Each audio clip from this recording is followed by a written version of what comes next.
In the beginning of everything, before there were stars, seas, or even the breath of life, the ancient Norse believed that there was only an immense and unfathomable void called Ginnungagap. This word, charged with mystery, described a boundless abyss, a vastness that could not be measured nor understood by human senses. There was neither defined light nor darkness, only the absence of anything that could be named. It was the state prior to creation, a space where time had not yet begun to flow, and where no form of existence found its dwelling. The people who transmitted this vision did not speak of an absolute nothingness, but of a latent chaos, a potential sleeping in the entrails of the void, waiting for the moment when opposing forces would meet and initiate the weaving of the cosmos. For the Norse, this void was not static, for it already carried within itself the omen of movement and transformation. They saw Ginnungagap as a primordial fissure between two extreme domains. On one side, the world of eternal ice called Niflheim, and on the other, the land of uncontrollable fire known as Muspelheim. Thus, the void was not mere absence, but also a frontier.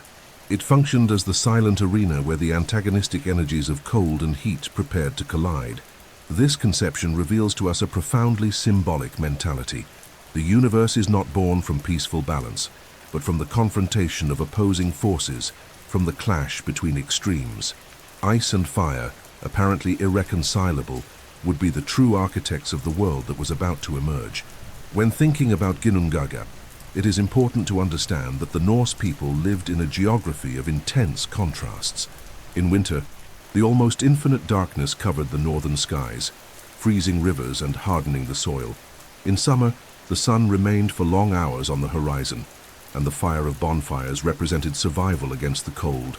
Thus, when they imagined an abyss surrounded by ice on one side and flames on the other, they were not merely creating a distant myth, but reflecting the concrete experience of their own world. The myth, therefore, was not a mere fantastic tale. It was a living metaphor for the daily struggle against the elements, an attempt to explain why everything that existed was subject to the play between freezing and combustion. Within this shapeless space, the encounter between ice and fire slowly began to give rise to primordial matter. The mists of Niflheim advanced, bringing cutting cold, while the flames of Muspelheim roared, spitting heat and sparks. When they touched, they did not cancel each other out, but produced drops of moisture, breaths of vapor, and sparks that shone like the first stars. It was in this instant, narrated in the Eddas, that life began to sprout. Ginnungagap, therefore, did not remain empty forever. It became the cradle from which the first giants, the first gods, and the entire cosmic order would arise. The idea of an abyss that precedes creation is not exclusive to the Norse, but here it assumes a unique character. Unlike the inert void described in later philosophical traditions, Ginnungagap was active, pulsating, as if it were a cosmic matrix. It contained the potential of worlds not yet revealed, waiting for the moment when the sparks of Muspelheim collided with the frosts of Niflheim to awaken the first living being. It is significant that the Norse do not describe a single creator shaping everything with a word or a gesture. The cosmos is born from the inevitable clash between opposing forces, without a superior god immediately organizing the chaos. This conception highlights a harsh vision of existence. The universe was not planned to be harmonious, but emerged from the constant struggle between rival elements. Ginnungagap can also be interpreted as a space of transition between the incomprehensible and the tangible. The abyss represented what humans could never master, but also what made life itself possible. In this sense, the Norse creation myth is not limited to explaining the beginning of the world, but points to an implicit philosophy. Everything that exists arises from friction, opposition, and risk. Without the collision between ice and fire, there would be no movement. Without movement, there would be no transformation. Without transformation, the cosmos would never have existed. Existence, therefore, is not a static gift, but the result of a primordial conflict. It is interesting to observe how this myth was transmitted orally through generations until it was recorded in the poetic and prose Eddas in the Middle Ages. When Christian scribes wrote down these narratives, there was already a strong attempt to reinterpret the myths in light of their own faith. However, the core of the story of Ginnungagap remained intact, revealing the symbolic strength that crossed centuries. Even in the face of the imposition of a new religion, the primordial abyss continued to echo in cultural memory, showing that the vision of the cosmic void was central to understanding the Norse mentality. Thus, when we reflect on this first theme, we realize that it is not just a distant myth, but an interpretative key for all of the mythological thought of Northern Europe. Ginnungagap is not only an empty space, it is the stage of possibility, the matrix of creation, the reflection of the experiences of a people who learn to live with extreme climates and to transform this struggle into narrative. The primordial void is, therefore, the starting point for the entire edifice of Norse mythology. It is within it that the birth of Ymir, the ancestral giant, is prepared, and from it will emerge the foundations of the 9 worlds. This cosmic abyss, at once threatening and fertile, establishes the basis of all the narrative that we will follow throughout this journey. To understand Ginnungagap is to understand that, for the ancient Norse, life was never a tranquil gift, but the result of forces in permanent tension. It is from this void full of potential that the complex fabric of gods, monsters, humans, and destinies that form Norse mythology will rise.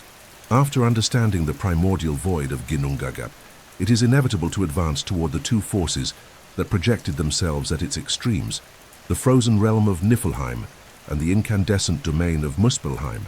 These 2 poles were not merely mythical territories, but absolute cosmic principles that defined the very creation of the universe. On one side, Niflheim appeared as the essence of cold, darkness, dense mist, and ice that spread like frozen currents. On the other, Muspelheim blazed like a sea of flames, a space where no shadow existed, only scorching brightness, lightning, and unbearable heat. The Norse conceived the birth of existence not as the fruit of order, but as the result of the clash between these irreconcilable extremes. Niflheim was described as the realm of frozen mists. There, 12 icy rivers, known as Elivagar, flowed in endless currents. As they moved away from their source, the waters turned into blocks of ice and sheets of frost, creating crystalline mountains that expanded toward Ginnungagap. The glaciers were seen as eternal walls, and the cutting cold of Niflheim not only froze, but seemed to drain the vitality of everything. This realm was not inhabited by gods, but by ancestral forces that had no compassion or purpose beyond existing as the manifestation of eternal cold. For the ancient Scandinavians, accustomed to long and harsh winters, Niflheim was the mythological translation of the reality they faced, the constant threat of hunger, freezing, and death caused by the snow that dominated vast regions of their land. On the opposite side stood Muspelheim, the domain of eternal fire. It was the land of the flame giants, led by Surtur, the guardian of the cosmic flames that would one day be responsible for the destruction of the world during Ragnarok. Muspelheim did not represent only heat, but also the uncontrollable force of expanding energy. Its scorching winds hurled sparks across the void, threatening to consume everything in their path. Unlike Niflheim, which expanded in silence and slowness, Muspelheim advanced with violence, symbolizing the impetuous character of volcanic eruptions and lightning storms that the Norse people also witnessed in their lands. If Niflheim was the image of death by freezing, Muspelheim was death by overwhelming fire. The narrative of the Eddas describes that when the icy winds of Niflheim met the scorching heat of Muspelheim, something extraordinary happened in Ginnungagap. The ice sheets melting before the heat formed drops of moisture, while the sparks of fire blended with this moisture, creating vapor and life. From this mixture, there did not arise mutual destruction, but rather the seed of what would become creation. It is at this moment that we perceive the essence of Norse thought. The universe is not the work of harmonious balance, but the result of tension between extremes that never cancel each other out, but combine to generate something new. This encounter should not be understood in a simplistic way, like ice melting before fire. For the Norse, it was a sacred process, full of symbolism. Ice carried within itself rigidity, form and structure, while fire represented energy, movement and transformation. When both touched at the heart of Ginnungagap, the foundation of living matter was formed. From this collision emerged Ymir, the primordial giant, and along with him the cosmic cow Audumbla, responsible for beginning the lineage of gods and creatures. The cosmos was born, therefore, from a paradoxical alliance between destruction and creation. between freezing and combustion. From a philosophical perspective, this vision suggests that life for the Norse was inevitably marked by struggle and duality. Cold could kill, but it also preserved. Fire could destroy, but it also illuminated and warmed. Thus, human existence itself was perceived as a constant navigation between forces that could not be ignored. The myth of Niflheim and Muspelheim was, therefore, a metaphor for the concrete experience of peoples who had to deal both with endless snowstorms and with the fire of volcanic eruptions that shaped the landscape of their lands. In the Eddas, the description of this encounter is laden with an atmosphere of inevitable destiny. There was no way to avoid ice and fire touching, for Ginnungagap could not remain empty forever. The abyss itself seemed to demand the birth of existence. This idea shows how the Norse believed that the universe did not arise by chance, but by necessity. The void had to be filled, and only the collision of the two extremes could unleash the process of creation. Niflheim and Muspelheim, therefore, were not just distant places on the edges of the cosmos. They were archetypes, representations of the fundamental duality of life. Absolute cold and unbearable heat could not exist in harmony, but the friction between them brought movement and fertility. When we think about how these peoples interpreted the world, we realize that the myth reinforced a practical vision. Balance was not the absence of extremes, but the tense and productive coexistence of forces that, by confronting each other, generated the new.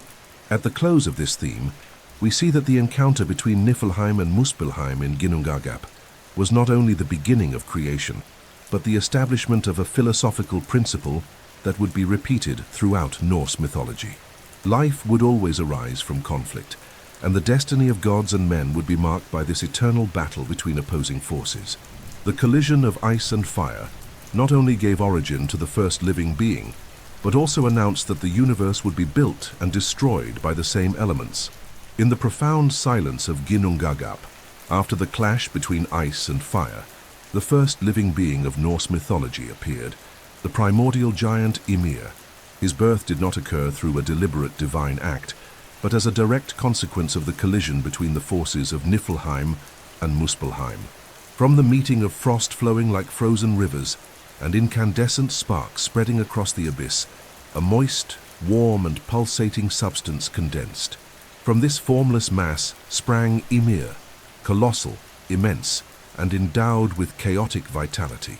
He was both creature and symbol, representing the very materialization of chaos that preceded order. Ymir was not considered a god, but rather an ancestral being who carried within himself the seed of many future beings. Gigantic in stature and essence, he became the archetype of what the Norse called the Jötnar, the race of giants. These beings were not mere antagonists of the gods. They symbolized raw, indomitable natural forces, prior even to cosmic organization itself. Ymir embodied this principle of excess. In his body lay the power of creation and destruction, as if each drop of his sweat were capable of generating new forms of life. Indeed, tradition tells that while he slept, the heat of his body mingled with moisture and generated children spontaneously. From his armpit came forth a male and a female giant, and from his legs emerged a monstrous offspring. Ymir was, therefore, a living matrix that, without order or purpose, multiplied existence from himself. But Ymir was not the only being to be born from the encounter between ice and fire. From the same vital substance also came forth the cosmic cow Audumbla, one of the most enigmatic figures in Norse mythology. While Ymir represented the brute, chaotic force of uncontrolled generation, Audumbla symbolized sustenance, nourishment, and the purity necessary for life to flourish. Immense, luminous-bodied, and with inexhaustible udders, the sacred cow produced 4 rivers of milk that flowed continuously, feeding Ymir and ensuring his survival. Without her, the primordial giant would not have endured, and creation would have been interrupted at its very beginning. Audumbla, however, was not only a source of nourishment, she also played a decisive role in the emergence of the first gods. By licking blocks of ice covered in salt within the abyss of Ginnungagap, she gradually revealed a form hidden inside the ice.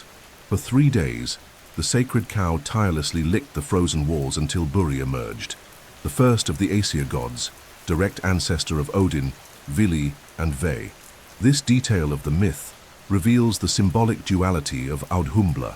While she nourished Ymir, she also freed from the ice the one who would become the progenitor of the gods, thus beginning the divine lineage.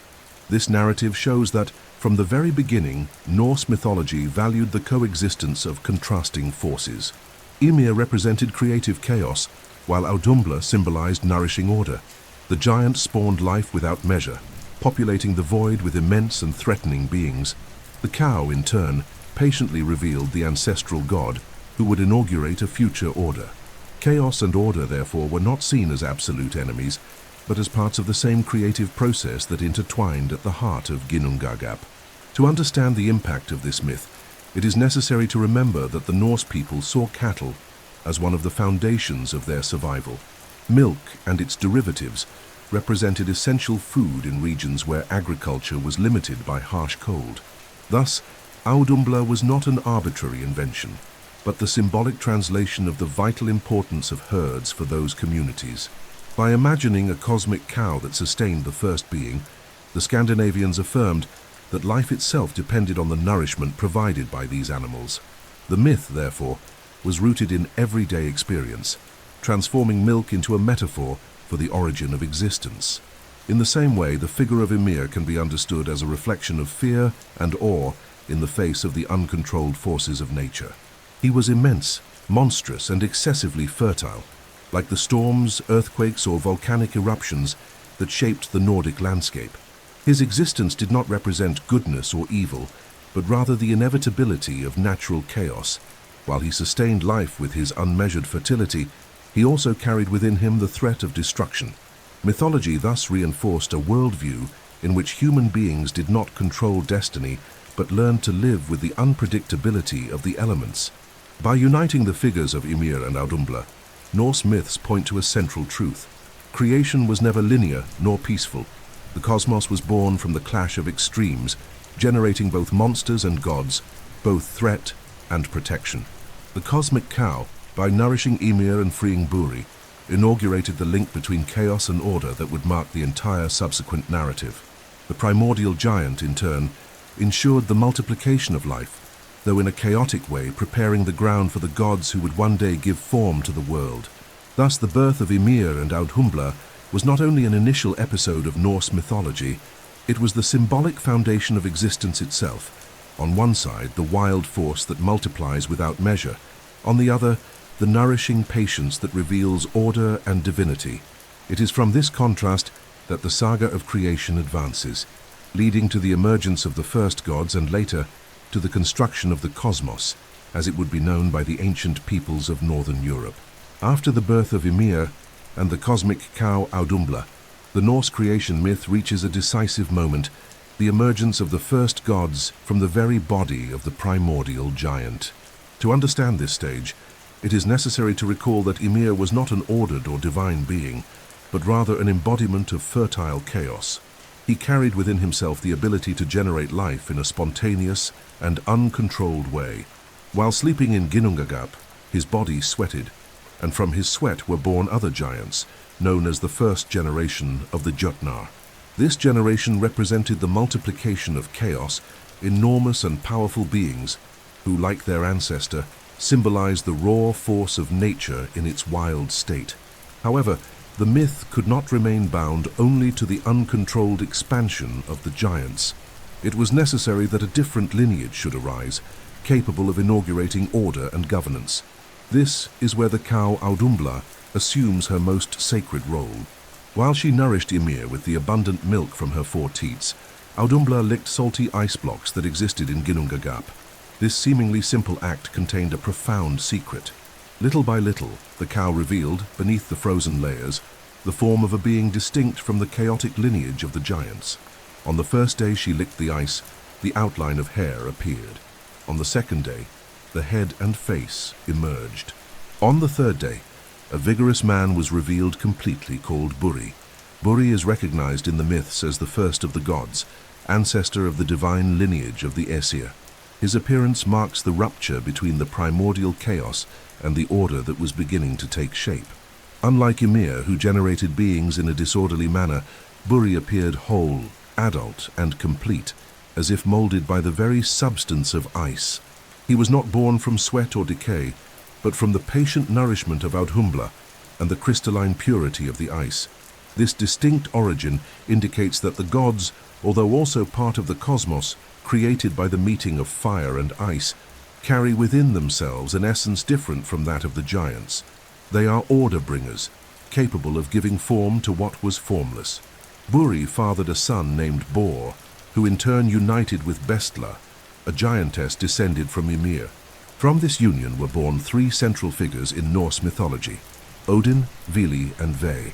They are considered the first fully active gods, those who would begin the organization of the cosmos. Odin, the most famous, would become the father of all, lord of wisdom, magic, and war. Vili represented will and the capacity for decision, while Ve symbolized the sacred and ritual order. Together they formed the triad that would perform the first great act of conscious creation, the transformation of Ymir's body into the habitable world. This genealogy reveals an essential point of Norse mythology. The gods did not emerge in isolation, but in contrast and direct relation to the giants. They descend partly from the chaos of Ymir through Bestla, and partly from the crystalline order revealed by Audhumbla through Buri. This mixture of origins explains the ambiguity that marks the entire later narrative. The gods are not entirely pure entities or detached from chaos. They carry within themselves the heritage of the giants, but direct this heritage toward the construction of a cosmic order. The conflict between the Aesir and the Jötnar, which would be repeated throughout countless stories, was already inscribed in the very genealogy of the first beings. The emergence of Buri and his descendants also symbolizes the introduction of intelligence and intention into the universe. Until that moment, everything had happened spontaneously. Ymir was born from the clash between ice and fire. Audhumbla appeared as a nurturer, and the giants multiplied from the sweat of the primordial body. But with Buri, Bor, and the three brothers, the idea of conscious will appears. They not only exist, but they decide to act, to plan, and to transform. From them onward, creation ceases to be a chaotic process and becomes a deliberate act.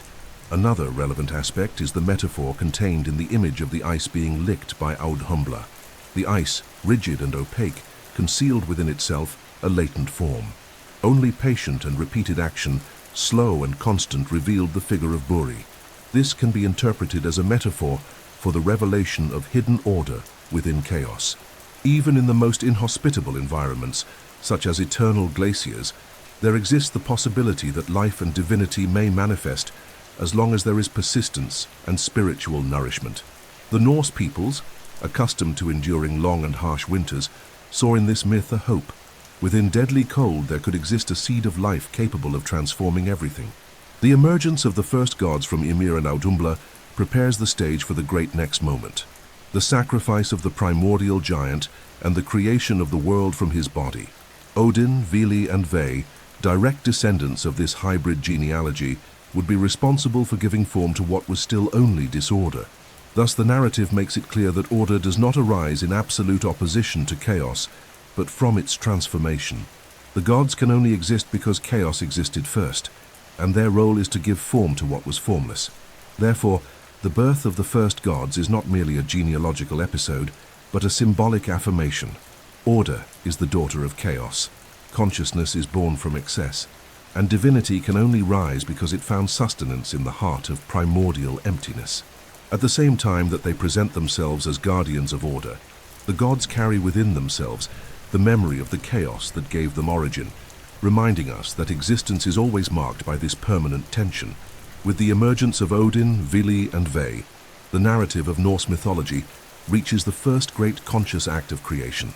Until this point, the cosmos had developed spontaneously, born from the clash between ice and fire, from the chaotic multiplication of Ymir, and from the sustenance provided by Audhumbla. Now, for the first time, the myth presents a deliberate decision. The three brothers, sons of Bor and the giantess Bestla, take upon themselves the task of organizing the universe. And for order to be born, it was necessary to sacrifice the primordial chaos that until then had ruled everything, the giant Ymir. The death of Ymir is one of the most magnificent and symbolic moments of Norse tradition. The brothers, endowed with courage and determination, killed the ancestral giant, and from his vast body they built all the parts of the world. The blood that poured in torrents formed the oceans, seas and rivers that spread through the void. His flesh became solid ground, his muscles were transformed into valleys and hills, and his bones rose as towering mountains. From his teeth came stones and rocks, while his hair became the forests that covered the new land. Every part of Ymir's colossal body was reused as raw material to give form to the ordered world. Even more poetic is the fate of his skull. Odin, Vili and Ve raised the giant's immense skull upon 4 columns placed at the cardinal points, and thus formed the celestial vault. To illuminate this new firmament, they scattered sparks taken from Muspelheim, which became the stars. With this, the once empty sky began to shine as a reflection of the original collision between fire and ice. Ymir's brain was cast into the air, creating the clouds that move across the heavens, always reminding that even the lightness of the atmosphere was born from the chaotic mind of the giant. The myth reinforces a fundamental conception for the Norse people. Creation does not eliminate chaos but transforms it. The world in which men and gods dwelled did not emerge from neutral or pure matter, but from the body of a monstrous and uncontrolled being. Every mountain, every river, and every tree was, in a way, a fragment of Ymir, a constant reminder that the cosmos had been shaped from wild forces. Thus, order was not in absolute opposition to chaos, but absorbed and redefined it. The world was therefore the fruit of violence and sacrifice, a reminder that nothing comes into being without cost. This episode also carries a profound symbolism about the relationship between destruction and creation. For life to exist, Ymir had to be killed, but his death did not represent only an end. It was the essential condition for the universe to come into being. The gods did not merely eliminate the giant, but used him as raw material to construct everything. In this way, the myth suggests that all creation implies sacrifice, and that destruction, far from being only negative, can open the way for new forms of existence. It is a harsh but realistic vision of the cycle of life. Nothing arises without something first being transformed or destroyed. After shaping the earth and the sky, Odin, Vili and Ve also raised Midgard, the world of men. To protect it from the giants who inhabited Jotunheim, they used Ymir's eyebrows as walls, surrounding this new space with an impenetrable barrier. Midgard, the middle world, would be the place where humanity would live, encircled by the ocean and protected by the boundary formed from the body of the giant. Thus, the sacrifice of Ymir not only originated the cosmos, but also ensured that there would exist a safe space where life could flourish. Reflecting on this myth, we realize that the Norse people saw the world as a direct inheritance of a brutal act. The landscape, with its steep mountains, deep fjords and ocean storms, was constantly associated with the flesh, blood and bones of the primordial giant. The natural setting was not seen as something gentle or welcoming, but as the result of grand and violent forces. For peoples who lived in a hostile environment, this interpretation made perfect sense. Nature itself, both beautiful and terrifying, was living proof that the universe had been born from an act of conflict and radical transformation. The Eddas preserve this account in rich detail, showing how the ancient Norse understood the cosmos. There was no idea of a benevolent creator shaping the world with love, but rather of warrior gods who, by defeating chaos, built order from its substance. The myth thus conveyed a message of resilience. For life to be possible, one must face chaos, sacrifice it, and transform it. This vision would influence all later mythology, in which the gods constantly faced giants, monsters, and uncontrolled forces, always repeating the primordial gesture of turning disorder into order. Thus, the sacrifice of Ymir is more than an origin story. It is the symbolic foundation of Norse thought. The world we live in is neither pure nor perfect, but a construction made from what once was a threat. Every stone and every star reminds us that the cosmos carries within itself the memory of chaos, and that order is not a free gift, but an achievement born from courage, strength, and sacrifice. From this setting would rise the 9 worlds, sustained by the tree Yggdrasil, where the gods would continue their eternal struggle to preserve creation against the inevitable return of chaos. After the death of Ymir and the transformation of his body into the foundation of the world, the narrative of Norse creation does not limit itself only to the deeds of Odin, Vili, and Ve. To consolidate order, and give support to the structure of the cosmos, the dwarves emerge, enigmatic beings who play a crucial role in forging the universe and later in creating divine objects. The dwarves were born from the decomposing body of Ymir, sprouting like worms that crawled through his gigantic flesh. But unlike ordinary larvae, they were touched by the breath of the gods and received consciousness, intelligence, and extraordinary skills. They became a subterranean race bound to caves, rocks, and the depths of the earth, associated with mining, metalwork, and the art of forging. The Norse conceived of the dwarves as paradoxical creatures. They were small in stature, but immense in ingenuity. Dwelling in the bowels of the earth, they became the masters of the forges, manipulating iron, gold, and precious stones with a dexterity that surpassed any other being. They symbolized the hidden wealth of the underground, revealing that beneath the hardness of the rocks, there were treasures capable of transforming the destiny of gods and men. Thus, the function of the dwarves went beyond that of mere artisans. They were guardians of secret knowledge and held the power to create weapons, tools, and amulets that would shape the course of mythological history. Even in the earliest stages of the cosmos, the gods gave the dwarves a task of great importance: to sustain the sky raised with Ymir's skull. 4 of the oldest dwarves were placed at the edges of the firmament, each representing a cardinal point. Their names were Nordri, Sudri, Ostri, and Vestri, meaning north, south, east, and west. The mission of these 4 dwarves was to hold up the celestial vault so that it would not collapse upon the newly created earth.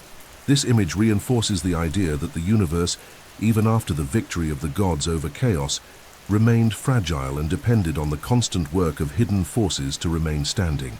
Without the dwarves, the sky would have no stability, and order would unravel. The role of the dwarves was not limited to sustaining the cosmos. Over time, they became essential for the balance between gods and giants. They were responsible for forging some of the most important weapons and artifacts in Norse mythology, such as Mjolnir, Thor's hammer, Gungnir, Odin's spear, Draupnir, the magical ring that multiplied itself, and Skidbladnir, the ship that always had a favorable wind. Each of these objects was not only an instrument, but also a symbol of divine power that ensured the maintenance of order. The mythology makes it clear that without the skill of the dwarves, the gods would not have the means to face their enemies or preserve the balance of the world. From a symbolic point of view, the dwarves represented the ambivalence of the earth. Just as the underground concealed both riches and dangers, the dwarves were seen as allies, and at the same time as treacherous beings. Although they served the gods, they were also known for their cunning and their tendency to demand high prices for their work. Many times in the myths, they set difficult conditions or even curses upon their creations, reminding that the power of the forge was not neutral. The knowledge they possessed could be used both to protect and to destroy. The connection of the dwarves with the subterranean world was also related to the Norse imagination about death and renewal. For these peoples, what was buried was not only a sign of an end, but also of transformation. From the dark and hard soil could be born precious metals and gems of great beauty, just as from the remains of Ymir had arisen all the earth. The dwarves, by transforming raw matter into divine artifacts, mirrored this process of transformation. They were mediators between the darkness of the underground and the light of the surface, converting what seemed inert into a source of power. This conception also reflects the concrete experience of the Scandinavian peoples. Mining and metalwork were fundamental activities in their societies. Iron for weapons, bronze for tools, and gold for adornments had immense value. By projecting upon the dwarves the mastery of the forge, the Norse gave a sacred character to the domain of metallurgy.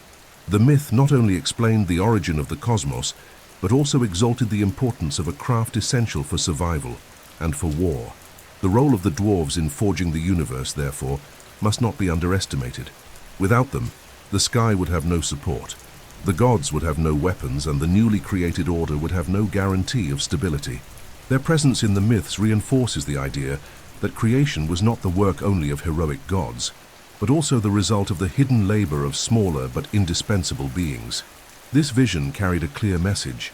The order of the world depends not only on strength and courage, but also on ingenuity, patience, and the knowledge hidden in the depths. Thus, when we study the dwarves in Norse mythology, we understand that they represent more than fantastic creatures. They embody the intimate relationship between the earth and the cosmos, between human labor and divine destiny.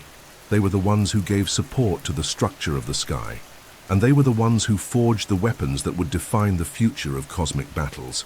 Without the dwarves, the universe would not have been completed, and the balance between chaos and order would never have been possible.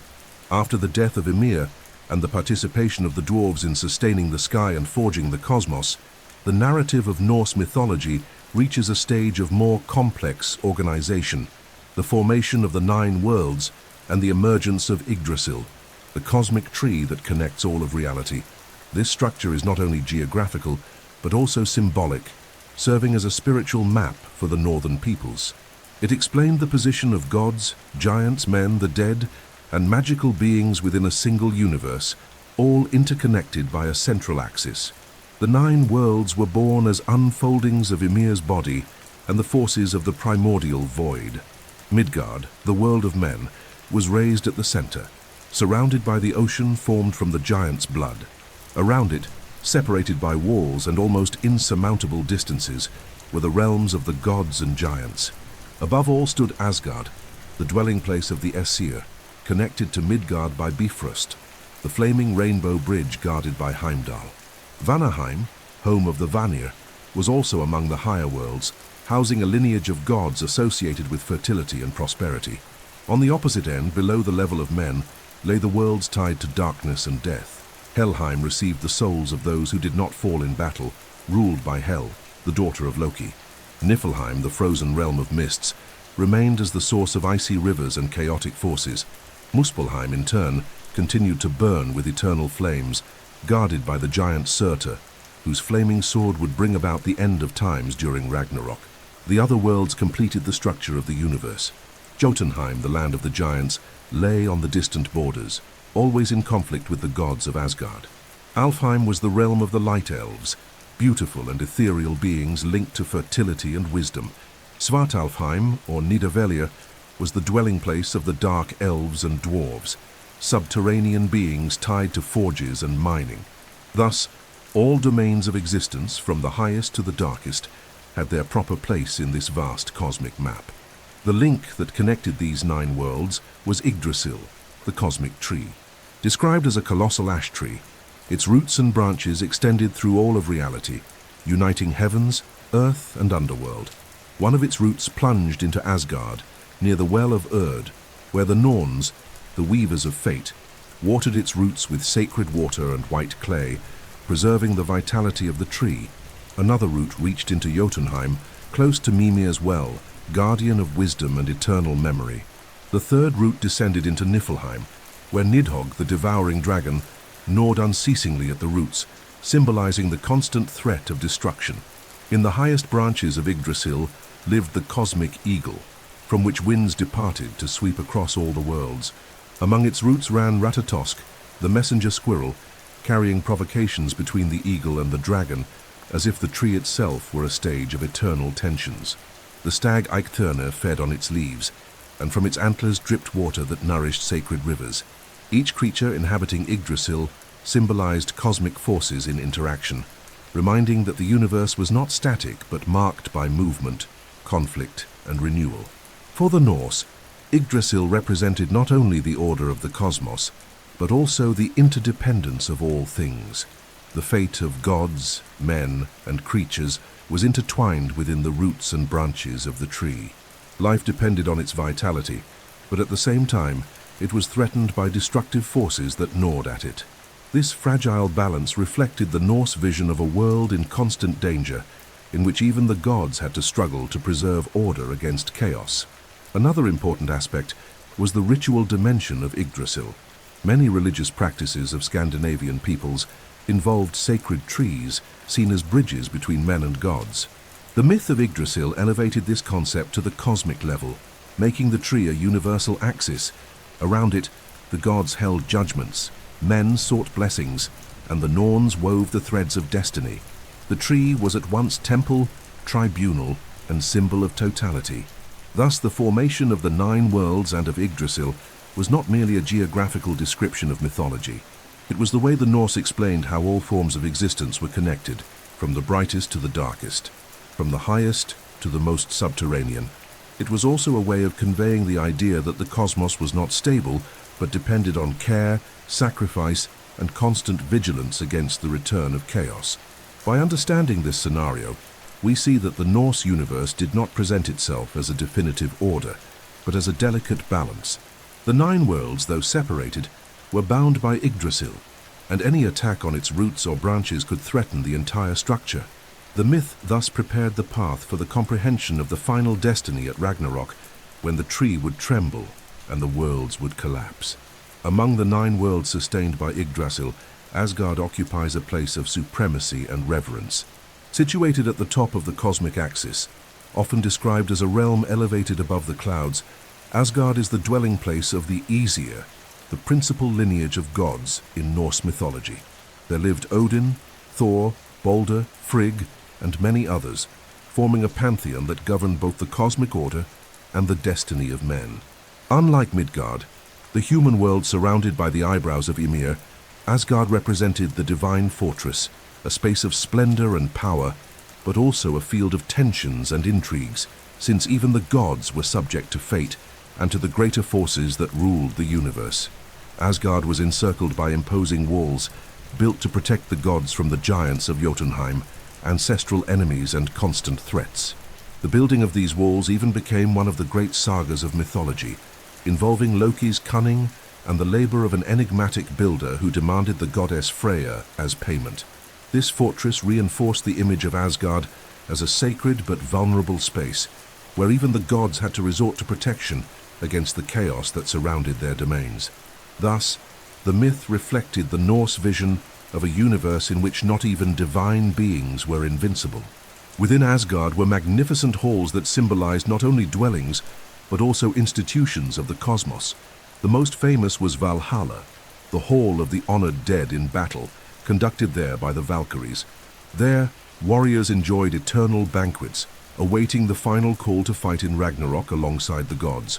Another important hall was Sesrumnir, associated with the goddess Freya, where chosen souls were also received. These constructions were not merely divine residences, but expressions of the social and spiritual order that reflected the warrior ideals and honor of Scandinavian culture. Asgard was also the political and spiritual center of the cosmos. There the gods gathered to make decisions and to discuss the destiny of the worlds.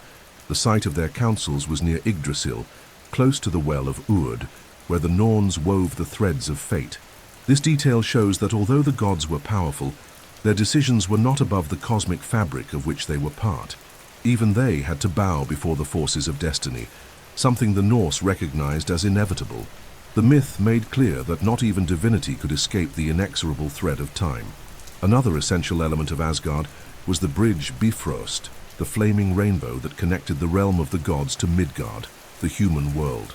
Guarded by Heimdall, the bridge was both a symbol of union and of vulnerability.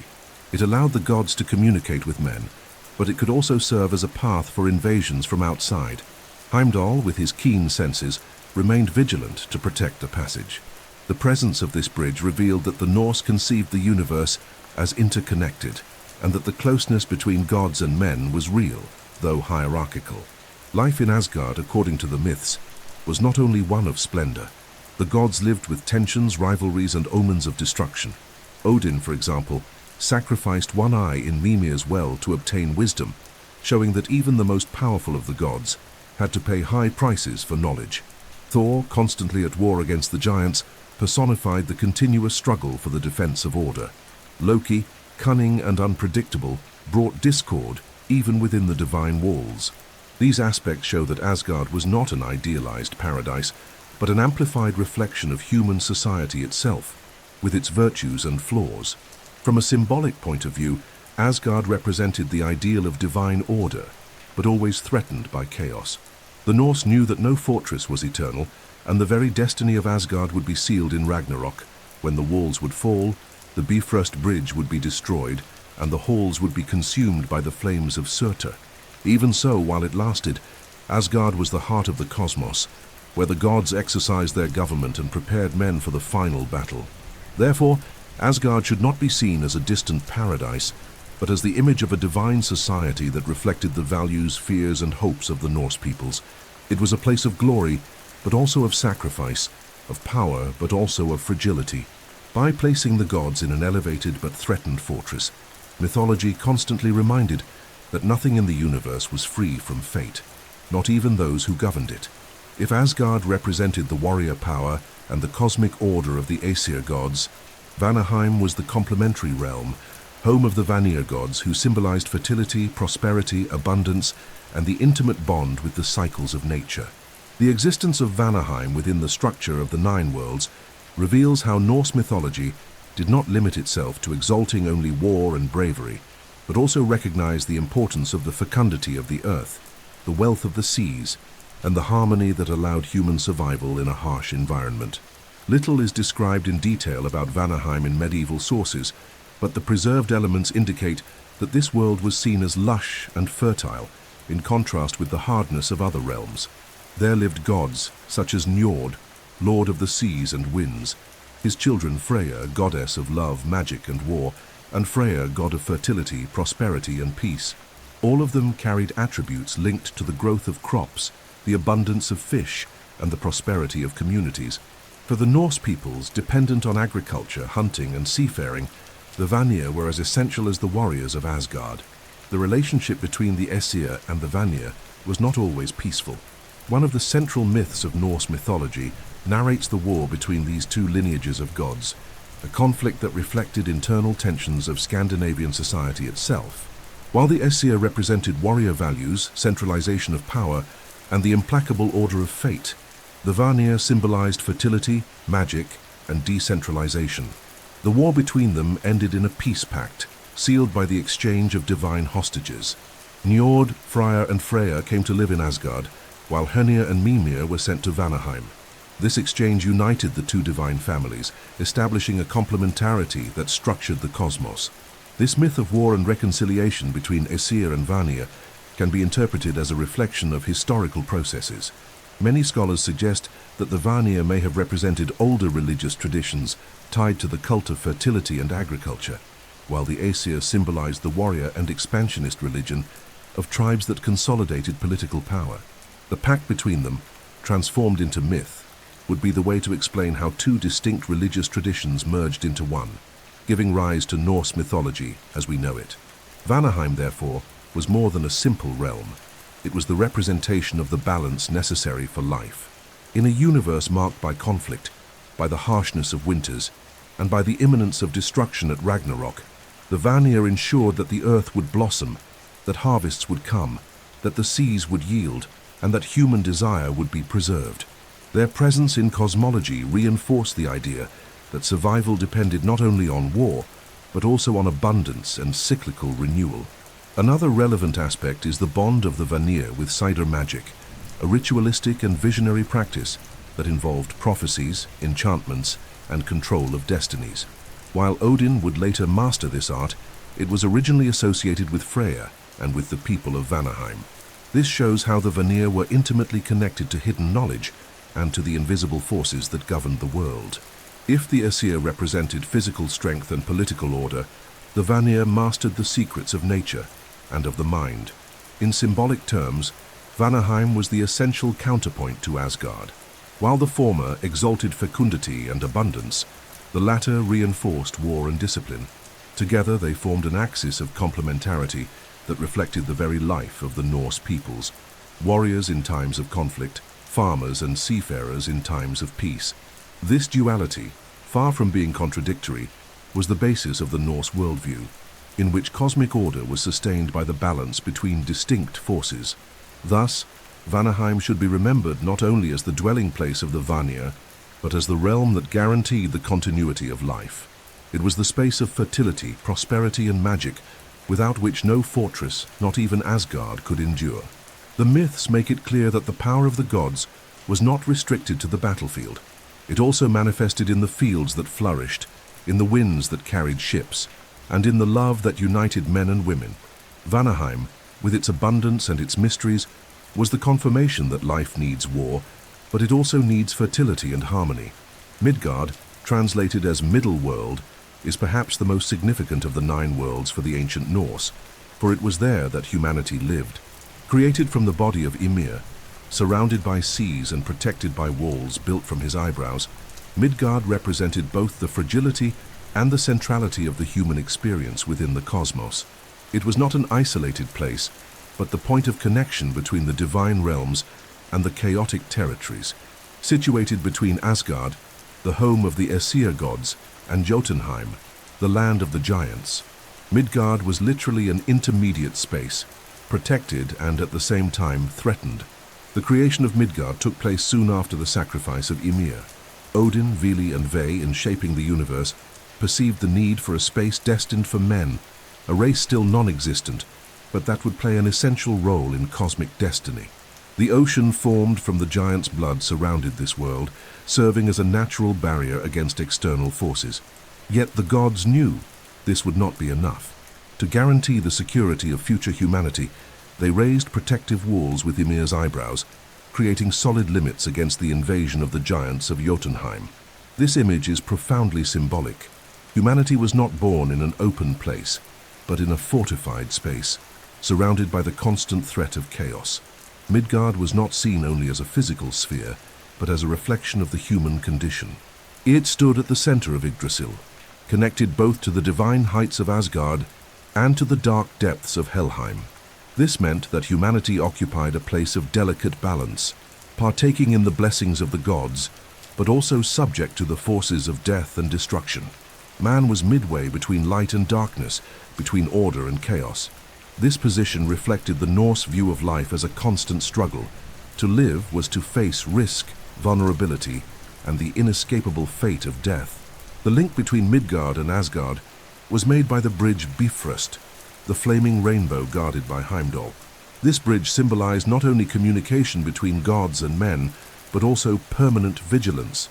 Heimdall, with his sight that reached across great distances and his hearing that caught even the growth of grass, was the guardian who prevented chaos from advancing through this link.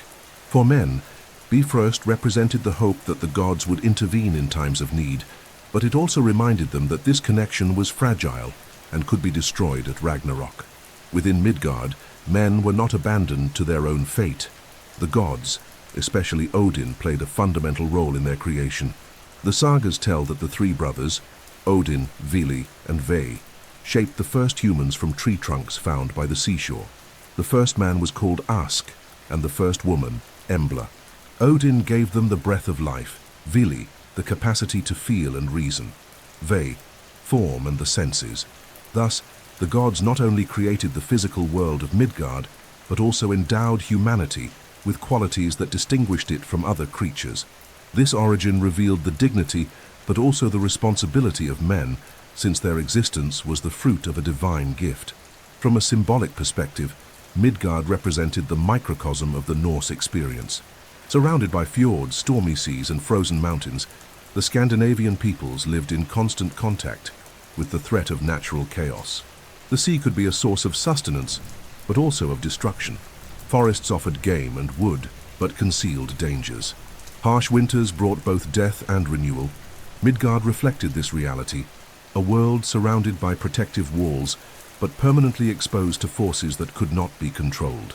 Another essential aspect is the vision of Midgard as a transitional place. Although it was the world of the living, it was inevitably tied to the destiny of death. Human souls, after leaving the body, could go to Valhalla, to the halls of Freyja, or to Helheim, depending on how they had lived and died. This reinforced the idea that life in Midgard was only a stage within a greater journey, and that human existence was constantly under the gaze of the gods and cosmic forces. In ritual and cultural terms, Midgard was the space of practical action. There, sacrifices, battles, and celebrations took place. It was where men cultivated the land, navigated the seas, and sought to honor the gods. The myth of Midgard gave meaning to daily life, transforming hard work, struggles, and difficulties into part of a greater cosmic narrative. Man was not alone in his struggle against chaos. His very existence was a reflection of the order the gods had established. Therefore, Midgard must be understood as much more than the world of men. It was the symbol of the human condition, marked by vulnerability, by risk, and by the constant need for balance between opposing forces. It was the space where the daily struggle for survival unfolded, but also where culture, honor, and courage flourished. Midgard was the heart of the Norse universe, the stage where the destiny of men and the destiny of gods were intertwined. Among the 9 worlds sustained by Yggdrasil, Jotunheim occupies a place of permanent tension. It is the land of the giants, known as Jötnar, direct descendants of Ymir, the primordial giant. Unlike Asgard, which symbolizes the order of the gods, or Vanaheim, which represents fertility and prosperity, Jotunheim is the embodiment of chaos, brute force, and constant threat. This realm is not merely a distant and wild land, but a space where imbalance and danger manifest in their purest form. Located at the borders of the cosmos, Jotunheim was separated from Midgard by the river Iving, a stream of murky waters that never froze, not even in the harshest winters. This characteristic reinforced the idea that the river represented an insurmountable barrier between humanity and chaos. Moreover, Jotunheim was described as a place of shadowy mountains, dense forests, and deep caves, a hostile and unpredictable environment where forces of nature took the form of colossal giants. There was no order or law there, only the wild vitality that constantly challenged the dominion of the gods. The giants of Jotunheim were not mere irrational monsters.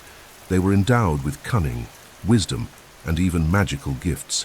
They often appeared as rivals of the gods, but in various sagas they also interacted with them, whether in marriages, alliances, or intellectual disputes. This ambiguity shows that the Jötnar did not represent only external enemies, but also the other face of the cosmos itself. If the gods guaranteed order, the giants reminded that chaos could never be entirely eliminated. Thus, the conflict between Aesir and Jötnar was not only military, but existential. It reflected the eternal struggle between order and disorder, between structure and dissolution. Among the best-known giants of Jotunheim were Thrym, who once stole Thor's hammer and demanded Freya in marriage as ransom; Skrymir, a giant of prodigious strength who tested Thor and Loki on a journey; and Hrungnir, who challenged Odin and was defeated by Thor in a legendary duel. These stories show that the giants were not merely enemies to be exterminated, but worthy adversaries whose defeat reinforced the gods' glory and the balance of the world. Jotunheim was also associated with untamable natural elements. The giants symbolized mountains, storms, ice, and fire in their wildest form. Just as Ymir had been born from the meeting of ice and fire in Ginnungagap, his descendants represented the natural forces that constantly threatened the established order. When the Norse peoples faced avalanches, cutting winds, endless snowstorms, or volcanic eruptions, they saw in these phenomena the manifestation of the giants of Jotunheim. The myth, therefore, translated into symbolic language, the concrete experience of living in a hostile and unpredictable environment. Despite their threatening reputation, the giants also played an essential role in cosmic balance. Many divinities had giant blood in their veins. Loki, for example, descended from Jötnar, and even Odin had bonds with them. This genealogical link shows that the boundary between gods and giants was not absolute. The divine order contained within itself the heritage of chaos, reminding that the balance of the universe depended on coexistence, however tense, between these forces.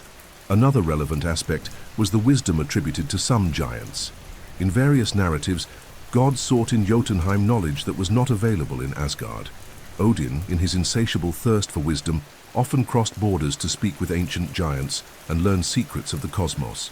This reinforces the idea that chaos was not only a threat, but also a source of revelations and hidden power.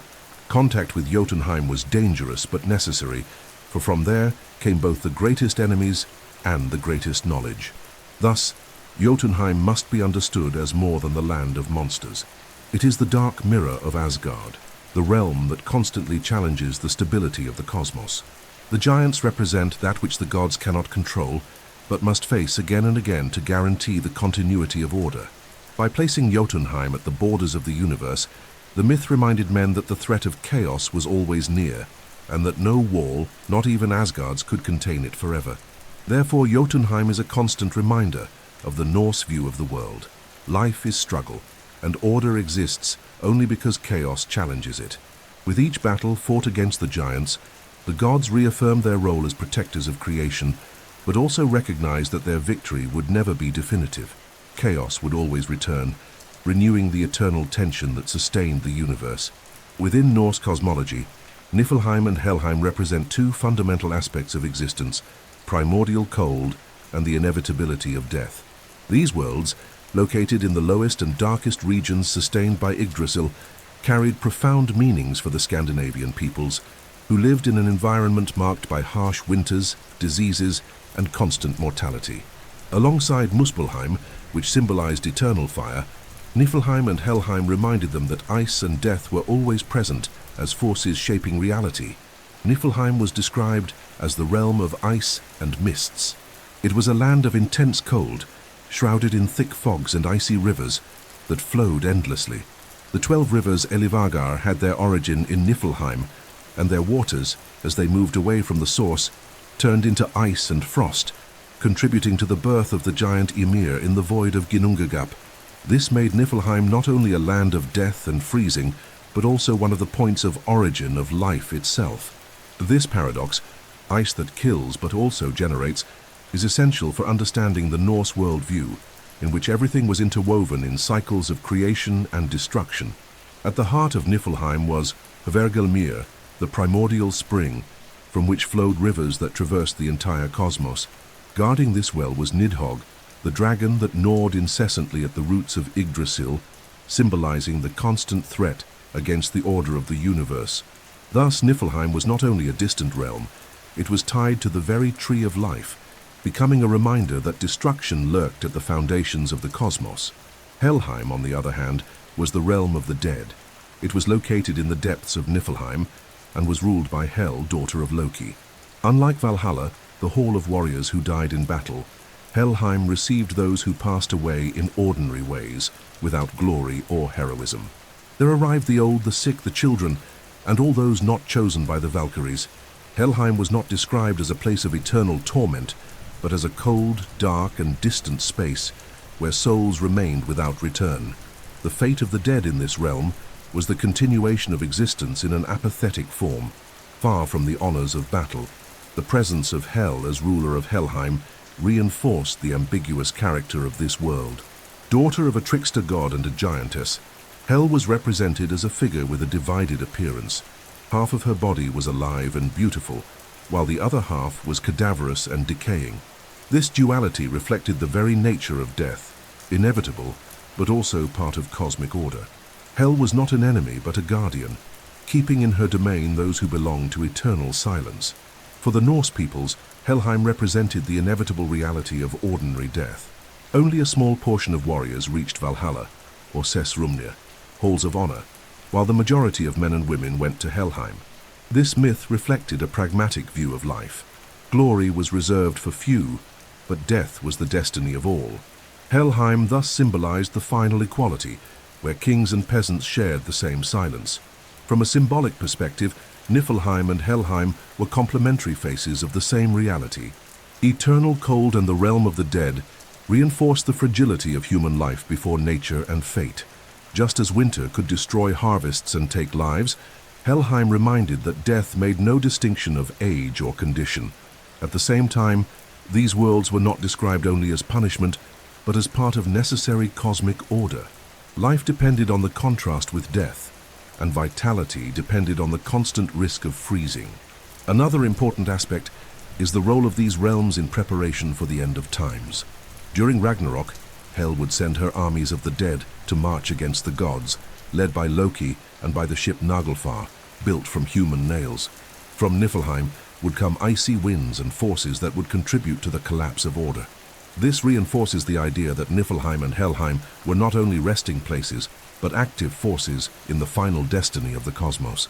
Therefore, in studying Niflheim and Helheim, we perceive that the Norse did not see death and cold only as enemies, but as structuring elements of existence. Ice could generate life, and death could guarantee balance. These worlds were not marginalized, but integrated into the fabric of the universe, always reminding that cosmic order depended on the coexistence of life and death, heat and cold, honor and oblivion. If Niflheim represented absolute cold, darkness, and the silence of eternal mists, Muspelheim was the extreme opposite. a realm in flames, vibrant with energy and destruction. Together with Niflheim, it formed the poles that gave rise to creation in the abyss of Ginnungagap. But while ice preserved and hardened, the fire of Muspelheim consumed and transformed. This land was inhabited by fire giants, colossal beings who embodied the uncontrollable fury of volcanic eruptions, unbearable heat, and inextinguishable flames. The supreme guardian of Muspelheim was Surtur, one of the most feared figures in Norse mythology. Described as a flaming giant wielding a sword made of fire, Surtur was both protector of his realm and a harbinger of the end. Ancient sources relate that at Ragnarok, Surtur would march at the head of his armies, devastating all worlds with his flaming sword and consuming even the gods in a storm of fire. Muspelheim, therefore, was not merely a distant realm, it was a latent threat, always awaiting the moment to fulfill its cosmic destiny. Despite its link to destruction, Muspelheim also had a creative role. From its sparks were born the first stars, when Odin, Vili and Ve raised the sky with Ymir's skull. These embers of fire scattered across the firmament illuminated the world and ensured that darkness did not dominate entirely. Thus, Muspelheim was ambiguous, at once a source of light and warmth, but also of devastation and death. This contrast reflects the Norse view of nature as something dual and uncontrollable, capable of offering life and destruction in equal measure. The fire giants who inhabited Muspelheim were constant enemies of the gods, but they rarely crossed the bounds of their own realm. The existence of a natural frontier kept them at a distance, and only at the end of time would their presence become inescapable. This characteristic reinforces the idea that destruction was not part of everyday order, but a force reserved for the final moment when all structures of the cosmos would be consumed. The fire of Muspelheim was therefore inevitable, but also patient, awaiting its hour. From a symbolic point of view, Muspelheim can be understood as the representation of fire's transformative power. For the Norse peoples, fire was essential to life. It warmed during harsh winters, illuminated long nights, and allowed the preparation of food. But it was also a constant threat, capable of destroying houses, forests, and harvests. Thus, projecting this element into a mythical realm inhabited by colossal giants was a way of explaining the ambivalence of fire, indispensable yet uncontrollable. The image of Surtur with his flaming sword also carried powerful symbolism. In a world where combat and honor were central values, the idea of a cosmic weapon forged of pure fire represented the final struggle against order. This sword was not merely an instrument of war, but the symbol of inevitable destruction. Even the gods, with all their strength, knew they could not resist Surtur's power forever. This awareness of an inevitable end reinforced the Norse vision that everything in the universe was subject to fate, and that even the most powerful divinities would meet their ruin. Muspelheim, therefore, should not be seen only as a place of destruction, but as an essential part of cosmic balance. It represented the certainty that fire, sooner or later, would consume all things. But it also symbolized renewal, since after Ragnarok the world would be reborn from the ashes. The fire that destroys is the same that purifies and opens the way for the creation of something new. Thus, Muspelheim and its fire giants reveal the depth of Norse cosmology. They remind us that the universe is not eternal in its current form, but cyclical, destined to be destroyed and remade. Fire was not only a threat, but a promise of transformation. For the northern peoples who lived in constant contact with volcanoes, lightning, and wildfires, this myth was the symbolic translation of their experience with an implacable and unpredictable nature. Therefore, Muspelheim is the realm of eternal flame, of inevitable destruction, and of future renewal. It is the space where extreme heat waits silently for destiny to be fulfilled, consuming gods and men so that a new world may blossom from the ashes. Among the 9 worlds of Norse mythology, Alfheim occupies a peculiar position, for it is not associated either with the chaos of the giants or with the divine walls of Asgard. This realm is described as the dwelling place of the light elves, beautiful, ethereal, and mysterious beings who symbolized fertility, harmony, and spiritual inspiration. Alfheim was a luminous domain, bathed in soft brightness, filled with green forests, blooming fields, and sparkling rivers. Unlike the dark and hostile realms, It reflected the ideal of prosperity and beauty that the Norse peoples associated with the fertility of the land and the growth of crops. The Light Elves, known as Ljósalfar, were considered intermediaries between gods and men. They were not gods in the full sense, but neither were they simple mortals. Their role was to guarantee the fertility of nature and the abundance of crops, acting as invisible forces that maintained the balance between earth and sky. Many Scandinavian folk traditions preserved the belief in nature spirits linked to forests, waters, and harvests, and Alfheim was the mythical personification of this imagination. The realm of the Light Elves represented the most delicate and harmonious face of the cosmos, in contrast with the violent settings of Asgard, Jotunheim, or Muspelheim. Alfheim was ruled by Freyr, one of the most venerated Vanir gods, associated with fertility, abundance, and prosperity. He received this realm as a gift from the gods when he was still very young, which demonstrates the importance of his link to the fertility of the land. Under the rule of Freyr, Alfheim became the center of cosmic fertility, responsible for maintaining the vitality of the human world. For the Scandinavian peoples, who depended on agriculture in an environment of harsh conditions, the cult of Freyr and the Light Elves reflected the hope that the land would always return with harvests after the severe winter. The Light Elves were described as very beautiful beings, with bright, radiant skin and an aura of purity. They lived in harmony with nature, but could also interact with humans in dreams, visions, and rituals. Many later traditions, especially in Icelandic sagas and medieval folklore, preserved the idea that elves could influence human life, bringing luck, poetic inspiration, or even illnesses if disrespected. This duality shows that, although associated with light, they also carried a certain ambiguity, reminding that nature is not only generous but requires respect and reverence. From a symbolic perspective, Alfheim represented the bond between men and the invisible forces that sustained life. While Asgard was associated with war and divine politics, Alfheim reminded that survival also depended on the fertility of the fields and harmony with the unseen.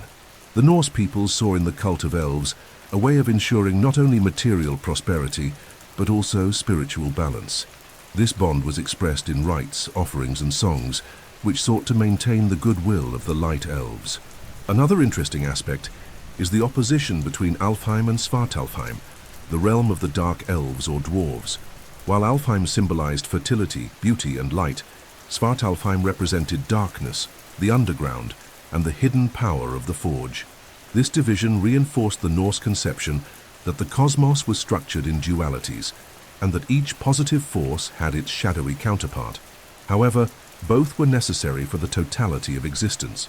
Without light, there would be no life. Without darkness, there would be no depth. For the Norse peoples, Alfheim was not only a distant realm, but an invisible dimension that directly influenced the human world. Abundant harvests, fertile summers, and even the inspiration of poets were attributed to the benevolence of the Light Elves.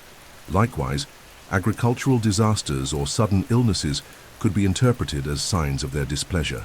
This imagination endured for centuries, surviving even after Christianization, when the cult of elves was reinterpreted as superstition but never fully erased from popular memory. Thus, Alfheim must be remembered as the realm of light and fertility, ruled by Freyr, and inhabited by beings who personified the beauty and vitality of nature. It was the harmonious counterpart to realms of conflict and destruction, reminding that the cosmos could not be sustained only by war and order, but also by fertility and invisible inspiration. For the Norse peoples, Alfheim was the guarantee that, after each harsh winter, life would return, flowers would bloom, and the fields would once again be covered in green. Among the 9 worlds of Norse mythology, Svartalfheim occupies a shadowy subterranean position, directly contrasting with Alfheim, the luminous realm of the Light Elves.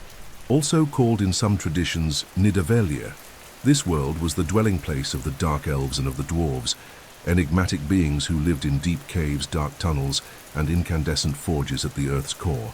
While Alfheim represented beauty and fertility, Svartalfheim symbolized the hidden, the mysterious, and the transformative power that rises from darkness. The dwarves of Svartalfheim were unmatched masters of metallurgy and the art of forging. From the bowels of the earth, They extracted precious metals and rare stones which they transformed into weapons, jewels, and artifacts endowed with supernatural power. They created some of the most important objects in Norse mythology: Mjolnir, Thor's invincible hammer; Gungnir, Odin's spear that never missed its mark; Draupnir, the ring that multiplied itself; Skidbladnir, the ship that could be folded like cloth; and Sif's golden hair which shone like ripe wheat. These artifacts were not merely symbols of power, but indispensable instruments for maintaining cosmic order. Despite their essential role, the dwarves were portrayed ambiguously.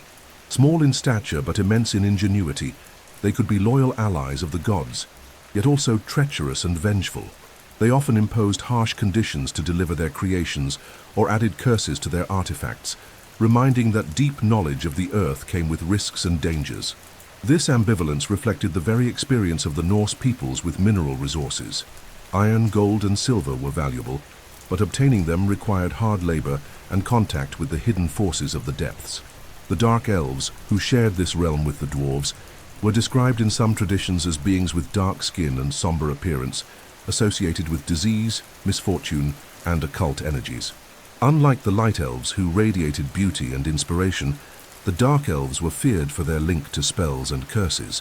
This differentiation between light and dark reinforced the dual conception of the Norse cosmos, in which every luminous aspect had its shadowy counterpart.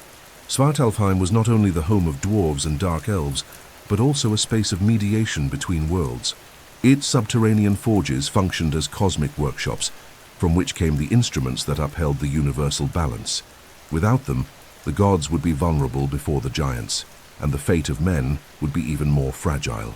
This shows how, in the Norse view, power lay not only in war and courage, but also in secret knowledge and mastery of hidden arts. From a symbolic point of view, Svartalfheim represented the value concealed in the depths. Just as ores had to be wrested from the earth's darkness, dwarven wisdom was the fruit of hidden labor, far from the surface. This myth reflected the notion that true power requires sacrifice, and that light often can only be reached through darkness.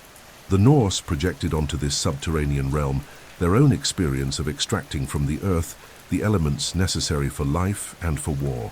Another important detail is the rivalry between gods and dwarves. Although the gods depended on the artifacts crafted in Svartalfheim, there was always tension between the two sides. The dwarves knew their worth and often imposed difficult conditions, as when Loki, trying to repair a mistake, entangled them in forging contests that resulted in the creation of Mjolnir and other treasures. This relationship showed that, even within cosmic order, there was room for conflicts and negotiations, reflecting the human reality of unstable alliances and precarious agreements. Therefore, Svartalfheim should be understood not merely as a dark world, but as an essential pillar of Norse cosmology. It represents mystery, hidden power, and the wealth concealed in the earth's depths. It is the realm where secret knowledge becomes weapons and amulets, where darkness gives rise to light, and where the cosmos finds support in the silent work of beings who, though small, shaped the destiny of gods and men. Within Norse cosmology, Nidavellir is described as the subterranean realm where divine forges shine amid eternal darkness. Often confused with Svartalfheim, it appears in different sources as the domain of the dwarves, but with an even greater emphasis on their role as masters of the forge. Nidavellir literally means dark fields or halls of shadows, and this description reinforces its connection with the underground, with deep caverns and with the reddish glow of flames illuminating the hidden workshops. This realm, though set in darkness, was indispensable for the order of the cosmos, for it was there that the artifacts capable of sustaining the fight against chaos were produced. The dwarves of Nidavellir were the greatest craftsmen of Norse mythology.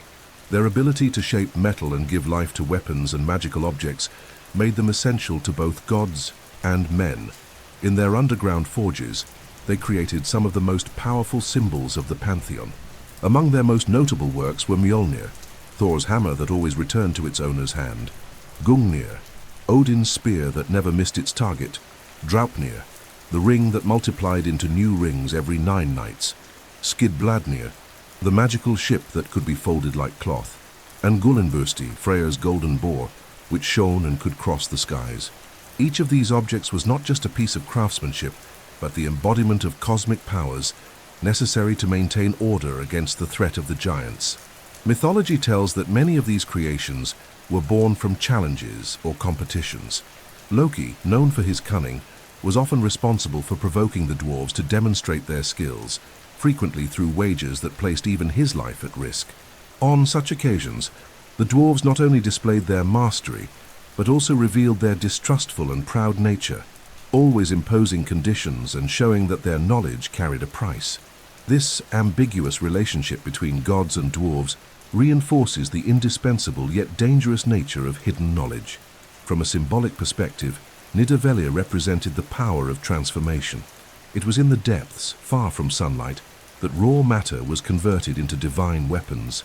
This process reflected the concrete reality of the Norse peoples, for whom working with metals was fundamental to survival. Iron, bronze, and gold did not emerge ready-made. They had to be extracted with effort and shaped by fire. By situating the dwarves in Nidavellir, mythology consecrated this process, turning metallurgy into a divine art and the underground into sacred space. Another important aspect is the relationship between Nidavellir and the idea of destiny. Many of the objects created in this realm were not just tools but essential pieces for the unfolding of the future. Thor's hammer assured the defense of Asgard. Odin's spear symbolized his authority and wisdom. The ring, Draupnir, carried the idea of infinite abundance. And the flaming sword of Surtur, though not forged in Nidavellir, was part of the same imagination of weapons capable of deciding the fate of the cosmos. The underworld of the forges, therefore, was not just a place of production, but the setting where destiny itself was molded in iron and fire. Nidavellir also reflected the duality between light and darkness. Though described as a shadowy realm, it was illuminated by the glow of forges and the eternal fire of the workshops. This combination showed that even in the deepest darkness, there could exist brightness, not natural light, but one conquered by effort and ingenuity. This vision reinforced the idea that true knowledge was not on the surface but in the depths, and that only those willing to face darkness could reach the light of wisdom. For the Norse peoples accustomed to exploring caves, mines, and forges, the image of Nidavellir was more than a metaphor. It was a mythical translation of their own reality. The underground held both riches and dangers, and working with metals required courage and skill. By attributing the dwarves' dwelling to Nidavellir, mythology transformed the everyday experience of metallurgy into part of the cosmic fabric, reinforcing that the universe's power depended on what was drawn and shaped from the depths. Thus, Nidavellir must be understood as one of the pillars of Norse cosmology. It was not merely a dark world, but the heart of divine forges, where the destiny of gods and men was tempered with each strike of the hammer. There, in the silence of caverns and in the heat of flames, were born the weapons that upheld order against chaos, and the symbols that guaranteed the continuity of life. Nidavellir was, therefore, the reminder that even in the densest darkness, creation could flourish, and that light often arises only from darkness. Odin is, without doubt, the most complex and enigmatic figure of Norse mythology. Known as the father of all, he was not only the ruler of Asgard, but also the god of wisdom, magic, war, and poetry. His image went beyond that of a simple king of the gods, for he embodied multiple facets that reflected the contradictions of human life itself: the relentless search for knowledge, courage on the battlefield, political cunning, closeness to death, and the inevitable acceptance of destiny. Son of Bor and the giantess Bestla, Odin carried within him the heritage of both divine order and primordial chaos of the giants. This mixed origin reinforced his ambiguity. He was the protector of order, but also a transgressor, capable of crossing boundaries to achieve his goals. From an early age, he stood out as a leader among the gods, alongside his brothers Vili and Ve, when they sacrificed Ymir to shape the world. However, unlike his brothers, Odin did not limit himself to the role of creator. He took upon himself the burden of knowing the deepest secrets of the cosmos. The pursuit of wisdom is one of Odin's most striking traits. He sacrificed one of his eyes at the well of Mimir in exchange for knowledge, showing that even the gods had to pay a high price to gain vision of destiny. This act transformed him into a deity who sees beyond the present, capable of understanding the invisible threads of the future. Later, he hung for 9 nights on the tree Yggdrasil, pierced by his own spear, without eating or drinking, in a sacrifice to himself. From this extreme act he gained the knowledge of the runes, magical symbols that contained the power of words, prophecy, and transformation. These stories show that Odin was not a god who received gifts freely. He conquered wisdom through pain, renunciation, and courage. Beyond wisdom, Odin was the god of war. Unlike Thor, who represented brute strength and courage in combat, Odin symbolized strategy, inspiration, and warrior ecstasy. He chose who would live and who would die in battle, leading the chosen to Valhalla through the Valkyries. In that hall, the slain warriors were prepared to fight alongside the gods at Ragnarok. Thus, Odin was not only a protector of warriors, but also a lord of death, deciding which lives would be taken in the name of destiny. This bond with death made him both feared and revered. Odin did not promise eternal life or an easy paradise. He offered glory in battle and the honor of fighting beside the gods in the final destruction. For the Norse peoples, accustomed to a life of dangers and wars, this vision was deeply meaningful. They fought not only for immediate survival, but also for the chance to transcend death through glory and memory. Odin embodied this somber hope, at once fatalistic and inspiring. Odin was also the master of magic, especially of Sidr, a practice originally linked to the Vanir and to the goddess Freya. He did not hesitate to cross boundaries, even if this made him the target of criticism among the gods themselves. This ability to break limits, to move between the masculine and the feminine, between order and chaos, made him a transgressive and at the same time essential god. His magic was not only ritual but also cosmic, for it involved the manipulation of destiny and communication with the beyond. As ruler of Asgard, Odin exercised power with cunning and caution. He was a king who governed through alliances, sacrifices, and strategies. His wisdom did not make him lenient, but calculating, often cold in his decisions. He sought to ensure the survival of the gods in the face of the inevitable destiny of Ragnarok, knowing that even with all his knowledge, he could not avoid the end. This tragic awareness made him even greater. Odin was not a god who fled from fate, but one who prepared to face it with courage and intelligence. Odin also possessed symbolic companions that reinforced his attributes. Hugin and Munin, the ravens of thought and memory, flew daily through the world and returned with information that broadened his vision. Sleipnir, his eight-legged horse, represented speed and the ability to travel between worlds, including the realm of the dead. These elements showed that Odin was not only a distant god, but a cosmic traveler, always in motion, always in search of more knowledge and power. In symbolic terms, Odin reflected the human condition itself elevated to the divine level. He showed that knowledge requires sacrifice, that glory is born of risk, and that destiny, however inevitable, can be faced with courage. For the Norse peoples, Odin was both inspiration and warning, a god who granted wisdom and victory, but who also reminded that nothing was eternal, not even the life of the gods. Therefore, Odin must be remembered as the figure that concentrates in himself the essence of Norse mythology: wisdom gained through pain, courage before death, ambiguity between order and chaos, and acceptance of the final destiny. He was not a perfect or benevolent god, but a dark and fascinating guide who led men and gods in the inevitable journey toward Ragnarok. Thor is one of the most popular and recognized figures of Norse mythology, not only among the ancient Scandinavians, but also in contemporary imagination. While Odin symbolized wisdom gained through sacrifice and strategy, Thor represented brute strength, unshakable courage, and direct protection against the forces of chaos. He was the god of thunder, lord of storms, and the main defender of Midgard, the world of men. For the Norse peoples, Thor was not merely a distant hero, but a close protector whose presence ensured survival against external enemies and cosmic threats. Son of Odin and the earth goddess Jord, Thor carried within himself the duality between the divine and the natural. This heritage made him a god deeply connected to both cosmic force and the fertility of the earth. He was described as a warrior of colossal stature, with red hair, a thick beard, and flashing eyes, always ready for combat.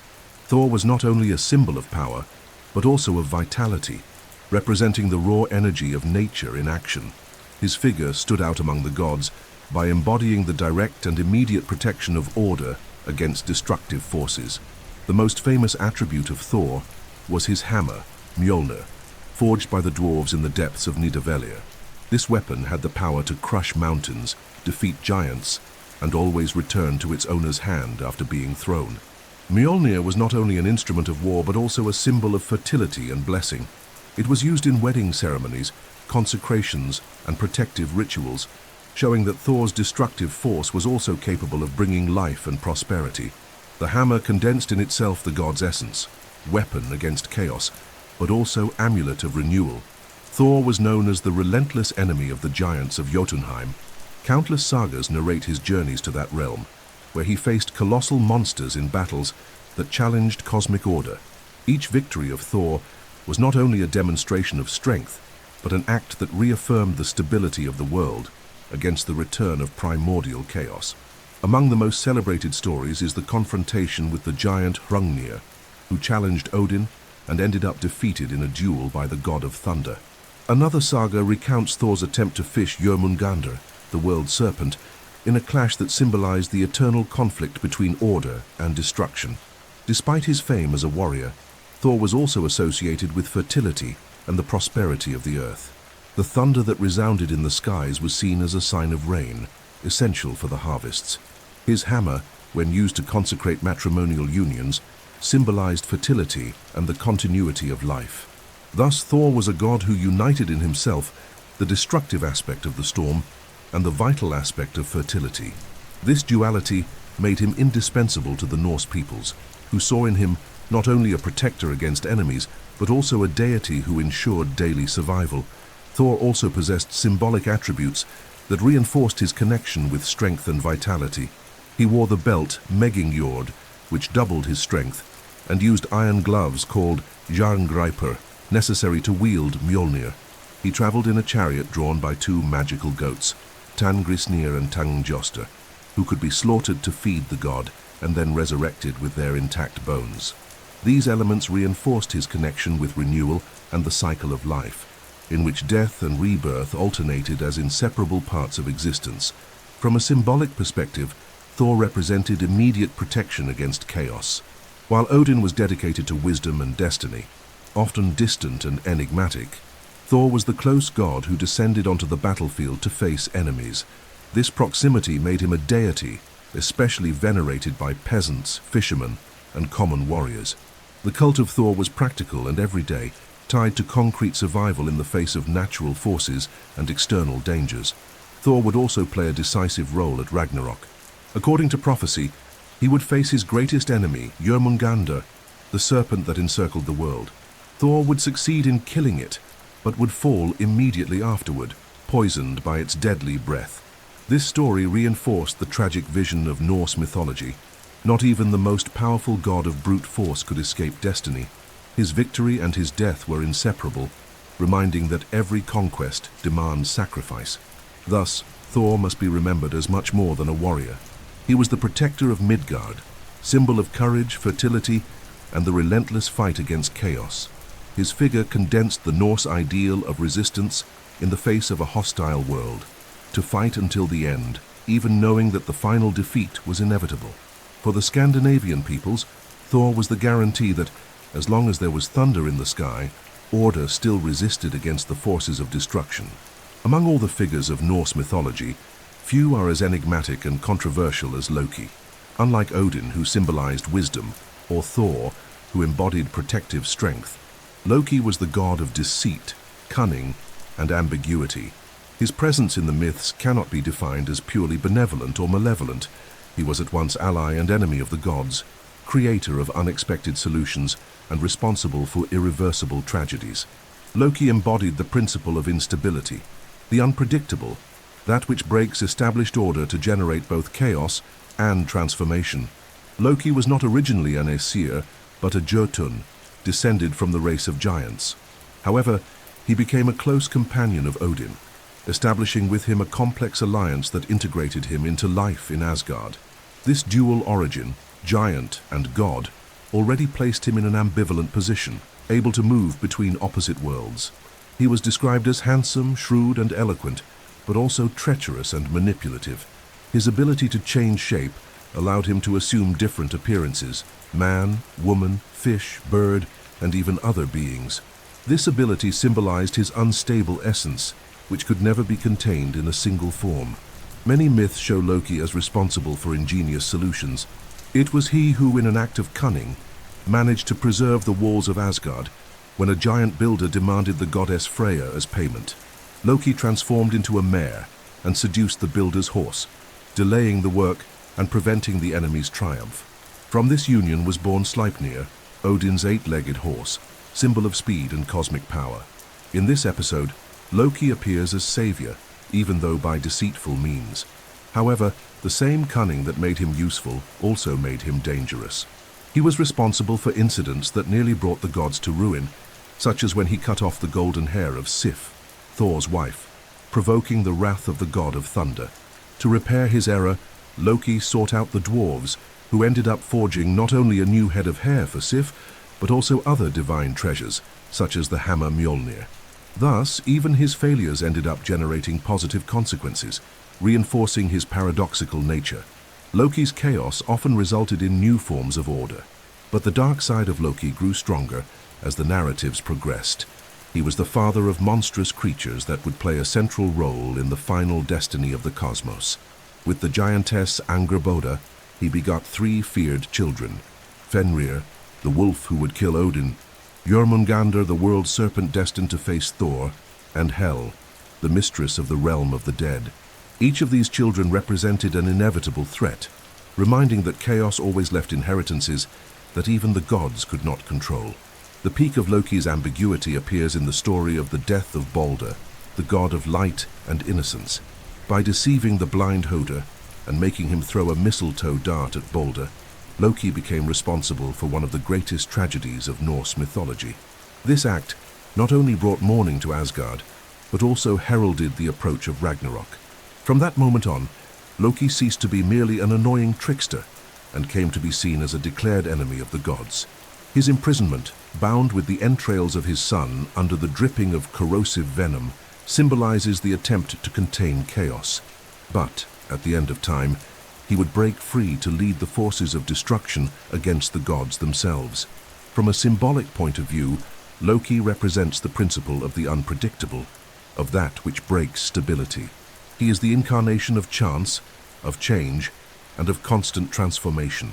In a society marked by long winters, stormy seas, and constant threats, the Norse peoples knew that life was unstable. Loki translated this instability into divine form, reminding that no order was permanent, and that chaos could arise from where it was least expected. But Loki also had a necessary function. Without him, the gods would not have obtained many of their treasures. Without him, Sleipnir would not exist. Without him, the tension that drove the myths would have no movement.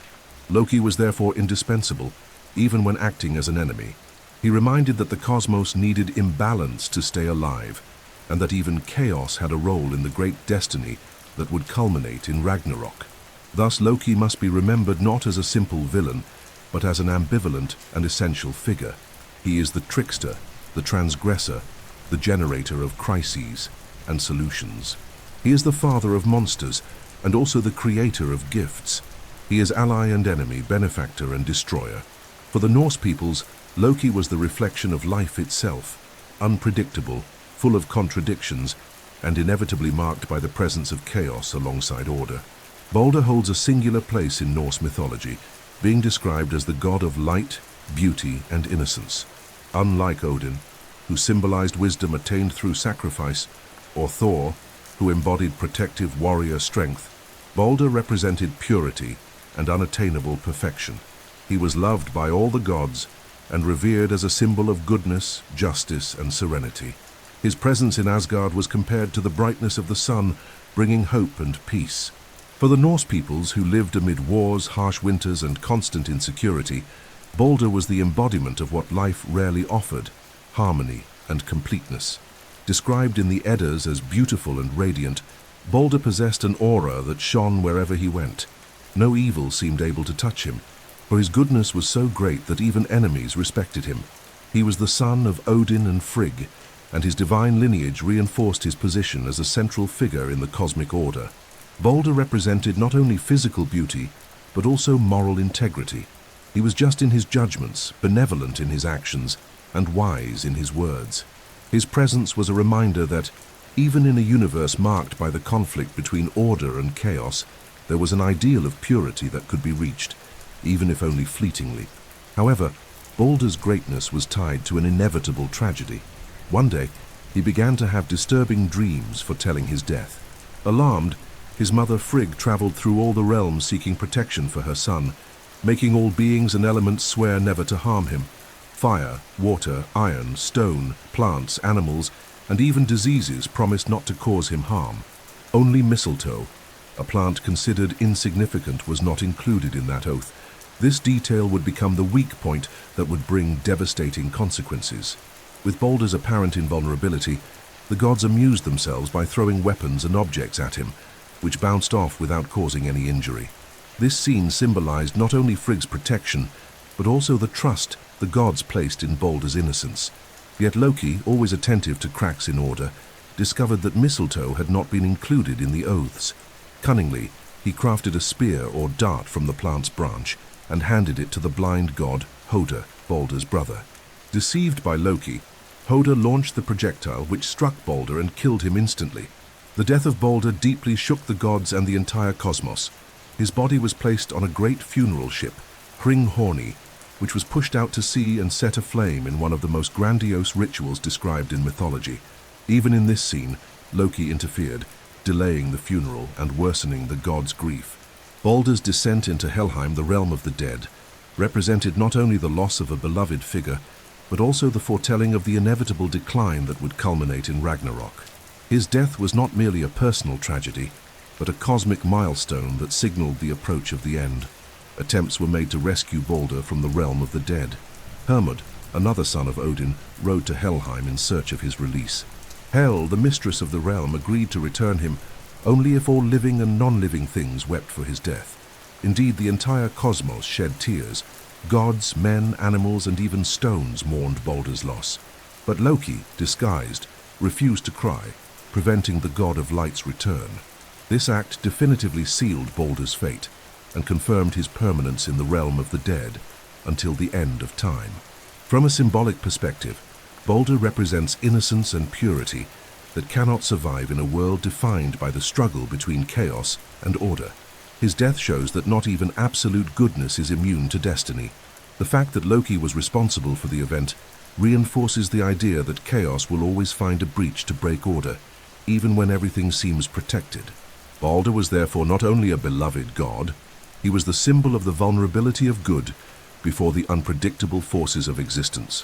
For the Norse peoples, narrating his death was not only about lamenting the loss of a hero, but also reflecting on the fragility of life and the inevitability of fate. Beauty, goodness, and innocence could illuminate the world, but they could not escape the shadow of death. Yet mythology also preserved the hope that, after Ragnarok, Balder would return to reign in a purified new world. Thus his figure transcended tragedy, becoming a promise of renewal. Therefore, Balder must be remembered as the god of light and innocence, whose death shook the foundations of the cosmos. He symbolizes both the fleeting beauty of life and the hope of rebirth after destruction. For the Norse peoples, Balder was the certainty that even when everything seemed lost, light could return in a new cycle, bringing renewal and balance to the universe. Among the gods of Asgard, Heimdall occupies a unique and solitary role. He is the eternal guardian of the Bifrost Bridge, the flaming rainbow that connects the world of men, Midgard, to the realm of the gods, Asgard. His function is to watch over this fragile link between gods and mortals, ensuring that only the worthy may cross it, and that enemies, especially the giants of Jotunheim, do not invade the divine fortress. Heimdall is, therefore, the cosmic sentinel, the one who never sleeps, endowed with extraordinary senses to perceive even the smallest signs of threat. Described in the Eddas as the son of 9 mothers, all sisters of the sea, Heimdall was born shrouded in mystery and power. This multiple origin connected him directly to the primordial forces of nature. He possessed such sharp sight that he could see for hundreds of kilometers, even during the night, and his hearing was so acute that he could hear grass growing or wool expanding on the backs of sheep. These abilities made him the perfect watchman for a function that demanded constant attention and unshakable vigilance. His most famous weapon was the Gjallarhorn. the cosmic horn he kept with him, and which, when sounded, would announce the beginning of Ragnarok. The call of the Gjallarhorn would be heard across all 9 worlds, summoning gods and warriors for the final battle. This image reinforces the apocalyptic character of Heimdall. He was not only a guardian, but also the herald of the end of times. Until the very last moment, his role was to watch and protect, and in the decisive instant, he would be the one to give the signal that would forever change the destiny of the cosmos. Despite his vigilant role, Heimdall also had functions related to human life. He was seen as the protector of social order, associated with the origin of human classes. In some traditions, it was he who taught men the rules of coexistence, establishing distinctions between kings, warriors, and farmers. This connection shows that Heimdall was not only a distant guardian, but also a guide for human balance, reflecting the role he played in the cosmos itself, watching, protecting, and organizing. Another relevant aspect was his relationship with Loki, the trickster. The sources narrate that in Ragnarok, Heimdall would face Loki in a final duel in which both would die. This destiny reveals the fundamental opposition between the two figures. Heimdall, the guardian of order and vigilance, against Loki, the agent of chaos and deception. This final clash symbolized the inevitable confrontation between stability and disorder, showing that even the strictest vigilance could not forever prevent the advance of chaos. Heimdall was also described as a pure and radiant god, frequently associated with light. His home in Asgard was called Himinbjörg, located near the Bifrost Bridge, from where he could observe everything. He was not represented as an aggressive warrior, but as a patient sentinel whose strength lay in discipline and constancy. This image contrasted with figures like Thor, always impetuous, or Odin, always cunning. Heimdall symbolized silent vigilance, constant readiness, and the sacrifice of living always alert. From a symbolic point of view, Heimdall represented the consciousness that never sleeps, the necessity of being prepared against the threats of chaos. For the Norse peoples, who lived in hostile environments and under the constant risk of invasions, the idea of an eternal guardian had profound value. Heimdall was the personification of the hope that, as long as vigilance existed, order could resist. But his inevitable link to Ragnarok also reminded that no protection is eternal. Therefore, Heimdall must be remembered as the guardian of the Bifrost Bridge, the tireless watchman of Asgard, and the herald of the end of times. He symbolizes discipline, purity, and unshakable vigilance, but also the certainty that, even with constant watch, chaos will find its way. His figure shows that order depends as much on strength as on vigilance, and that eternity can only be sustained by the constancy of those who never close their eyes. Tyr is one of the oldest and most enigmatic gods in Norse mythology. Unlike Odin, who represents wisdom and the pursuit of knowledge, or Thor, who symbolizes strength and direct protection against chaos, Tyr personified courage, honor, and justice in their purest form. He was the god of war, but not of mere violence and destruction. He represented the ethical aspect of battle, loyalty to oaths, and respect for laws. His role among the Aesir was twofold: fearless warrior and guardian of moral order. Tyr's origins are somewhat obscure, and in some traditions he appears as Odin's son, while in others he is described as a descendant of giants. This ambiguity does not lessen his importance. On the contrary, it reinforces his link with the balance between opposing forces. Tyr was a god associated with the daylight sky, a symbol of clarity and firmness, in contrast with the darker and more ambiguous figures that populated other realms of the cosmos. The best-known myth of Tyr is his part in the binding of Fenrir, the monstrous wolf born of Loki, and the giantess Angerboda. Fenrir grew up among the gods, but soon became so strong and threatening that no one dared approach him. Fearing his power, the gods decided to bind him with chains forged by the dwarves. Twice they tried and failed, for Fenrir broke the chains with ease. At last the dwarves made Gleipnir, a magical fetter crafted from impossible ingredients: the sound of a cat's footsteps, the roots of a mountain, a bear's sinews, a woman's beard, a fish's breath, and a bird's saliva. The gods then challenged Fenrir to test his strength by trying to break Gleipnir. Suspicious, the wolf agreed only on the condition that one of them place a hand in his mouth as a pledge of trust. No god stepped forward except Tyr. Without hesitation, he extended his right hand, allowing Fenrir to bite if he were deceived. When the magic fetter tightened and Fenrir could not free himself, He realized the trap and tore off Tyr's hand with a snap of his jaws. From then on, Tyr was depicted as the one-handed god, the supreme symbol of sacrifice for the community. This episode shows Tyr's essence: absolute courage, loyalty to one's word, and the willingness to sacrifice oneself for the greater good. He knew he would lose his hand, but accepted the risk for the safety of the cosmos. His action was not only brave but just, for the world's balance required that Fenrir be restrained until the time of Ragnarok. Tyr did not shrink from duty, even knowing the price would be high. Symbolically, Tyr embodies justice, grounded not merely in force, but in honor. For the Norse peoples, war was not only destruction, it was also the defense of the community, the keeping of sworn word, and the respect for rules that ensured collective survival. Tyr represented this ideal of the just warrior, who fights not only for personal glory, but for the maintenance of order. His sacrifice was an example of how true leadership demands renunciation and courage before the inevitable. Despite his importance, Tyr gradually lost prominence to Odin and Thor, especially in the Viking Age, when war became more closely associated with brute force and ecstatic inspiration than with justice. Even so, his presence remained notable. The very weekday Tuesday in several Germanic languages derives from his name, a reminder of the antiquity of his cult. This detail shows that Tyr was, at some point, regarded as one of the chief gods of the pantheon. At Ragnarok, Tyr would meet a grand and tragic fate. He would face Garm, the hound who guards Helheim, in a mortal combat. The two would kill each other, repeating the Norse pattern in which courage and sacrifice are inseparable. This prophecy shows that Tyr's destiny was sealed from the start, to fight for justice until the final moment, even in the face of inevitable destruction.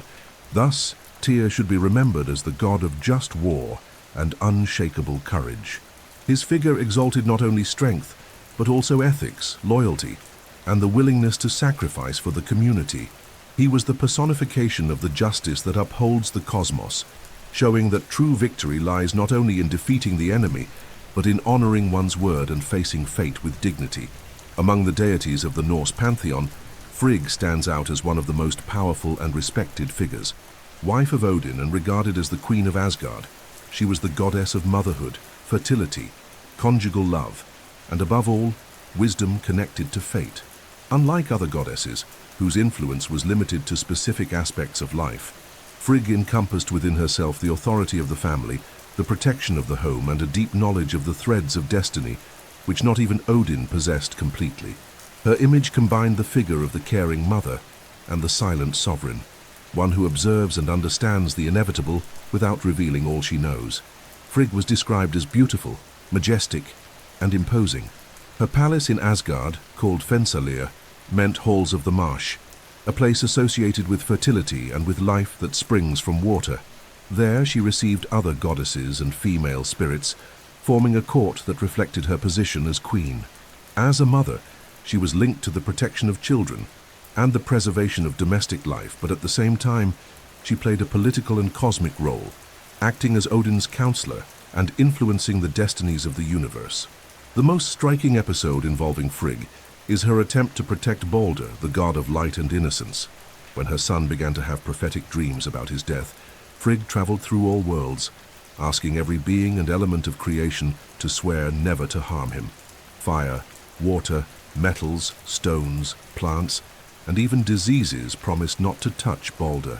Only mistletoe, considered harmless, was ignored. This omission would prove fatal, for Loki used mistletoe to bring about Balder's death at the hands of his brother Hoder.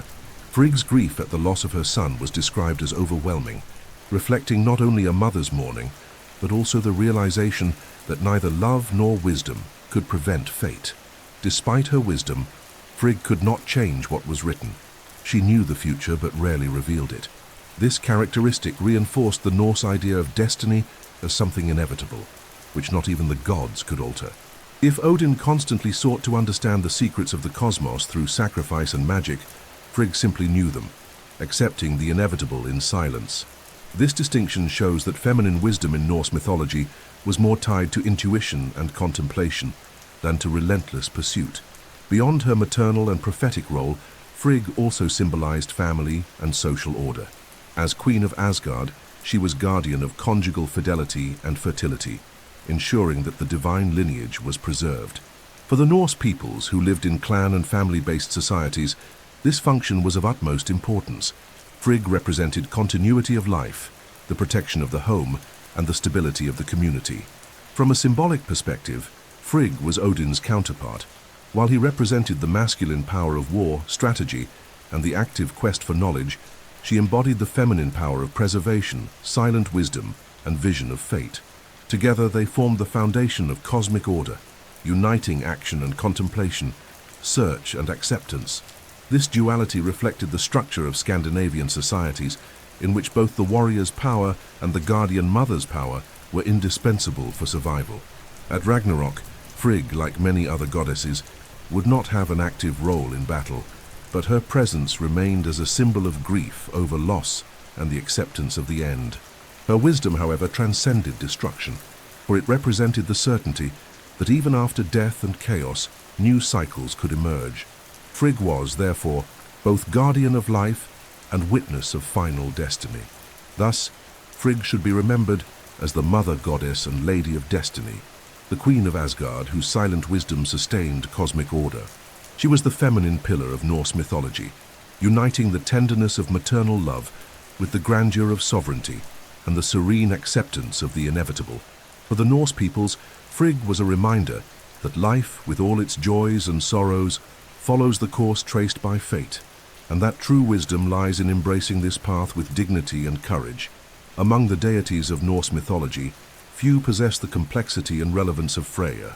Daughter of Njord and sister of Freyr, belonging to the lineage of the Vanir, she was handed over as a hostage to the Aesir after the war between the two divine families, becoming one of the most powerful and influential goddesses in Asgard. Her figure transcends simple categories. Freyja is the goddess of love and fertility, but also of magic, wealth, beauty, and even war.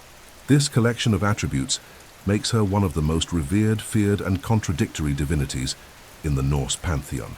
Freyja's beauty was incomparable, described as radiant, capable of awakening desire and fascination in gods, giants, and mortals. Her presence symbolized the irresistible force of love and passion. She possessed the necklace Brisingamen, one of the most precious treasures of mythology, forged by dwarves and obtained by Freyja after a negotiation that involved desire and power. This necklace was more than an ornament. It represented fertility, vitality, and the feminine energy capable of moving worlds. The gleam of Brisingamen reflected Freyja's own essence, which united seduction and strength in equal measure. Beyond her connection with love and fertility, Freyja was the mistress of Seder, a form of magic associated with prophecy, spells, and the steering of destinies.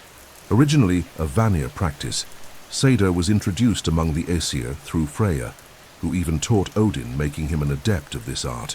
This bond with magic made her a mysterious and feared figure, for she held knowledge capable of altering courses and manipulating invisible forces. For the Norse peoples who regarded fate as inevitable, Freyja symbolized the rare possibility of temporarily bending the fabric of the cosmos. But Freyja was also a goddess linked to war and death. Half of the warriors slain in battle were not led to Valhalla, but to her hall called Sessrumnir, located in Folkvangr. This sharing between Odin and Freyja shows that her authority extended beyond fertility and love. She also governed the fate of warriors and the future of battles. This warlike facet, often forgotten, reveals the depth of her figure. The same goddess who blessed marriages and harvests also ruled over the dead on the battlefield. From a symbolic point of view, Freyja embodied feminine potency in all its dimensions: creator, seductress, warrior, and mage. Unlike idealized figures of docile femininity, she was active, powerful, and often dangerous. This power inspired respect and fear, showing that womanhood could be both guardian of life and lady of death. For a society marked by contrasts between fertility and destruction, peace and war, Freyja represented the perfect synthesis of these dualities. Freyja was also a traveler among worlds. She possessed a falcon feather cloak that allowed her to fly through the skies and cross boundaries between realms.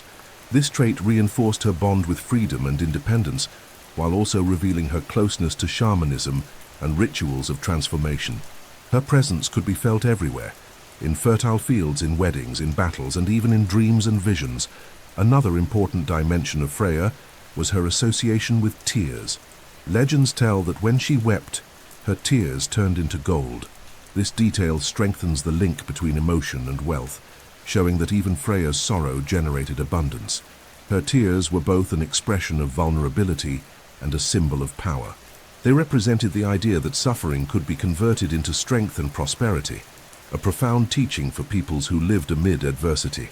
In Ragnarok, Freya does not appear prominently, but her function as a gatherer of the slain and her link with magic suggest that her influence would continue until the end. Her figure, however, transcends the limits of the apocalypse, for it symbolizes universal forces that never disappear. Love, fertility, death, and magic always return in new cycles. Thus, Freya should be remembered as one of the most complete and powerful goddesses of Norse mythology. She is the lady of love and passion, but also of war and death. She is the guardian of fertility and wealth, but also mistress of magic and destiny. Her presence reveals that femininity, in the Norse view, was neither passive nor secondary, but active, vital, and transformative. For the Scandinavian peoples, Freya was proof that life exists only because it gathers within itself opposing forces: love and war, beauty and mourning, fertility and destruction. Freyr, twin brother of Freya and son of the sea god Njord, is one of the most revered deities of Norse mythology. Belonging to the lineage of the Vanir, he was integrated into the Aesir after the peace treaty that ended the war between the two divine families. While Odin represented wisdom and Thor symbolized warrior strength, Freyr embodied fertility, prosperity, and the abundance of life.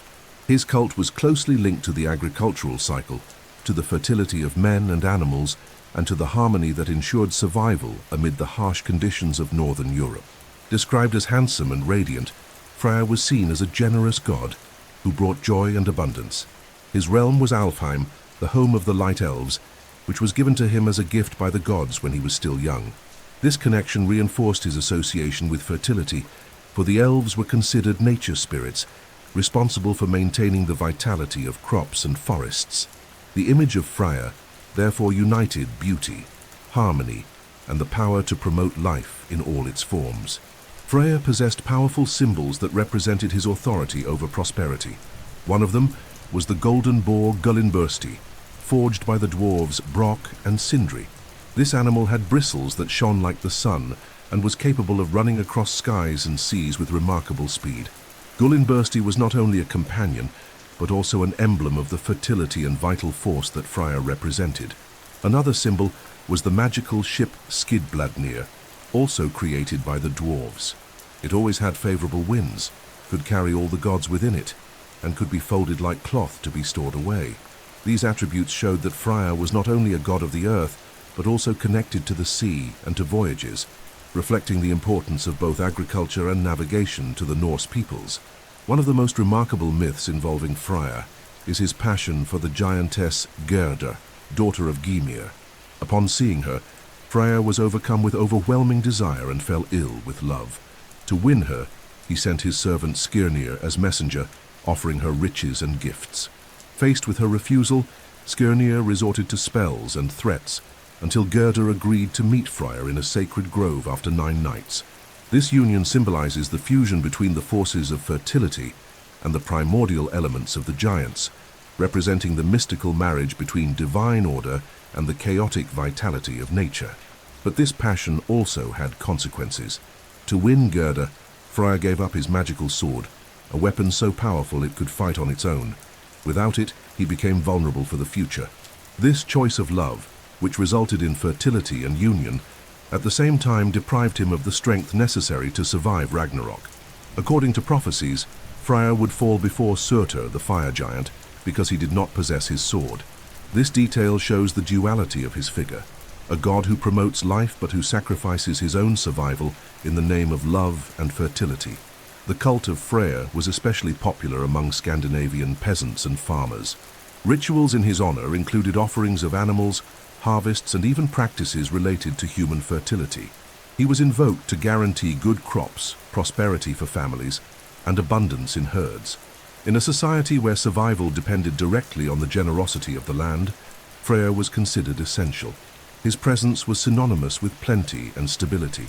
From a symbolic point of view, Freyr represented the luminous face of existence. While other gods were connected to war, death, or painful wisdom, Freyr symbolized the joy of life in growth, the pleasure of love, and the harmony between man and nature. However, his love story with Gerda also reminded that fertility requires sacrifice, and that even abundance is subject to the tragic destiny of the cosmos. Thus, Freyr should be remembered as the god of fertility and prosperity, whose generosity sustained the human world. He was the promise of abundance amid difficulties, the symbol of union between nature and divinity, and the proof that life blossoms even in hostile environments. But he was also the reminder that, in the cycle of fate, even abundance may be fleeting, and that final survival requires choices that do not always guarantee victory. Njord, father of Freya and Freya, is one of the oldest and most venerated figures of the Vanir lineage. Unlike the gods of Asgard, who represented war, wisdom, or strength, Njord symbolized the sea, the winds, fishing, seafaring, and the wealth that came from the waters. In a Norse world surrounded by fjords, tempestuous seas, and long boat voyages, he was an essential divinity for survival and prosperity. His presence revealed that, beyond battles, life depended on the favor of the oceans and the wind currents. Described as serene and majestic, Njord was invoked to ensure safe journeys, abundant fish, and commercial wealth. He was not a warrior god, but a protector of everyday prosperity, responsible for guaranteeing plenty to coastal communities. For the Scandinavian peoples who lived in constant contact with the sea, Njord was a close and practical figure, reminding them that survival depended not only on the strength of iron, but also on the generosity of waves and winds. One of the best-known episodes linked to Njord is his marriage to Skadi, the goddess of mountains and snow. Skadi sought vengeance against the gods for the death of her father, the giant Thiazi, but as compensation she was offered the chance to choose a husband from among the gods. She had to choose by looking only at their feet, and deceived by the beauty of Njord's feet, believed they belonged to Balder, the most beautiful of the gods. Thus she married Njord, but the union was marked by conflict. Skadi, a lover of icy mountains and the hunt, could not bear to live by the sea and the constant cry of seagulls. Njord, in turn, could not endure the cold and silence of the mountains. They tried alternating their homes, 9 nights in Skadi's hall, 9 nights by Njord's sea, but they could not reconcile their worlds. The marriage ended in separation, symbolizing the difficulty of uniting opposing forces of nature: sea and mountains, salt and ice, ceaseless motion and static solitude. This myth reflected the reality of the Norse peoples, for whom the sea and the mountains were equally grand, yet irreconcilable. Njord was also associated with material wealth. As the god of favorable winds, he ensured not only fishing but also maritime trade, vital for the Scandinavians. His blessings were seen as fundamental, so that ships would depart safely and return laden with goods. In a society where the sea was both a threat and a pathway to prosperity, Njord symbolized the hope of stability and abundance. Another important aspect is that Njord, like his children, was handed over to the Aesir after the war among the gods. This detail reinforces the integration between different traditions. The cult of Njord, tied to maritime fertility, joined the Asgardian pantheon, which exalted war and order. This fusion shows that Norse religion was not rigid, but the result of cultural and historical syntheses. Njord brought to Asgard the balance between strength and prosperity, reminding that power was maintained not only by the sword, but also by plenty and commerce. From a symbolic perspective, Njord represented the sea as a source of life and wealth, but also as an uncontrollable force. He was the personification of the dependence on and fear of the ocean. With every voyage, with every catch, the sea could give or take away. To invoke Njord was to seek safety amid instability. His bond with the winds reinforced this idea, for it was the winds that decided the course of ships, controlling the fate of men. At Ragnarok, Njord would have a less active role, but his influence would not disappear. His dominion over sea and winds would remain part of the chaos returning to the cosmos. Even so, his figure transcends the end, for he symbolizes eternal forces of nature that always return. Oceans and winds never cease, they only change form. Thus, Njord should be remembered as the god of sea and winds, one of the pillars of prosperity in Norse mythology. He represented wealth, the safety of voyages, and the abundance of waters, but also the fragility of life in the face of nature's uncontrollable forces. For the Scandinavian peoples, Njord was the certainty that, as long as there were seas and winds, there would be risk, but there would also be life. Hel is one of the darkest and most enigmatic figures in Norse mythology. Daughter of Loki and the giantess Angerboda, she was born destined to rule one of the most feared realms of the cosmos, Helheim, the abode of the dead who did not fall in battle.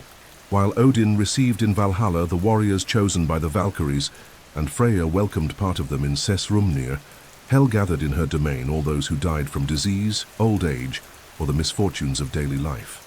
This condition made her the mistress of the majority of human souls, turning her realm into an inevitable destiny for the common man. Hel's appearance reflected her role. Traditions describe her as a figure with a divided body, half alive and beautiful, half cadaverous and decaying. This duality represented the boundary between life and death, showing that she existed in an intermediate state.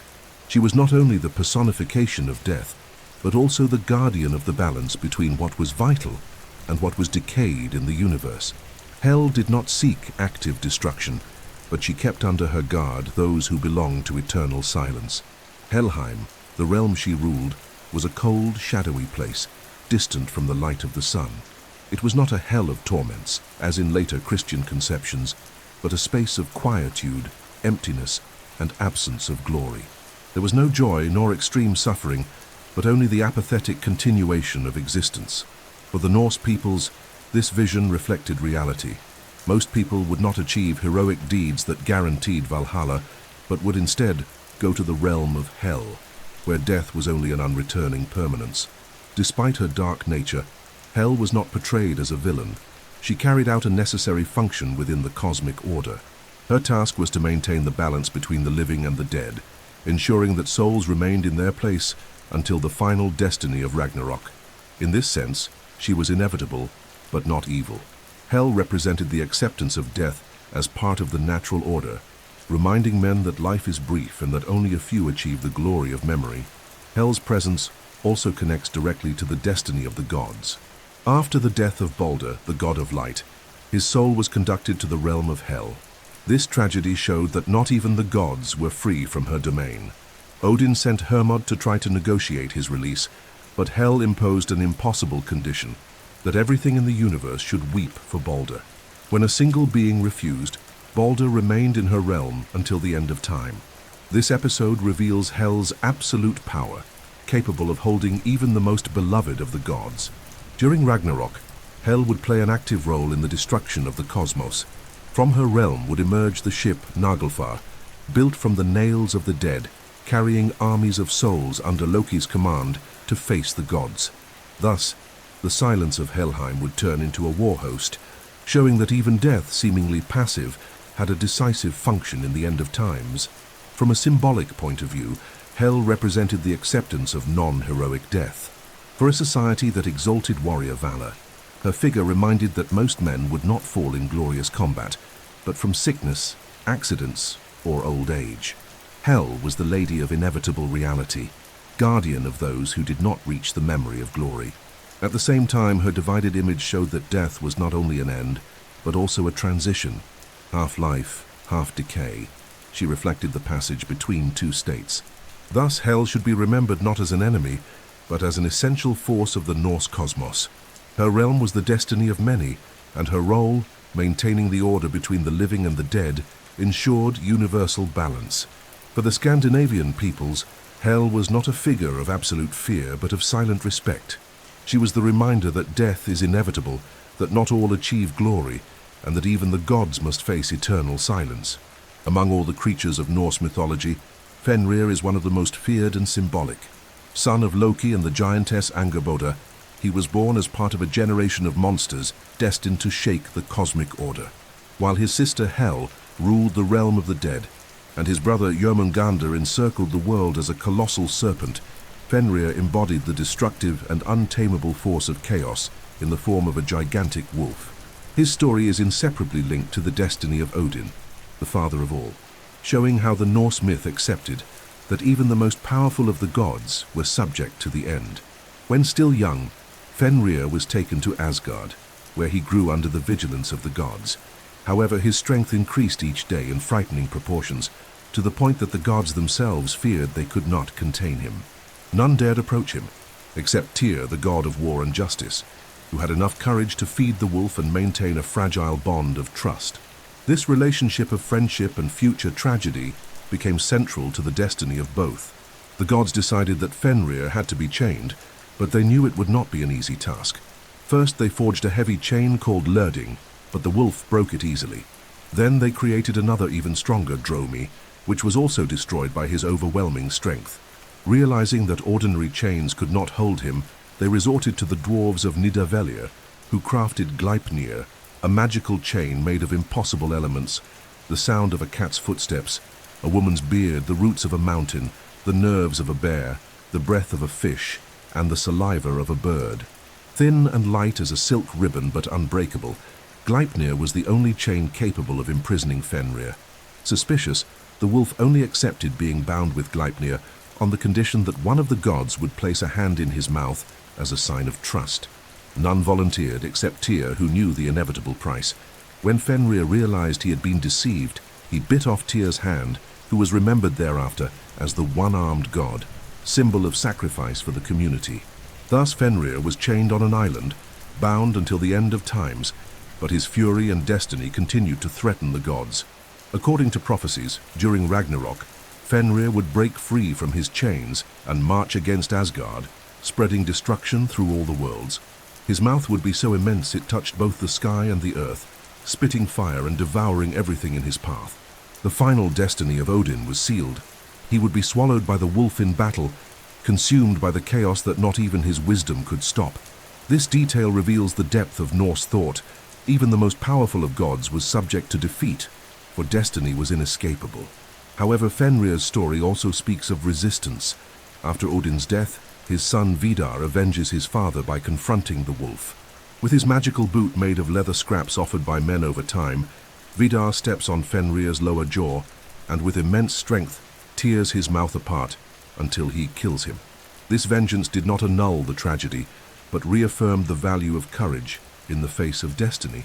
Even knowing his father would be devoured, the gods ensured that chaos would also pay its price. From a symbolic perspective, Fenrir represents the destructive forces that cannot be controlled forever. He is the embodiment of fear that grows as time advances, reminding that everything that exists carries within itself the seed of destruction. For the Norse peoples, Fenrir was a reflection of life itself. The stronger it becomes, the closer it is to the moment it will break free. The myth offered no illusions. No wall, no chain, no god can stop destiny when its time comes. Fenrir also reinforced the idea that order depends on sacrifices. Tyr's hand was the price paid to contain the wolf until the final moment. This sacrifice revealed that keeping the cosmos in balance demanded courage and inevitable losses. Likewise, Odin's death, though tragic, was part of the cycle that would guarantee renewal after Ragnarok. Fenrir, therefore, was not only a monster to be feared, but also a necessary force for the destruction that precedes the creation of a new world. Thus Fenrir should be remembered as the monstrous wolf that embodied Odin's own destiny. He was the inevitable shadow of order, the reminder that no power is eternal, and that even the gods are subject to the end. For the Scandinavian peoples, his story was both a warning and a consolation. Chaos will come, destruction will happen, but from death will be born renewal. Jormungandr, also known as the World Serpent, is one of the most impressive and terrifying creatures in Norse mythology. Daughter of Loki and the giantess Angerboda, she is sister to Fenrir, the monstrous wolf, and Hel, the Lady of the Dead. Unlike the other two, who inhabit specific territories of the cosmos, Jormungandr was cast into the sea by Odin right after she was born, because her presence on land threatened the order. There, in the deep waters that surround Midgard, the serpent grew until she reached colossal proportions, so vast that she encircled the entire world and bit her own tail.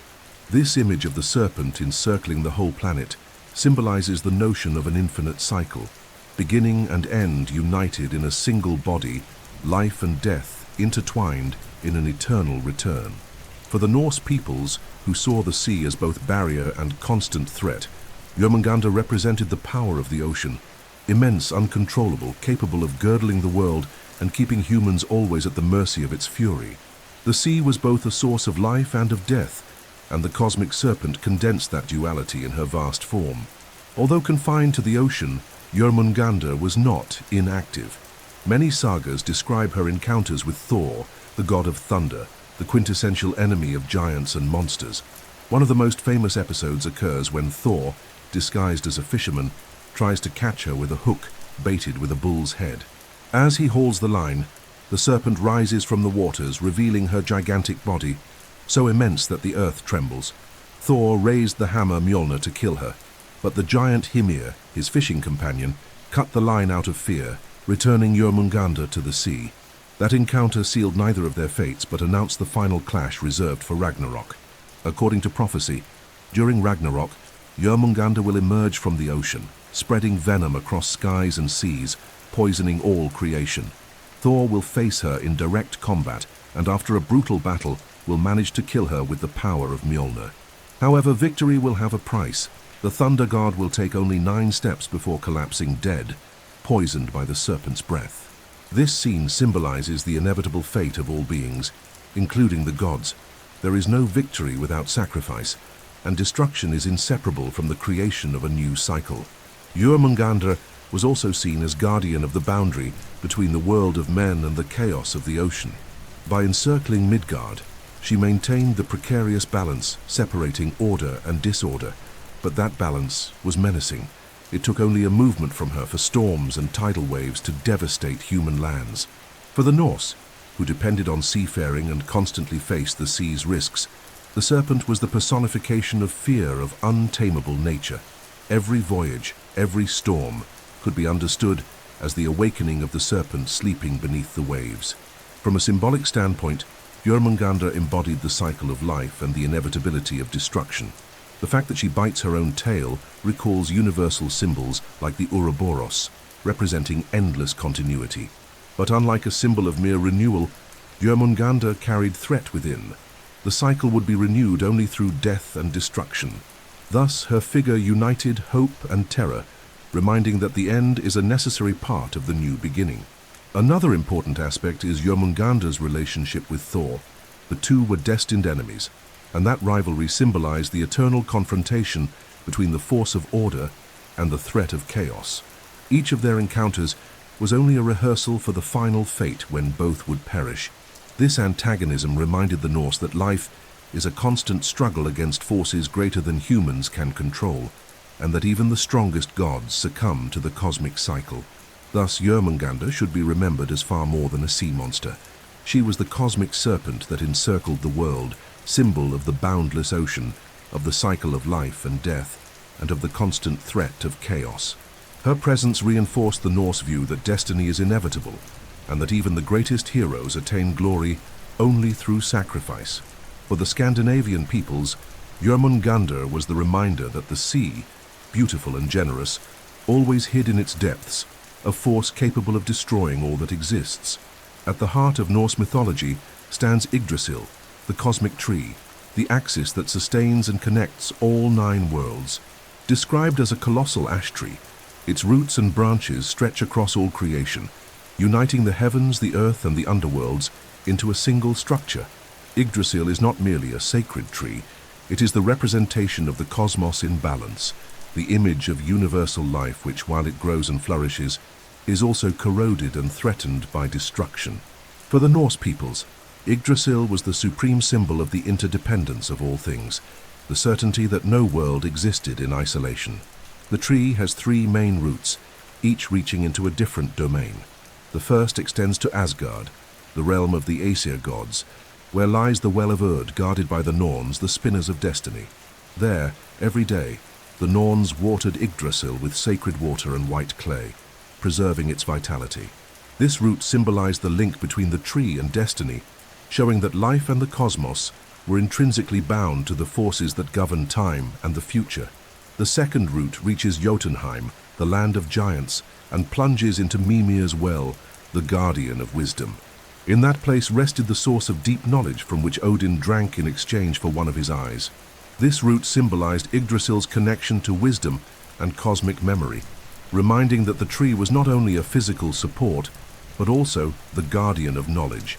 The link with the giants reinforced the idea that even chaos contains secrets that sustain order. The third root descends into Niflheim, the realm of ice and darkness, where lies the spring of Hvergelmir. There dwells Nidhogg, the dragon that gnaws endlessly at Yggdrasil's roots, accompanied by serpents that aid in its destruction. This root represented the tree's link with death and corruption, showing that the universe, though grand, is always threatened by forces that seek to corrode it. The presence of Nidhogg reminded that no balance is eternal, and that even the world tree carried within itself the seed of decay. At Yggdrasil's highest branches rests a cosmic eagle whose eyes oversee all the worlds. Between its eyes sits a hawk named Vedrfolnir, extending its sight even further. Connecting the heights to the depths runs the squirrel Ratatosk, who constantly climbs up and down, carrying insults between the eagle and the dragon Nidhogg. This dynamic shows that Yggdrasil is not only a symbol of stability, but also the stage of tensions and conflicts running through all creation. On its branches also live 4 stags that feed on its leaves, representing the winds blowing across the skies. From its trunk drips dew that fertilizes the world, granting life to plants and men. Every detail of the tree carries cosmic meaning. Its leaves are vitality, its trunk is strength, its roots are the foundations of the universe. Yggdrasil is therefore more than a central axis. It is the very essence of life, sustaining and connecting all things. Despite its grandeur, Yggdrasil is not immune to suffering. The Eddas tell that the tree groans and trembles under the weight of the universe, threatened by plagues, animals, and destructive forces. This detail reinforced the Norse view that even cosmic order is fragile. The tree may flourish and nourish life, but it is also subject to decay, slowly corroded by Nidhogg and his serpents. At Ragnarok, Yggdrasil will shake violently, marking the collapse of the cosmos. Yet even after destruction, some traditions say it will survive, allowing a new cycle of life to blossom. From a symbolic standpoint, Yggdrasil represents the totality of the cosmos and the balance between opposing forces. It is life and death, growth and decay, wisdom and corruption. For the Norse, it was the reminder that existence is sustained by invisible connections and that destruction is never far away. But it also symbolized hope. As long as Yggdrasil stood, the universe would endure, and even after its fall, from it a new order could arise. Thus, Yggdrasil should be remembered as the cosmic and eternal tree, the axis of the universe that connects all worlds. It is the reflection of both human and divine condition, grand, vital, but always under threat. For the Norse peoples, Yggdrasil was the certainty that all life is intertwined and that the fate of the cosmos depends as much on its strength as on its vulnerability. Among the most mysterious and revered figures of Norse mythology are the Norns, the guardians and spinners of fate. Like the Moirai in the Greek tradition, they were responsible for determining the course of the lives of gods, giants and humans, weaving and cutting the invisible threads that upheld existence. Their presence in Norse narratives symbolizes the inevitability of destiny, a force superior even to the gods themselves who, no matter how powerful, could not escape what had been written.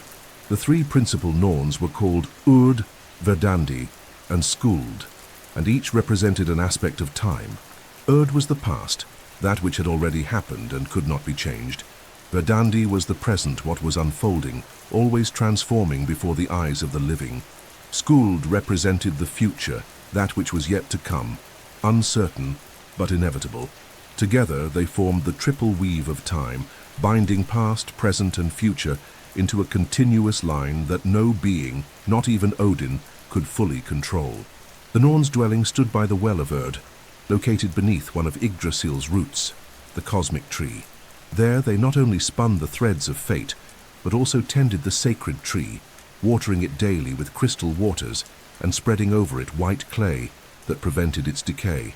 This symbolic gesture showed that destiny was not merely an abstract force, but also that which sustained the life of the cosmos itself. Yggdrasil's vitality, and by consequence that of all 9 worlds, depended on the Norns' work. The sagas tell that the Norns were not just 3, but many. Beyond the principal ones, there were others of different natures, some linked to the gods, others to the elves, and still others to the dwarves. These figures were assigned to the fate of specific individuals, present at each person's birth to mark their path. Thus every man and woman had their own Norn, and their life was shaped by what she decided at that initial moment. This belief reinforced the notion that fortune and misfortune were not merely the result of choices, but inscribed from the beginning of life. The Norn's power was absolute, and not even Odin, who had sacrificed an eye and hanged himself upon Yggdrasil in pursuit of wisdom, had full sight of destiny. He could know fragments, omens and signs, but he could not alter them. This reflected the fatalistic conception of the Norse peoples. Life is a constant struggle, but the end is already traced. Gods might fight bravely, men might win glories, yet the fabric of fate would always be fulfilled. The Norns' activity at Urd's well also had a ritual and symbolic character. They represented the link between time and nature, between the continuity of life and the inevitability of death. Each thread spun was a life, each cut an end. And yet the cosmic tree continued to be watered, showing that individual destruction did not mean the end of the whole. Life, in its collectivity, persisted even as individuals and worlds came to an end. From a symbolic standpoint, the Norns expressed a worldview in which destiny was inescapable. Unlike traditions that placed the gods as absolute lords, Norse mythology established that even they were subordinate to the forces of time. This conception reflected the reality of a society accustomed to harsh winters, disease, and war, where death was a constant presence. Accepting destiny did not mean passive resignation, but active courage. To struggle, even knowing the end was already written. The Norns also embodied the idea that time was not linear, but cyclical. The past influenced the present, and the present prepared the future. Nothing stood alone. Everything was consequence and preparation. For the Norse, who saw the cosmos as subject to a cycle of birth, destruction, and rebirth, culminating in Ragnarok and the renewal of the world, this vision was part of the natural order of things. Destiny was not only condemnation, but also a promise of renewal. Thus the Norns should be remembered as more than simple spinners. They were the essence of time and fate, ladies of the thread of life that sustained gods and men. In the silence of Urd's well, they decided what would come to pass, and not even the greatest heroes could escape what was inscribed in their hands. For the Scandinavian peoples, the memory of the Norns was the certainty that each life, however brief or grand, was bound to the greater fabric of the cosmos, where all is fulfilled according to the law of destiny. Among the many sacred places of Norse mythology, none symbolizes the value of knowledge as strongly as Mimir's well. Located beneath one of Yggdrasil's roots, on the border with Jotunheim, the land of the giants, this well was the source of the deepest wisdom in the cosmos. Its waters held ancient secrets, revelations about the past, the present, and the future, and whoever drank from them received not only clarity of thought, but also an understanding of destiny. The guardian of this well was Mimir, an enigmatic figure associated with eternal knowledge. In some versions, Mimir was a wise giant. In others, a divine being connected to the gods. What is certain is that he possessed incomparable intellect, and his link to the well made him the keeper of wisdom that surpassed even Odin's reach. Drinking from Mimir's waters meant touching the mysteries of the cosmos, but this privilege came with a very high price. Nothing could be gained without sacrifice. The most famous episode involving Mimir's well is Odin's sacrifice. Wishing to reach the vision of the deepest secrets, the All-Father sought Mimir and asked to drink from the source. The guardian did not deny him access, but imposed a condition. Odin had to give up one of his eyes as payment. Without hesitation, the god plucked out his own eye and placed it in the well. In return, he received knowledge of destiny and the wisdom needed to govern the gods and prepare for Ragnarok. From that moment, Odin was represented as the one-eyed god, a symbol of his relentless quest for wisdom and his willingness to sacrifice in the name of something greater. This myth reveals one of the central truths of the Norse worldview. Knowledge always has a price. Nothing of value can be achieved without pain or renunciation. For Odin, the loss of an eye was small compared to the gain of a vision that transcended time. But for ordinary men, This story served as a reminder that all learning requires effort, sacrifice, and courage. Wisdom is never freely given. It must be earned. Even after Mimir's decapitation during the war between the Aesir and the Vanir, his head was preserved and kept by Odin. The god used enchantments and magic to keep it alive, and from it he received counsel whenever necessary. This detail reinforces even more Mimir's connection with eternal wisdom. Not even death could silence the knowledge he held. His oracular head represented the permanence of memory and the importance of preserving teachings, even in times of destruction. Mimir's well was not only a source of individual revelations, but also a central element in Norse cosmology. It showed that wisdom was not found in Asgard, the center of divine order, but on the borders with Jotunheim, the land of the giants.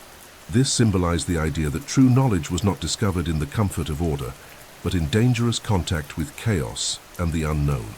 To know the world, one had to cross boundaries and risk entering hostile territories. From a symbolic perspective, Mimir's well represented the depth of the mind and memory.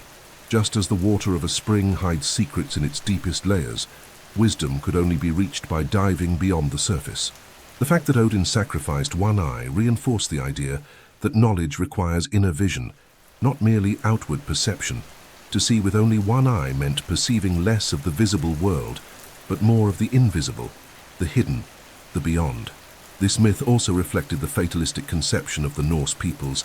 Even the gods, no matter how powerful, sought to understand destiny, not to change it, but to prepare for it. Mimir's knowledge did not offer salvation, but preparation.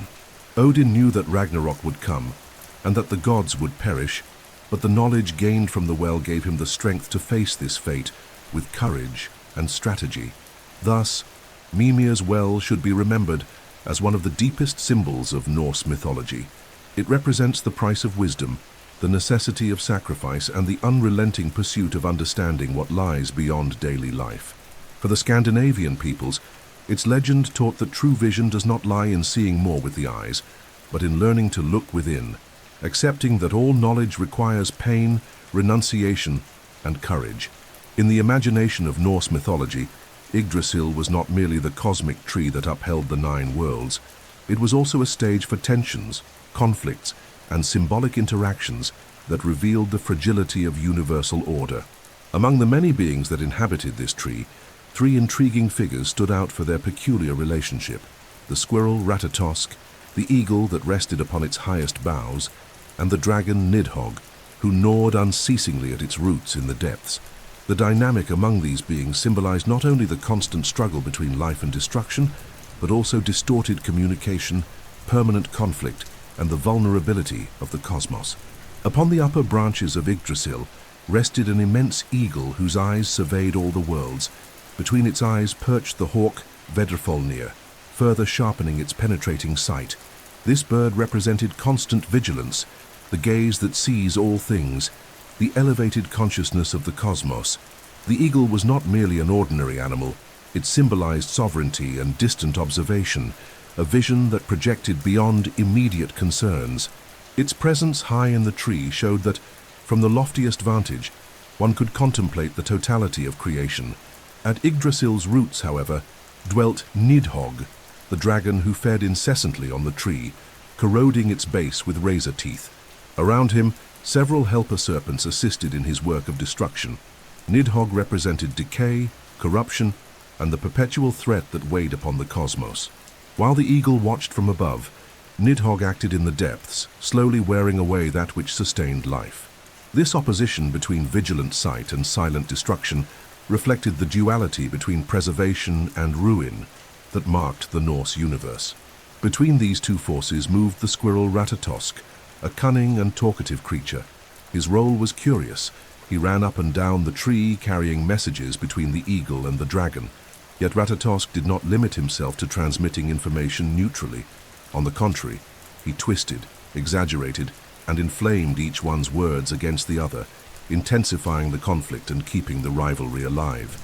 In this way, the squirrel became a symbol of gossip, discord, and malicious communication, a reminder that not only great forces but also small gestures can feed destruction. This interaction among the eagle, Nidhogg, and Ratatosk reveals the complexity of Norse cosmology. The universe was not stable and harmonious, but full of constant tensions and disputes. Life depended on balance, but that balance was always threatened by forces that consumed one another. The eagle's vigilance, Nidhogg's destruction, and Ratatosk's provocative cunning formed a symbolic triangle, expressing the Scandinavians' fatalistic vision. Cosmic order was precarious and subject to continual deterioration. From a symbolic standpoint, Ratatosk represented human communication in its most destructive form. Just as his messages provoked discord between the eagle and the dragon, gossip and lies could corrode trust among men and clans. For the Norse, whose survival depended on loyalty and the pledged word, this symbolism carried great weight. Ratatosk was the reminder that even a small creature could cause great disasters through the ill-used word. Nidhogg, for his part, was the reminder that all life carries within itself the seed of destruction.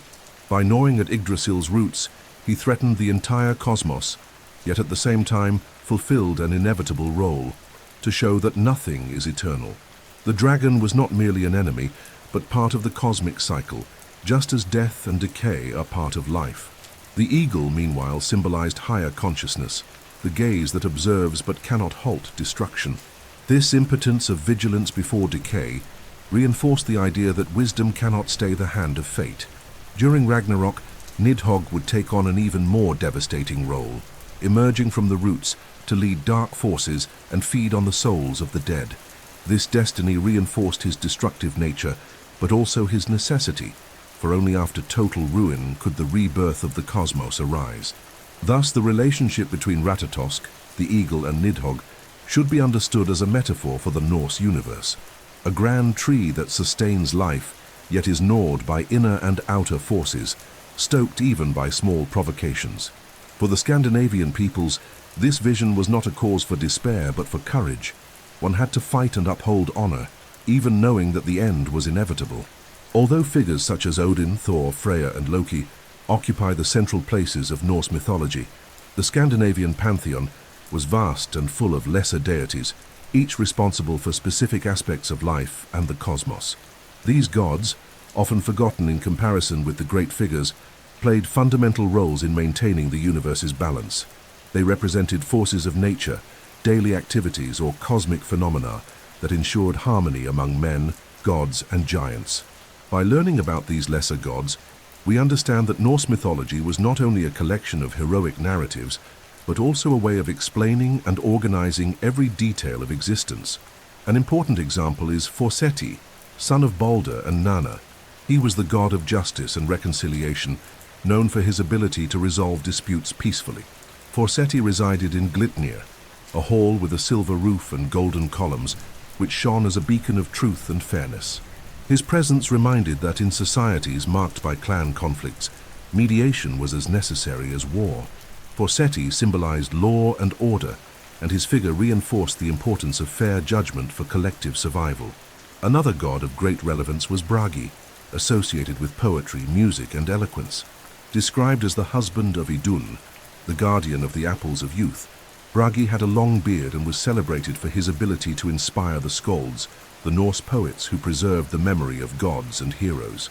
The word and the art of poetry were seen as forms of immortality, since they ensured that deeds and names would not be forgotten.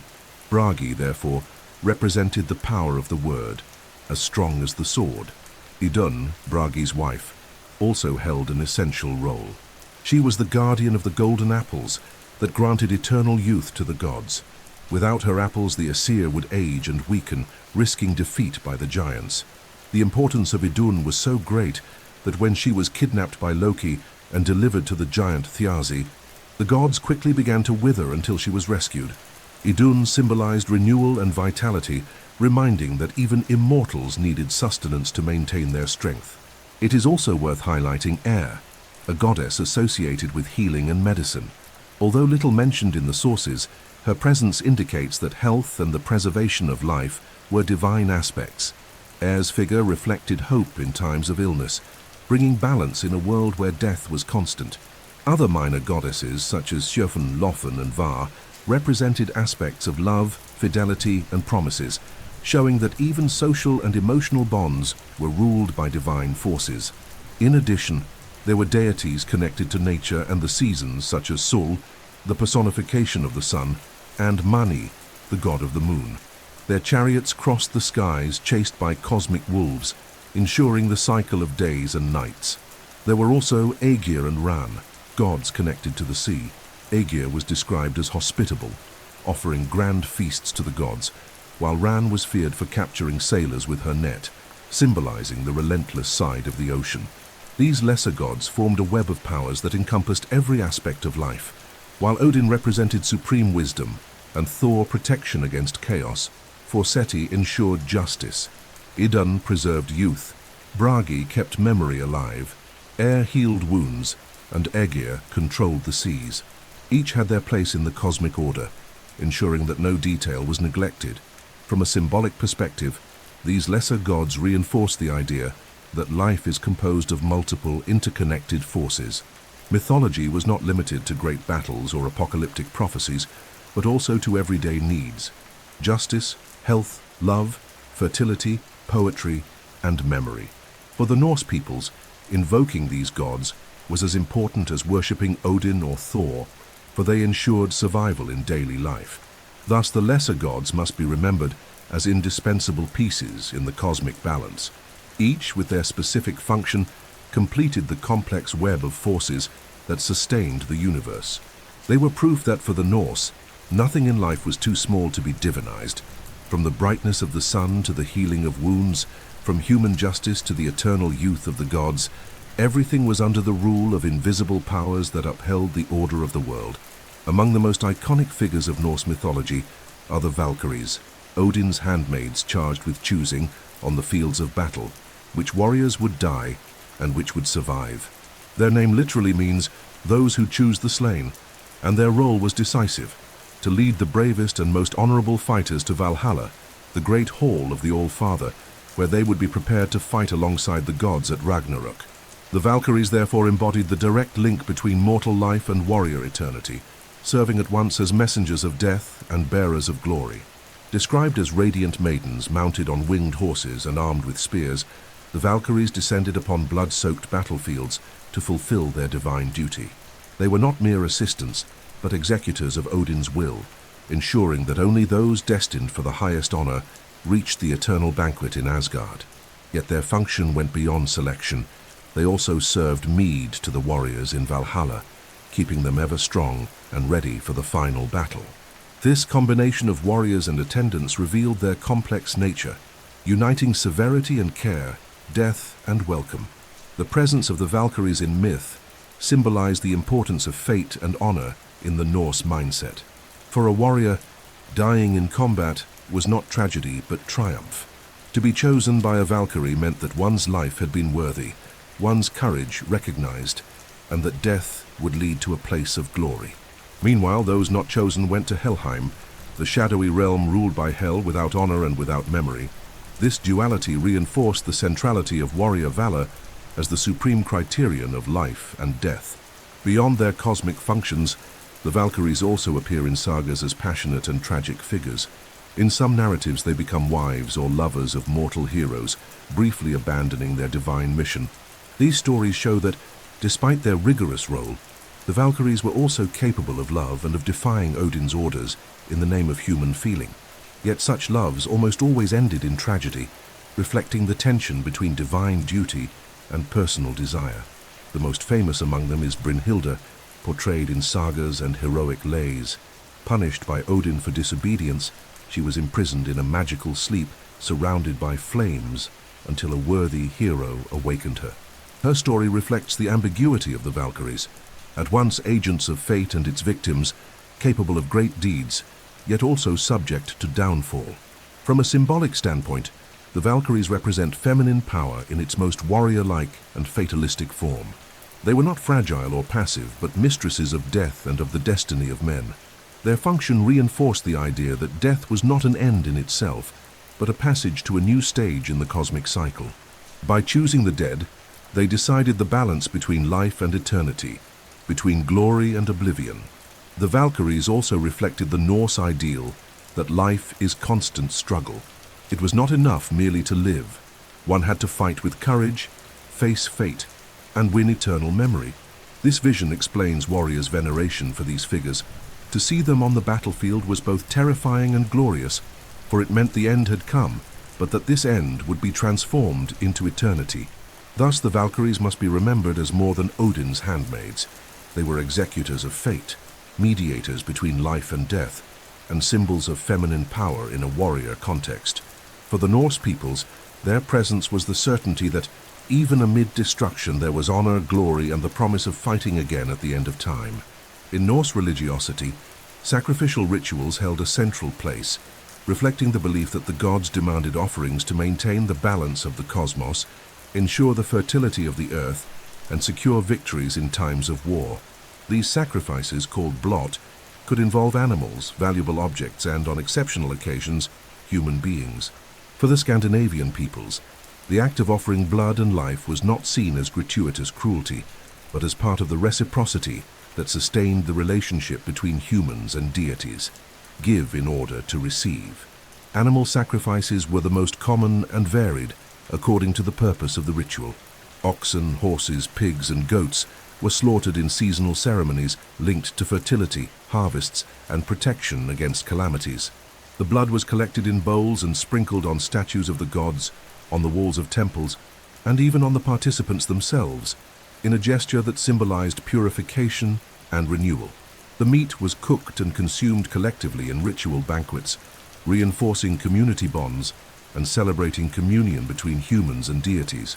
Horses held special significance, often being offered in sacrifices associated with war and royal authority. The bones of these animals have been found in Scandinavian archaeological sites, often buried near altars or within temples, such as those of Uppsala in Sweden.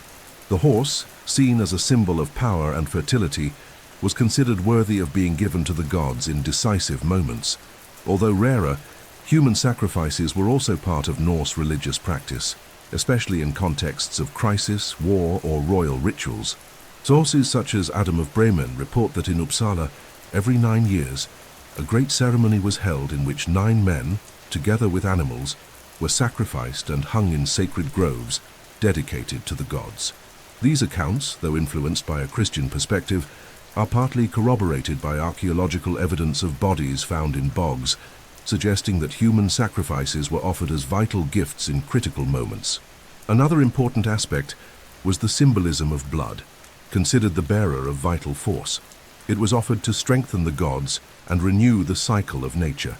The practice of sprinkling blood on altars, statues, and participants reflected the belief that vital energy circulated between humans and deities. This vision reinforced the idea that sacrifice was not destruction, but transformation. The life of one being was given so that the whole might continue to prosper. Sacrifices were also linked to kingship. Many Scandinavian kings were responsible for conducting rituals and, in some traditions, were themselves sacrificed when the kingdom faced long periods of famine or disaster. This act, however extreme it may seem, reflected the conception that the king was a mediator between gods and men, and his life could be demanded as the supreme offering. The sacrifice of the ruler was not seen as defeat, but as the renewal of fertility and protection of the community. From a symbolic perspective, the blot expressed the notion of cosmic balance.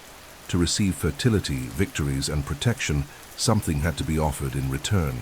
The sacrifice was not only a religious gesture, but also a social one.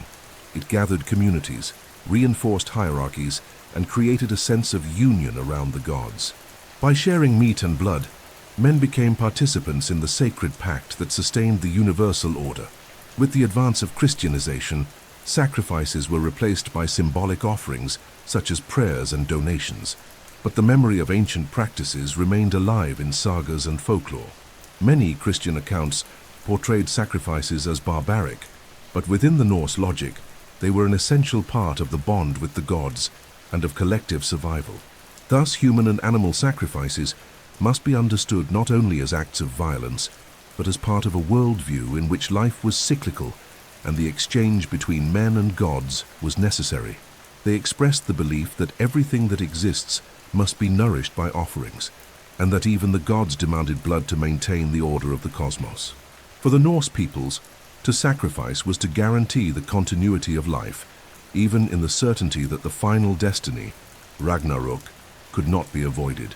The fertility of the land and the abundance of harvests were at the center of Norse religiosity, for the survival of communities depended directly on the generosity of the soil, the seasons, and the balance between the gods and nature. In an environment marked by long, harsh winters, where scarcity could mean the death of entire families, fertility and harvest rituals assumed vital importance. They were not merely celebrations, but renewed pacts with the deities responsible for ensuring that the cycle of life continued to repeat itself. Fertility ceremonies were mainly linked to the cult of the Vanir, especially Freyr and Freya. Freyr was the god of prosperity, harvest, and fecundity, protector of fields and herds. Freya, in addition to being the goddess of love, possessed attributes connected to the fertility of the earth and the renewal of life. To them was added Njord, god of the sea and the winds, whose influence on travel and trade completed the cycle of abundance. These gods were invoked at times of sowing, harvesting, and during seasonal festivals that marked the transition from winter to spring or the arrival of summer. One of the best-known rituals was the fertility blot, in which animals, especially pigs and horses, were sacrificed. The blood was collected and sprinkled on altars, images of the gods, and even on the participants. The meat was consumed in collective banquets, reinforcing the bonds of the community and symbolizing the sharing of divine blessing. The boar, in particular, was directly linked to Freyr, and its meat was considered a bearer of fecundity. During Julfest, which took place at the winter solstice, boar meat was eaten as a promise of the renewal of the agricultural cycle and the continuity of life. Beyond sacrifices, symbolic rituals were also performed. Objects such as ears of wheat, fruits, and flowers were offered at the altars, representing the return of the earth's fertility. There are records that women played a central role in these rituals, both as priestesses and as main participants, reflecting the connection between the female body and the capacity to generate life. Fecundity was not seen merely as a biological phenomenon, but as part of the cosmic order, in which the earth, men, and gods were interconnected. Fertility festivals were also marked by songs, dances, and the consumption of mead. These elements reinforced the character of celebration, but also of spiritual renewal. The act of drinking collectively symbolized union with the gods, who shared in the abundance granted.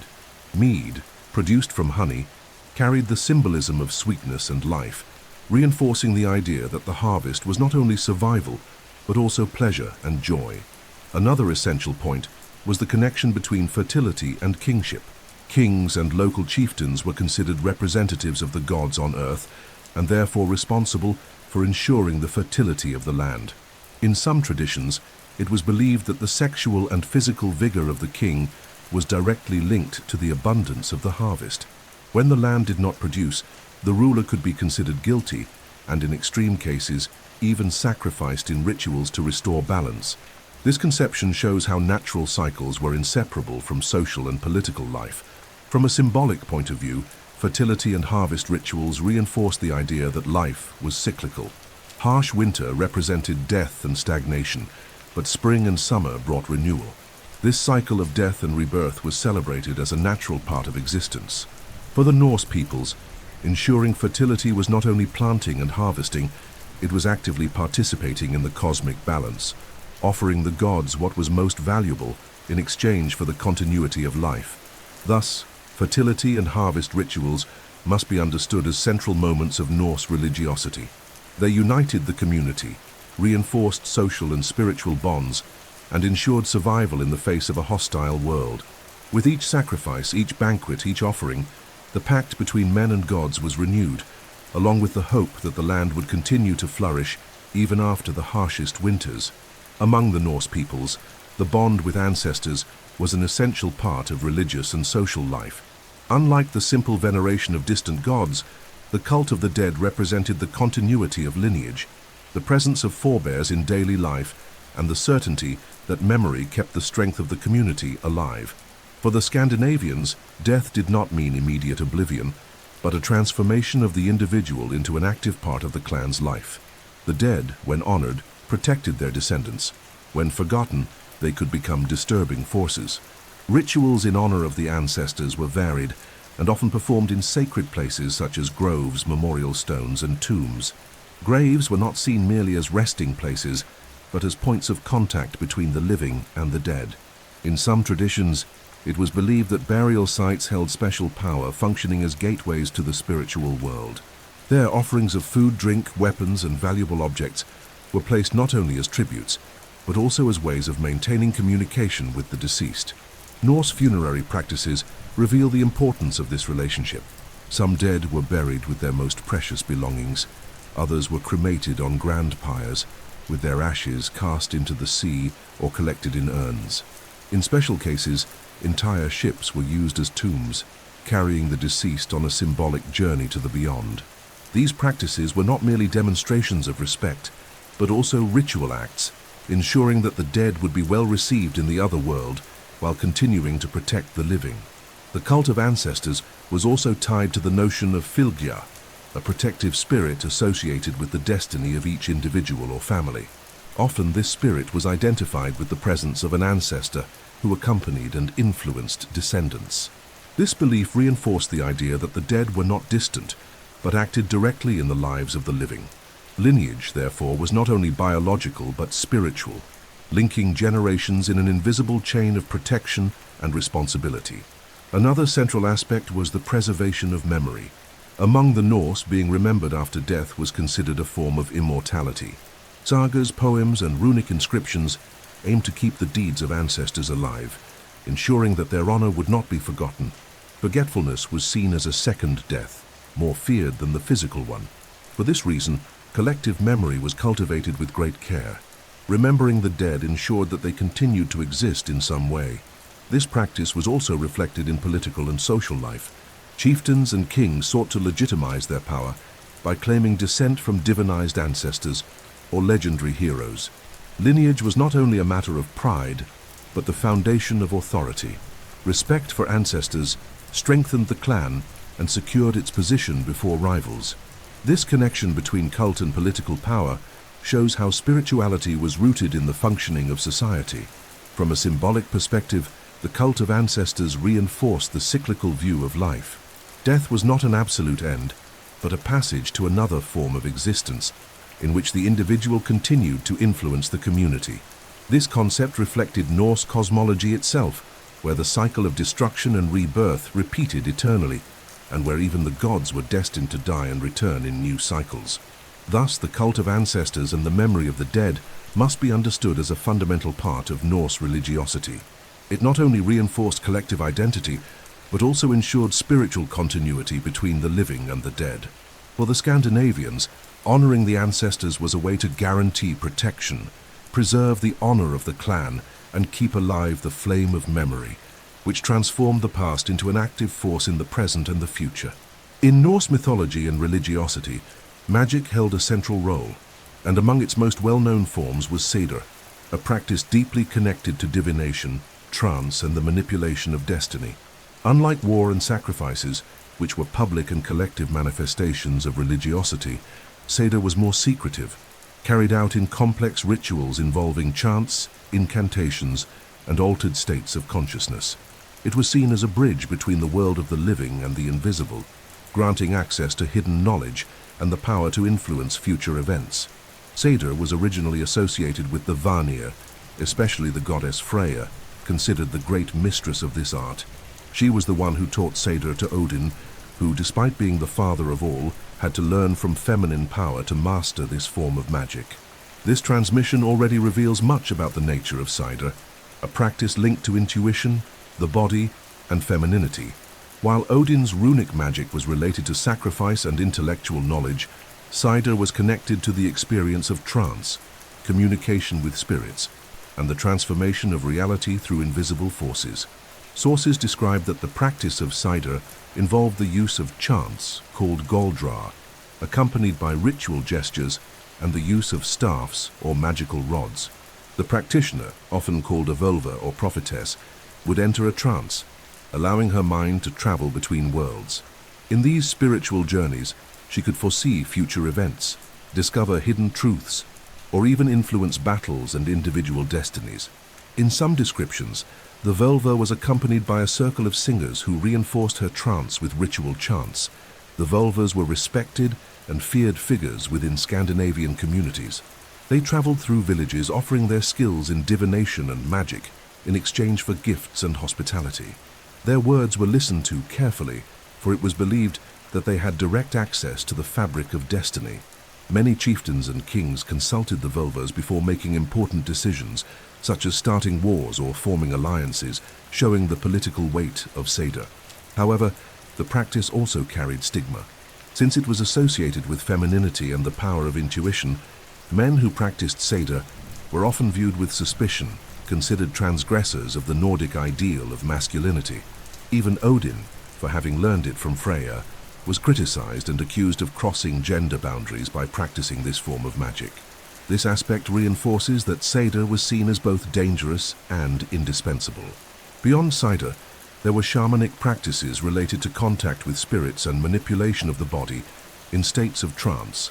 Some traditions speak of sending forth the hammer, the spiritual form, beyond the physical body, allowing the practitioner to travel through other worlds. There was also the concept of fylgja, a protective animal spirit that accompanied each person and could be seen in dreams or visions, representing both their essence and their destiny. These practices reinforced the belief that the visible world was only one layer of reality, and that invisible forces shaped every detail of existence. From a symbolic perspective, Seda and shamanism represented the quest for power over the inevitable. Although destiny was inescapable, the Norse believed that through magic it was possible to temporarily influence the paths leading to that destiny. It was not about denying fatality, but about acting within it, bending its lines as far as possible. It was an attempt to negotiate with the inevitable, even knowing that in the end it would be fulfilled. With the arrival of Christianity, Seda was harshly repressed, being associated with witchcraft and demonic practices. Many Volvas were persecuted, and feminine magical knowledge came to be seen as a threat to the new religious order. Even so, the memory of these practices survived in sagas, poems, and even in later folk traditions. Thus, Seda magic and shamanic practices must be remembered as one of the pillars of Norse spirituality. They reveal a universe in which intuition, trance, and connection with the invisible had as much value as the strength of the sword or the wisdom of counsel. For the Scandinavians, to live was also to negotiate with hidden forces, and Seda was the ultimate expression of this relationship with the invisible that shaped life, death, and destiny. Runes hold a special place in Norse mythology and culture, being much more than simple letters for writing. Each rune carried within it a symbolic, magical, and sacred power, representing cosmic forces and profound aspects of existence. For the Germanic and Scandinavian peoples, writing in runes was not merely recording words, but evoking energies capable of transforming reality. The runes were at once a means of communication, a ritual tool, and an instrument of divination. The origin of the runes is directly linked to Odin's sacrifice. Desiring to achieve absolute knowledge, the father of all hung himself on the tree Yggdrasil for 9 nights and 9 days, wounded by his own spear, without eating or drinking. In this trance of death and rebirth, he had the vision of the runes, understanding their secrets and meanings. Thus the runes were not created by human hands, but revealed as a divine gift. Odin, therefore, not only discovered the symbols, but paid the price with pain and sacrifice, showing that true knowledge requires renunciation. The most well-known runic alphabet is the so-called Futhark. Its name derived from the first 6 runes. It had variations over time, but each symbol had a specific meaning. Some represented forces of nature, such as ice, fire, or wind. Others were linked to concepts like wealth, travel, protection, or destiny. Each rune condensed into its simple trace a symbolic complexity, functioning as a key to access invisible forces. In daily use, runes served for inscriptions on stone, wood, and metal. They were used on memorial monuments, property markings, and even on weapons, reinforcing the link between an object and spiritual power. However, their use was not limited to practical writing. Carved into amulets or ritual objects, runes functioned as talismans of protection, blessing, or curse. To carry a rune was to carry an invisible force, a living energy capable of influencing destiny. Runes were also used for divination. Priests, seers, and practitioners of Cider cast pieces of wood or bone engraved with runes, interpreting the symbols according to the way they fell. This method allowed glimpses of the future, understanding of omens, and guidance for decisions. The practice did not promise escape from destiny, but offered clarity about what was to come, enabling people to face life with greater wisdom. Another essential aspect was the sound of the runes. They were not only visual symbols, but also tied to chants and incantations called guldra.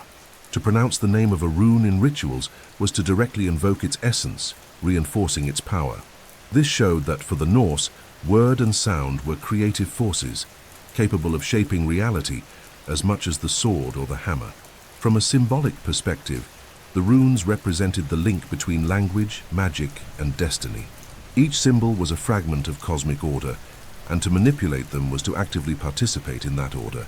The fact that Odin sacrificed himself to obtain them reinforces the idea that knowledge is not free, and that all power demands responsibility. The runes were not mere tools. They were mysteries, forces that could only be used by those willing to pay the price of understanding.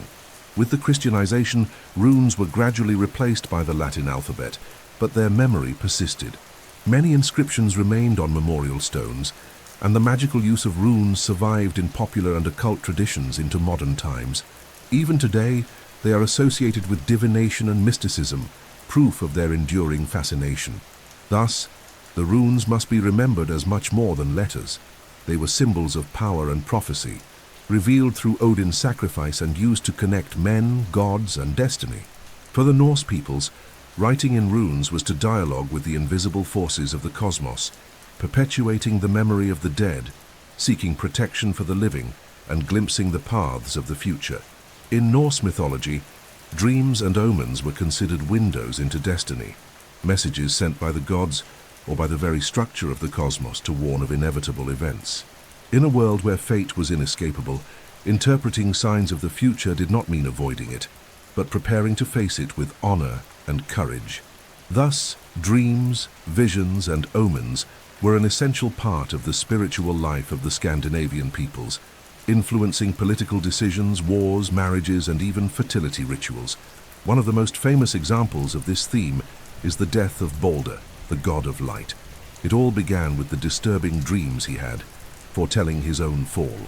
These dreams were interpreted as clear signs of destiny, and his mother, Frigg, in despair, tried to protect her son by obtaining oaths from all the elements of creation. However, the omen could not be avoided.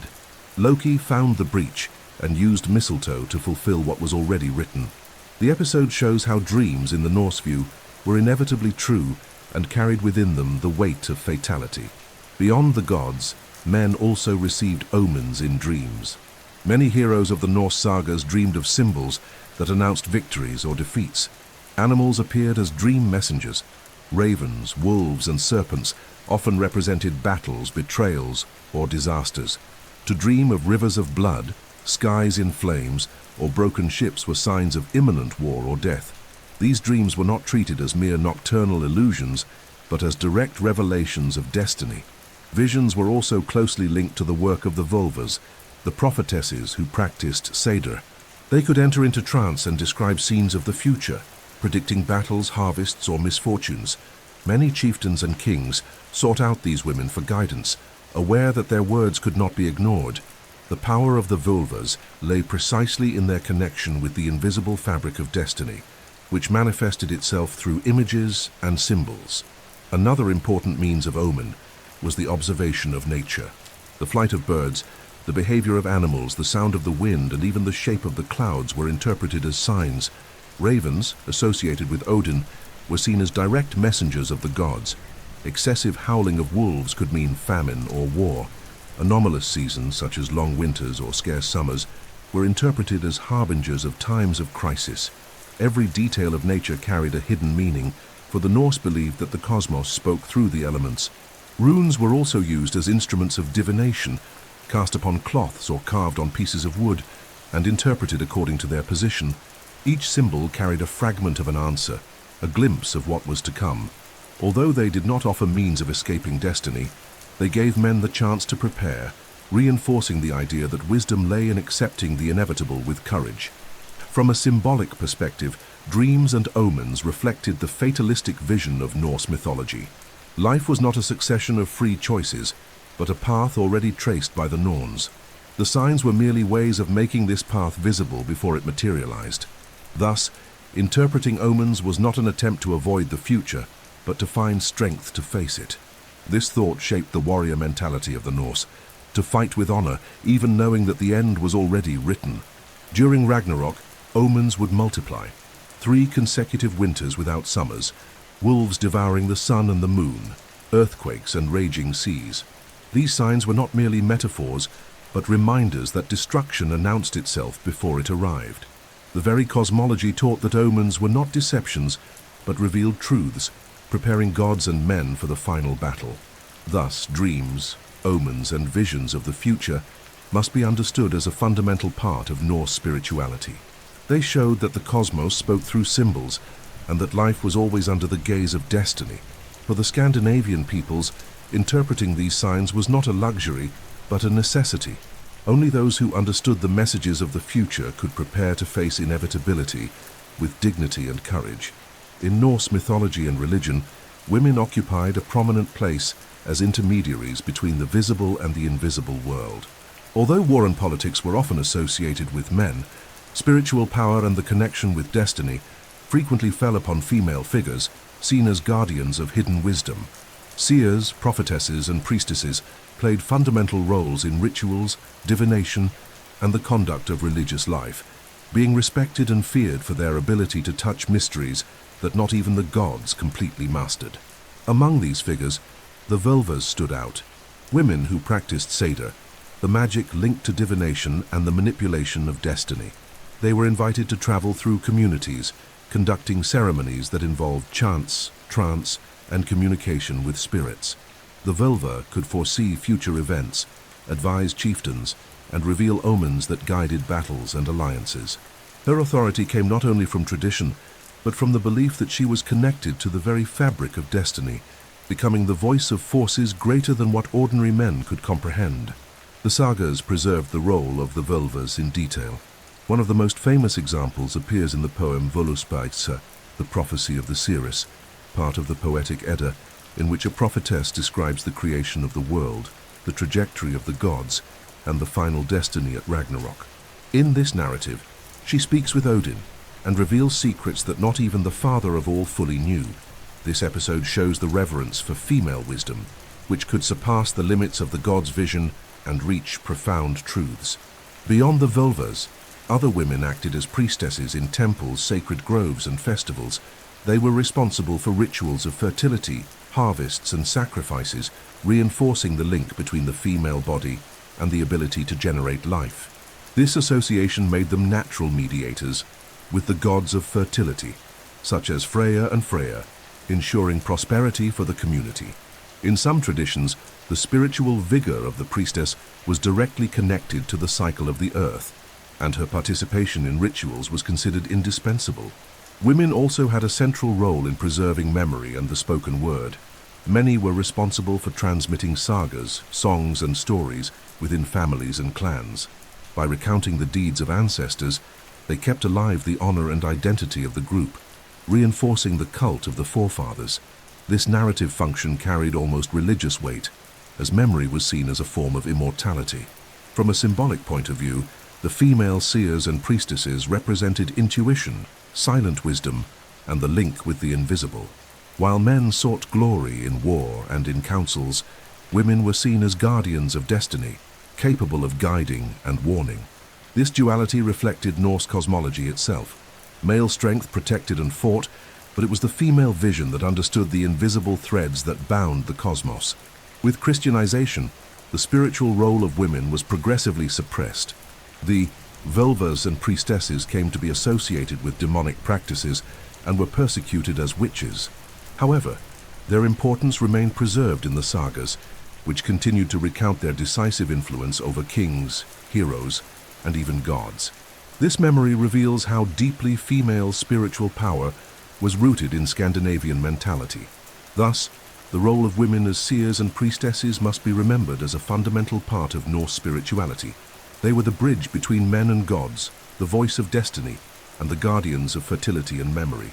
For the Scandinavian peoples, their presence was the certainty that life was not sustained solely by the strength of arms, but also by hidden wisdom, intuitive vision, and the power to interpret the invisible signs that shaped the future. In Norse society, few values were as fundamental as honor and glory. More than material wealth or possessions, these principles determined the place of a man or a family within the social fabric. Honor was seen as immaterial heritage, passed down from generation to generation, while glory was achieved through deeds in life, especially on the battlefield. Together, these concepts shaped the Scandinavian mentality, guiding political decisions, alliances, vengeance, and even the way death was regarded.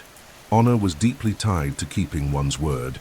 Among clans and chieftains, breaking an oath was one of the greatest possible disgraces, staining not only the individual, but their entire lineage. A pledged word carried sacred weight, often witnessed by the gods, who punished perjury. Thus, loyalty and fidelity were seen as supreme virtues, ensuring stability in a world where violence and betrayal were always lurking. Glory, in turn, was won through heroic deeds, primarily in combat. One who died in battle, chosen by a Valkyrie to be taken to Valhalla or to Folkvanger, achieved the most honorable destiny. Victory or defeat mattered less than the courage shown. For the Norse, an honorable death in battle was preferable to a long and anonymous life. This mindset was reflected in the sagas, where heroes sought grand feats not only for themselves, but to ensure their names would be remembered by future generations. Memory was a fundamental part of this concept. True immortality did not lie in living forever, but in remaining alive in the songs of the skalds and in the stories told around the fires. Forgetfulness was considered worse than death. Thus, glory was inseparable from fame. A warrior or ruler only reached greatness if his deeds were narrated and preserved. This belief reinforced the importance of poetry, oral storytelling, and runic inscriptions as instruments of eternalizing honor. Vengeance was also part of the code of honor. When someone was offended or killed, it was up to the family to avenge the injustice to restore dignity. Failure to seek vengeance was seen as weakness and cowardice. This cycle of violence, though destructive, reinforced the idea that honor was more valuable than life itself. At the same time, peace pacts and financial compensations, called vergeldi, were established to prevent endless wars, showing that honor could be restored in different ways as long as there was public recognition of the offense. From a religious point of view, honor was tied to destiny. To fight bravely, even knowing the end was inevitable, was the highest expression of this value. Ragnarok, the end of the gods, was the clearest example of this mentality. The gods knew they were destined to lose, yet they would still march into battle, because honor demanded facing fate with courage. This conception shaped the world-view of ordinary men, who saw courage in the face of adversity as the highest virtue. Glory also had social and political dimensions. Chieftains and kings sought great conquests, not only for power, but to increase the honor of their lineage. Marriages, alliances, and even sacrifices were tied to the need to preserve and expand the glorious memory of the family. He who neglected his honor was despised, while he who preserved it was respected even by enemies. Thus, the Norse view of honor and glory must be understood as the core of the Scandinavian mentality. It determined behaviors, shaped social relations, and gave meaning to life and death.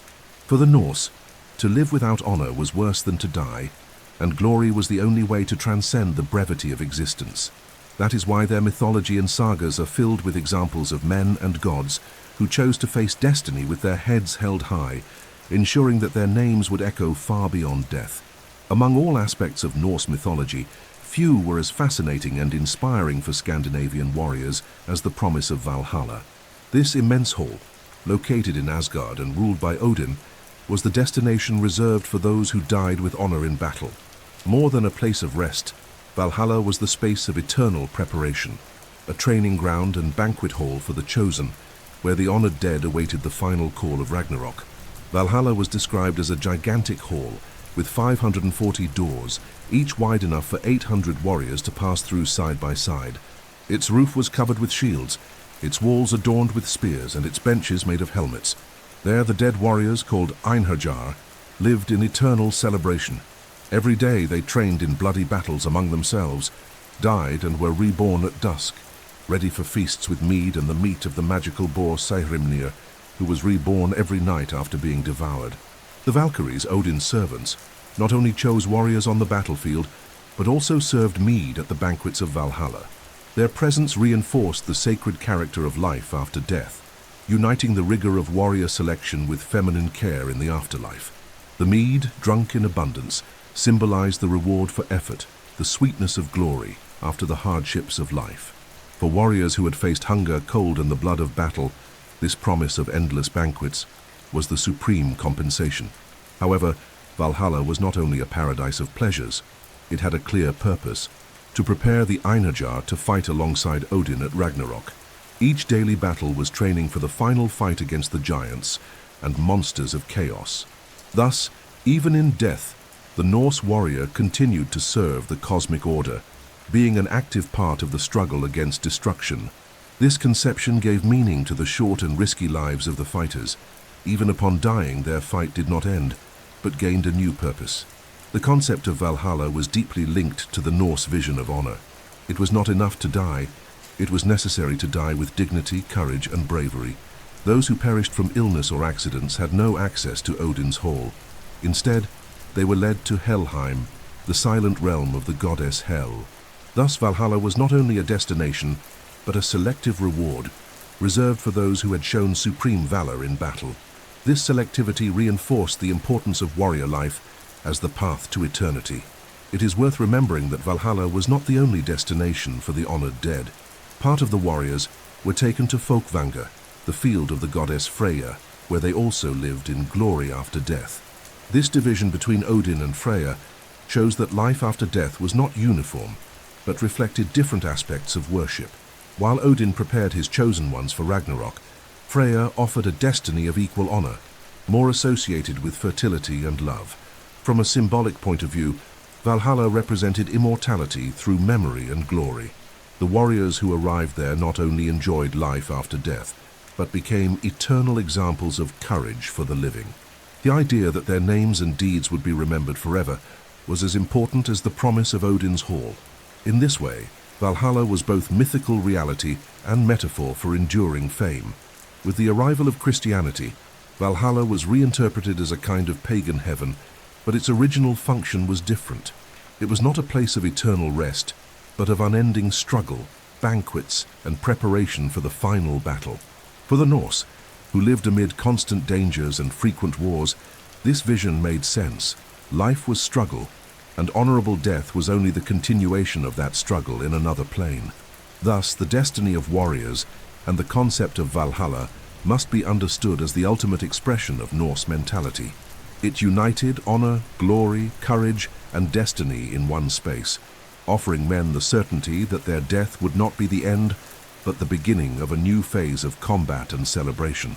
For the Scandinavians, Valhalla was the promise of eternity through struggle, and the proof that honor was the most valuable good one could achieve. Norse religion was not restricted to great rituals in temples or to ceremonies of sacrifice. It permeated the daily life of the communities, guiding simple practices, domestic beliefs, and social customs that shaped collective life. The religious everyday of the Scandinavian peoples reflected the conviction that the gods, the spirits of nature, and the ancestors were present in every aspect of existence, from agricultural work to sea voyages, from births to funerals. The houses were considered sacred spaces, protected by the hearth fire, which was often associated with the goddess Frigg, or with the eternal flame of deities linked to fertility. The domestic fire could not be allowed to go out, for it symbolized the continuity of the family's life and its bond with the gods. Bread, honey, and beer were frequently offered in small libations, daily gestures that expressed gratitude and reinforced the connection with invisible forces. Nature was also filled with religious meaning. Forests, stones, and springs were seen as dwellings of spirits, or as places of passage between worlds.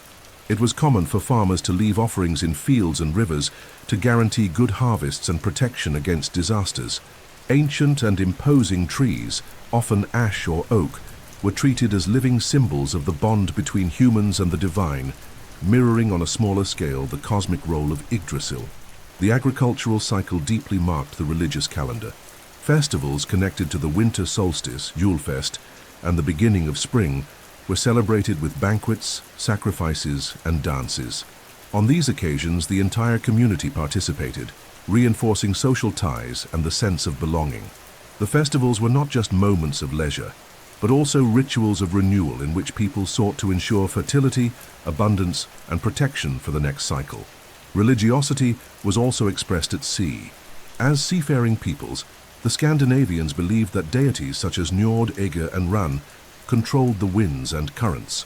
Before a voyage, it was common to perform libations or throw offerings into the sea to guarantee safety. In some cases, even greater sacrifices were made, for the unpredictability of the ocean was seen as a direct manifestation of divine power. In the social sphere, religion was present in marriages, oaths, and judgments. Weddings were accompanied by rites that invoked Thor for protection and Freya for fertility. Solemn oaths were sworn on sacred rings, often kept in temples or assembly halls, reinforcing the sacred character of the pledged word.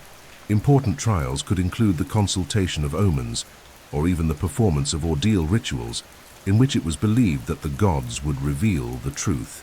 The dead were also constantly present in the religious everyday.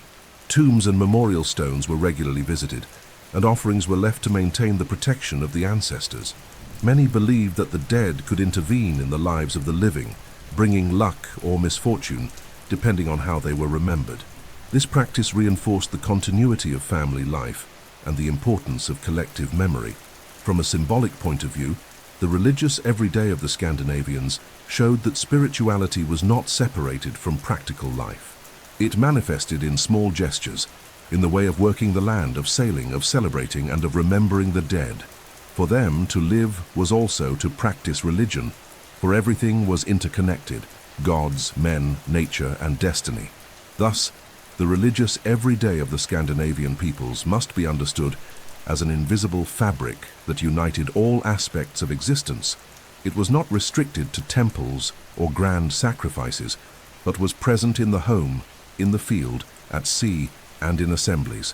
For the Norse, life was sacred in every detail, and religion was the thread that bound the individual to the community, to the gods, and to the cosmos. In Norse culture, where oral tradition was the main means of transmitting knowledge, the skalds occupied a fundamental role. They were the poets, chroniclers, and guardians of collective memory, responsible for transforming the deeds of gods, heroes, and kings into verses that would cross generations. In a society without widely spread writing, the skalds were the voice that preserved honor, perpetuated the past, and granted immortality to those who deserved to be remembered. The skalds were not just artists, but figures of great political and social prestige. Many lived in the courts of kings and chiefs, composing poems that exalted the bravery of their lords, reinforcing their legitimacy and authority. These poems, known as drapur, were elaborated in complex metrical structures and filled with metaphors called kenningar, which created grand and enigmatic images. For example, the sea could be called the road of the whales, and the sword, the serpent of the wound. These expressions not only embellished the verses, but also challenged the memory and intelligence of the listeners, ensuring that the poems were remembered more easily. Beyond exalting kings and warriors, the skalds also preserved myths and legends. It was through them that many stories about Odin, Thor, Loki, and the Ragnarok reached us, later recorded in the Eddas.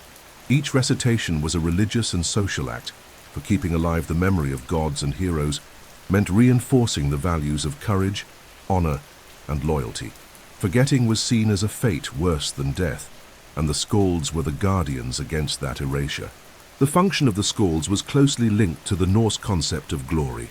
A warrior could fall in battle, but if his deeds were sung for generations, he became immortal in collective memory. Thus, the skalds were intermediaries between life and eternity, responsible for ensuring that the honor won in battle did not disappear with time. Their poetry was therefore more than art. It was an instrument of immortality. The skalds could also exercise criticism and irony. Their verses were not limited to praise. On some occasions, They used their art to ridicule enemies or even criticize their own lords. This relative freedom gave the poets a special power, for their words could exalt or stain the reputation of a leader. In a society where honor was the supreme value, the judgment of the skalds carried weight comparable to that of swords. From a symbolic point of view, the skalds represented the power of the word as a creative and preserving force. While the sword conquered glory, it was poetry that eternalized it. This duality reflected the very Norse cosmology, in which the magical word, expressed in runes and chants, had power over reality. Skaldic poetry, with its beauty and complexity, was seen as an extension of this magical power, capable of shaping memory and influencing the future. With Christianization, many skalds adapted their art to praise new lords and even saints, but the spirit of Norse poetry remained. Thanks to their work, the myths and traditions of the ancient Scandinavians were not lost, reaching us as testimonies of a world where living and being remembered were inseparable. Thus, the role of the skalds must be remembered as essential in preserving Norse mythology, history, and honor. They were the weavers of memory, transforming lives into verses, battles into epics, and gods into eternity. For the Scandinavian peoples, the skalds were the guarantee that time would not erase what truly mattered, and that the glory conquered in life would continue to resonate in the voice of the poets long after death. The religious calendar of the Norse peoples was deeply tied to the cycle of the seasons, reflecting the dependence on agriculture, animal husbandry, and navigation for survival. Seasonal festivals were moments of collective celebration, but also of spiritual renewal, when people sought to ensure the fertility of the earth, the abundance of the harvests, protection against the winter, and harmony between men and gods. These celebrations reinforced community unity, bringing together families, clans, and chiefs in rituals that gave meaning to the passage of time. One of the most important festivals was the Julfest, celebrated at the winter solstice. It marked the rebirth of light after the long nights, and symbolized the hope that the sun would return to grow in strength. During this period, grand banquets were held, animals were sacrificed, and mead was consumed. The Yule boar, consecrated to Freya, was offered and later eaten in communion, ensuring fertility and prosperity for the new cycle. Many traditions associated with the Julefest have survived to this day, transformed into Christmas customs such as the decorated tree and the festive feast. Another fundamental festival was the Spring Blot, dedicated to Freya, Freyr, and Njord, gods of fertility and abundance. At this moment, people sought to ensure the growth of crops and the health of the herds. Sacrifices of horses and pigs were common, and the blood was sprinkled over altars, divine images, and participants, symbolizing the renewal of life. The meat was consumed in large collective banquets, strengthening social bonds. During the summer, celebrations linked to war and harvest took place. Victory in battles and the abundance of the fields were seen as gifts from the gods, which needed to be repaid. Summer was also the time of assemblies called things, where political decisions were made in the midst of festivities. Religion and politics intertwined, showing that the order of men was connected to the order of the cosmos. In autumn, rituals of thanksgiving for the harvest were held, dedicated to gods such as Thor and Odin. At this time, the importance of protection against the approaching harsh winter was reinforced. Animals were slaughtered, and supplies were stored as part of the ritual and practical cycle of survival. The autumn festivals had a more solemn character, aimed at strengthening the community in the face of the most difficult season of the year. In addition to these great festivals, there were local and specific celebrations. Each community had its own traditions, adapted to regional needs. Sacred groves, stones, and springs were meeting points for smaller rituals, where offerings of food, drink, and even weapons were left in honor of the gods and spirits of nature. The festivals also had very important social dimensions. They reinforced alliances between families, resolved disputes through reconciliation banquets, and created collective memories that strengthened the sense of identity. For a society in which honor and memory were supreme goods, participating in seasonal rituals was as much a religious duty as a social commitment.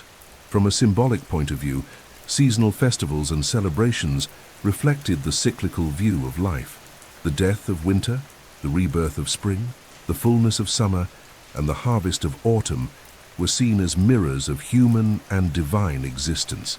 Just as the sun died and was reborn, so too did men and gods face destruction and renewal, culminating in the greater cycle of Ragnarok and the recreation of the world. Thus, festivals and seasonal celebrations must be understood as the beating heart of Norse religiosity. They united agricultural practice, daily survival, divine devotion, and community identity in the same cycle of rituals. For the Scandinavians, celebrating the seasons was celebrating life itself, accepting that everything follows the eternal rhythm of death and rebirth that governs the cosmos. Norse mythology was not only a collection of sacred stories or narratives to explain the cosmos, it also directly influenced the practical life of the Scandinavian peoples, especially regarding agriculture and navigation. In a territory marked by harsh soils, severe winters, and unpredictable seas, survival depended as much on human labor as on the benevolence of the gods. Thus, every stage of agricultural and maritime life was permeated by rituals, offerings, and beliefs that connected daily existence to divine forces. In agriculture, gods such as Freya, and Njord were fundamental. Freya in particular was invoked to ensure the fertility of the fields, the abundance of the harvests, and the fecundity of the herds. During planting, offerings of animals and ritual banquets were performed, asking that the earth be generous. The first ears of wheat or barley were often dedicated to the god as a sign of gratitude. The fertility of the land was seen as a direct reflection of the harmony between men and gods. If rituals were neglected, it was believed that the harvest would fail. The same applied to animal husbandry. Cattle and pigs were not only sources of food, but also symbols of prosperity and power. Freya was associated with the boar Gullinbursti, and its strength represented the vitality of the herds. Horse sacrifices also held a central place, linking animal fecundity to the protection of the communities. Agriculture, therefore, was not seen merely as physical effort, but as part of a spiritual pact with the deities.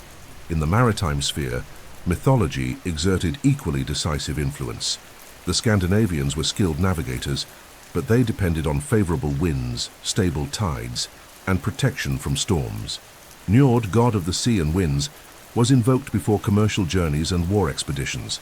Offerings were thrown into the sea such as food, coins, or even larger sacrifices to guarantee safety. His wife Ran, feared for capturing sailors with her net, symbolized the implacable side of the ocean. Sailing, therefore, was always a religious act, a constant dialogue with forces beyond human control. Ships, essential for trade, war, and exploration, also carried religious symbolism. They were often decorated with figures of dragons or sacred animals, believed to repel evil spirits and bring protection. Consecration rituals were performed before launching a ship, transforming the vessel into more than wood and sails. It became a sacred instrument of connection between worlds. Cosmology itself reflected the link with the sea. Jormungandr, the serpent encircling Midgard, represented the ocean that bordered the world of men. Her presence reminded that the sea was both a source of life and a constant threat. Sailing, therefore, was symbolically crossing the boundaries of order and challenging chaos. This perception shaped the Scandinavian mentality. Facing the sea was an act of courage, sustained by faith in the gods. From a symbolic point of view, mythology provided explanations for successes and failures. A plentiful harvest was a sign of the gods' benevolence, while prolonged famine could be seen as punishment or neglect in rituals. A safe return after a maritime journey was celebrated as a spiritual victory, while shipwrecks were interpreted as the result of Ran's wrath or the lack of offerings to Njord. This religious interpretation of nature reinforced the need to maintain constant devotional practices. Thus, the impact of mythology on agricultural and maritime life must be understood as an inseparable part of Scandinavian survival. It not only explained natural phenomena, but offered ways to engage with them, creating rituals that gave security in the face of uncertainty. For the Norse peoples, planting and sailing were not only practical tasks, but also religious acts in which every gesture carried the weight of tradition and the hope of balance with the gods and destiny. Among the great heroic figures of Norse and Germanic mythology, few reached as much fame as Sigurd, also known as Siegfried in later versions. He is the hero par excellence, whose saga combines bravery, fate, and tragedy. His story stands out not only for the extraordinary feat of slaying a dragon, but also for the plot involving betrayals, curses, and the inevitability of destiny, reflecting the fatalistic mindset characteristic of the Scandinavian tradition. Sigurd's origin is linked to noble lineages and omens of greatness. Raised by the blacksmith Regin, he received a magical sword forged from the fragments of his father's blade. This sword, called Gram, possessed incomparable power and was destined for great deeds. With it, Sigurd would fulfill the act that would make him immortal in memory, facing and defeating the dragon Fafnir. Fafnir was not an ordinary creature. Originally a dwarf, he had been corrupted by greed for the cursed gold of Andvari's ring. Transformed into a dragon, he guarded his treasure in an isolated lair, spreading terror with his presence. Encouraged by Regin, who longed to recover the gold, Sigurd prepared for the fight. Following wise advice, he dug a pit along the path where the dragon passed and, hiding, drove his sword into the creature's belly as it crawled over him. The precise strike killed Fafnir, and the dragon's blood transformed Sigurd into something more than human. By tasting Fafnir's blood, Sigurd acquired the ability to understand the language of birds. These birds revealed to him Regin's true intentions. He planned to kill Sigurd to keep the treasure for himself. Anticipating the betrayal, Sigurd killed Regin and took possession not only of the gold, but also of the cursed ring that carried ruin to all who possessed it. This tragic detail marked Sigurd's destiny, showing that no conquest was free from the shadow of fate. Sigurd's saga does not end with the victory over the dragon. He becomes entangled in intrigues, passions, and betrayals that define his path. He meets Brynhilde, a Valkyrie in enchanted sleep surrounded by flames, and awakens her, uniting with her in love and promises of fidelity. However, through the workings of fate and the manipulations of others, this union is broken and Sigurd ends up marrying Gudrun. The betrayal of love sets off a chain of vengeance that culminates in his death, not by the hands of a monstrous foe, but through human conspiracies, revealing that the invincible hero could be undone by the weaknesses and passions of men. The story of Sigurd was preserved in different traditions, including the Völsunga saga in Scandinavia and the Nibelungenlied in Germany. In both, the hero is exalted, but always surrounded by tragedy. His destiny illustrates the inevitability of curses and fatality. No matter how much one conquers, the shadow of fate always prevails. From a symbolic perspective, Sigurd represents supreme courage and the pursuit of glory. His confrontation with Fafnir is a metaphor for the struggle against the greatest fears and obstacles, the victory over the impossible. At the same time, his death by human intrigue shows the vulnerability of honor in the face of corruption, greed, and betrayal. The dragon's gold, cursed from its origin, symbolizes the destruction brought by avarice, reminding that wealth can bring more ruin than prosperity. For the Norse peoples, Sigurd was a model of heroism, but also a warning. His story taught that true glory lay not only in victory over monsters, but in the memory that endured after death. He became part of the epic tradition that united courage and tragedy, reinforcing the vision that life is brief, fate is relentless, and honor is the only path to immortality in the memory of men. Thus Sigurd must be remembered as the great dragon slayer, the hero whose name crossed generations and borders. His legend continues to resonate as a symbol of bravery, glory, and destiny, showing that even the grandest feats carry with them the inevitable shadow of tragedy. The legend of the Ring of the Nibelungs is one of the most complex and influential narratives of the Germanic and Norse tradition, uniting themes of power, greed, love, and tragedy in a storyline that has endured for centuries and inspired everything from medieval sagas to great works of literature and music. At the heart of the story lies the cursed gold of the dwarf Andvari and the ring forged from it, an object of desire that brings ruin to all who possess it. Just like Fafnir's gold in the saga of Sigurd, the Ring of the Nibelungs symbolizes the inevitable destruction that follows unrestrained ambition. The narrative begins with the dwarf Andvari, guardian of a vast treasure. This gold held magical power, but when Loki, acting on behalf of the gods, captured it, Andvari cursed it, declaring that it would bring ruin to all its future owners. Among the pieces of the treasure was the ring that concentrated this curse. From that moment on, the cursed gold circulated among different characters, spreading tragedies wherever it went. Fafnir, brother of the dwarf Regin, was the first great guardian of the treasure. Consumed by greed, He killed his own father and took possession of the gold, transforming into a dragon to protect it. It was against him that Sigurd, encouraged by Regan, fought, killing him and inheriting the treasure. By tasting the dragon's blood, Sigurd acquired special powers, such as understanding the language of birds, but by taking possession of the gold and the ring, he also inherited the curse. This tragic inheritance would shape the events that followed. After his victory, Sigurd became entangled in a series of romantic and political intrigues that culminated in betrayals and vengeance. He awakened Brynhildr, the Valkyrie who lay asleep surrounded by fire, and pledged her fidelity. However, through deception and manipulation, Sigurd ended up marrying Gudrun, sister of Gunnar. For Gunnar to win Brynhildr, Sigurd was forced through magic to take his friend's form and deceive the Valkyrie, consummating the marriage in Gunnar's place.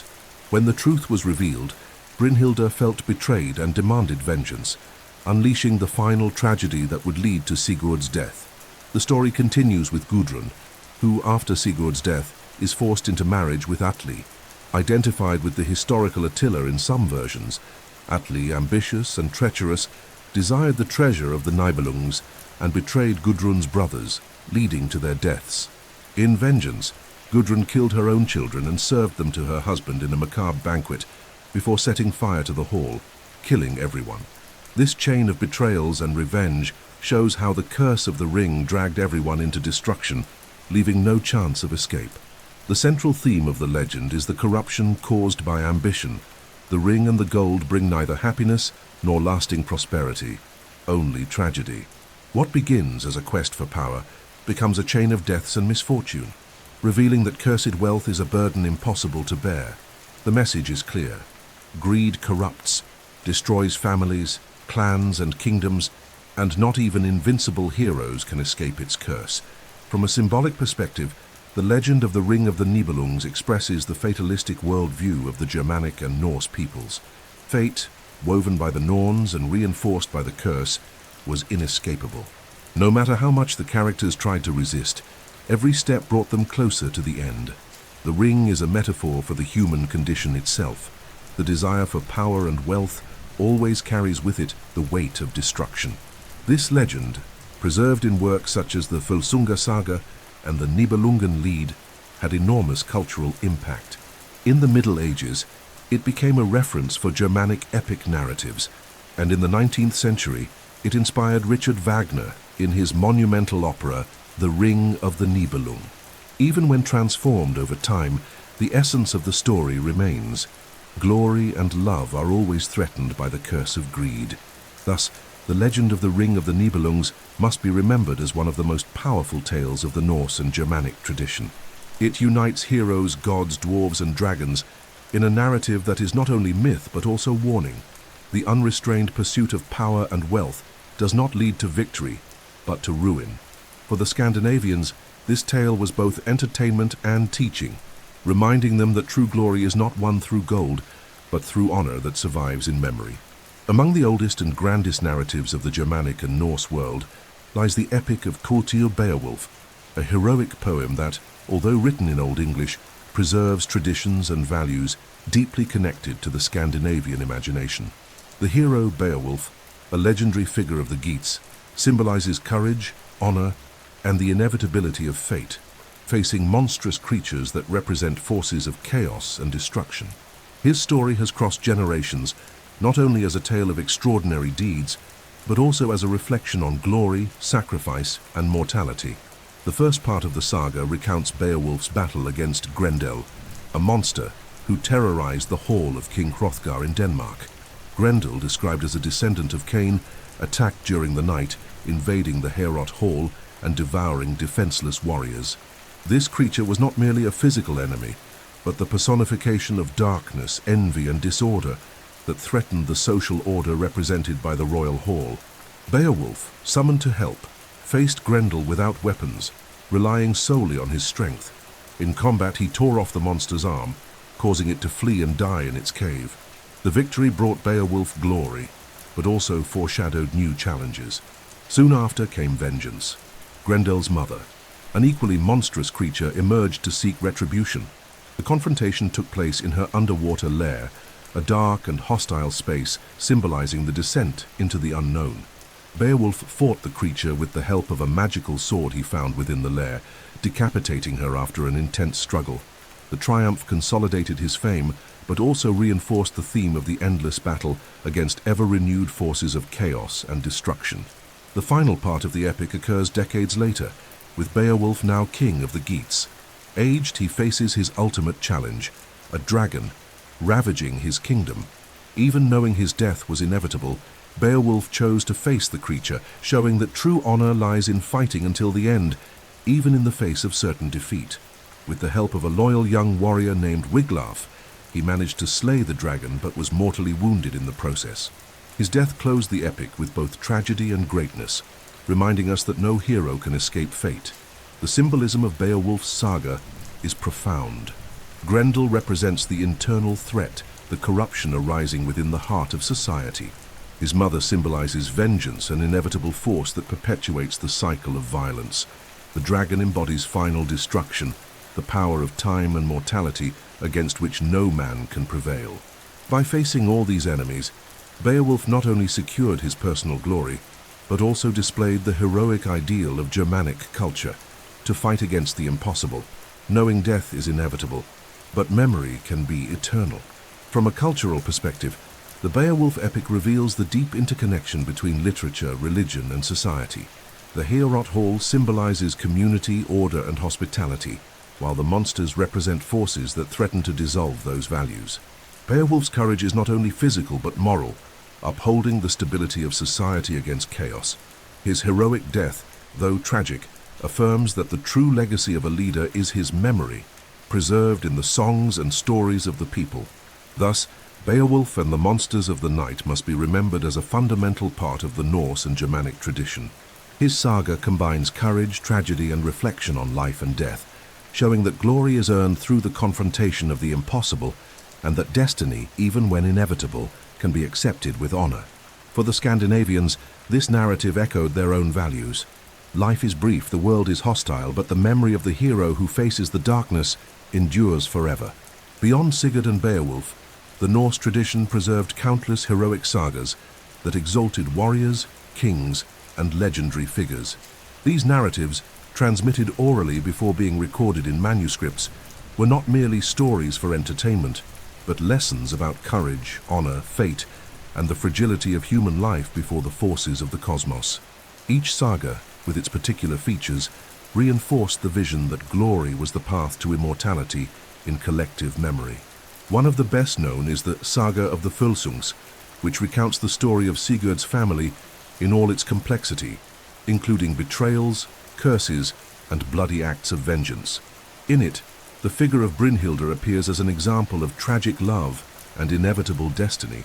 The saga shows how glory achieved through heroic deeds could be undone by human intrigues, reminding that not even the greatest heroes are safe from ruin. Another saga of great importance is that of the Himani Yngling kings, which mixes myth and history, attributing the origin of royal lineages to gods such as Freya and Odin. These accounts sought to legitimize political authority by connecting kings to divine ancestors and reinforcing the idea that ruling was also a sacred duty. Lineage was not merely biological, but spiritual, and kings were seen as mediators between gods and men. Equally notable are the Icelandic sagas, such as that of Egil Skallagrimsson, a poet and warrior renowned for his skill with both sword and word. Egil was a complex character, marked by fury, courage, and poetry, reflecting the duality of Norse culture, which valued both battlefield prowess and the ability to immortalize deeds in verse. His saga illustrates how words could be as powerful as swords, preserving honor and memory. Among legendary kings, Harald Fairhair stands out, considered the first unifier of Norway. His saga tells of the conquest of various territories and the centralization of power, associating his reign with divine favor.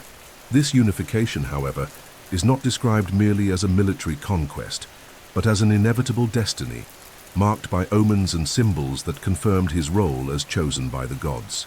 The sagas also presented stories of remarkable women, such as Gudrun, who appears in different narratives as a symbol of loyalty, suffering, and vengeance. Her presence reinforced the active role of women in heroic traditions, not only as supporting figures, but as agents of destiny and transformation. From a symbolic perspective, these heroic and royal sagas functioned as mirrors of society. They taught values, reinforced hierarchies, and emphasized the importance of collective memory.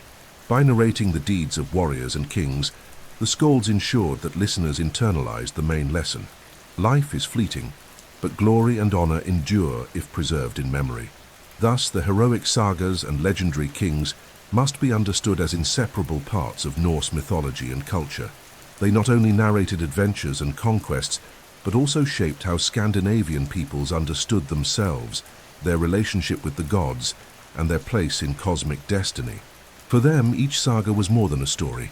It was an affirmation of identity and a reminder that honor is the most precious good, capable of surviving time and death. Ragnarok, the final destiny of the gods and the cosmos, does not arrive suddenly. It is announced by a sequence of signs, omens, and inevitable events that mark the weakening of cosmic order and the approach of chaos. These portents were feared and respected by the Norse people, for they reminded them that not even the gods stood above fate. More than prophecies, they were lessons about the fragility of life and the certainty that no power is eternal. The first great sign is the death of Balder, the god of light and purity. Loved by all, Balder begins to have disturbing dreams that foretell his death. His mother, Frigg, tries to protect him by extracting oaths from every element of creation that nothing would harm him. But a single plant, the mistletoe, is forgotten. Loki, always an agent of chaos, fashions a spear or arrow from the mistletoe and deceives the blind god-herd who throws it at Balder, killing him. The death of Balder is an irreparable blow to the gods, for it shows that even the purest among them cannot escape fate. It is the first step toward the ruin of the cosmos. After this event, other clear signs arise. Among them is the Fimbulwinter, the Great Winter. It is a harsh season lasting 3 winters in a row without summers between them. Snow covers the land, the winds cut like blades, and the cold paralyzes everything. In this time of hunger and scarcity, humanity turns against itself. Brothers fight brothers, fathers against sons, and social order collapses. The Fimbulwinter symbolizes not only the implacable force of nature, but also the moral decay of humankind. Another omen is the intensification of the actions of giants, monsters, and chaotic forces. Cosmic wolves, the sons of Fenrir, chase the sun and the moon until they finally devour them. The sea roars and the serpent Jormungandr stirs in its bed, causing tsunamis and poisoning the skies with its breath. Nidhogg, the dragon that gnaws at the roots of Yggdrasil, accelerates its destruction, and the cosmic tree begins to tremble. These signs are not isolated, but part of a chain that reveals the imminent collapse of cosmic balance. The rupture of alliances is also prophesied.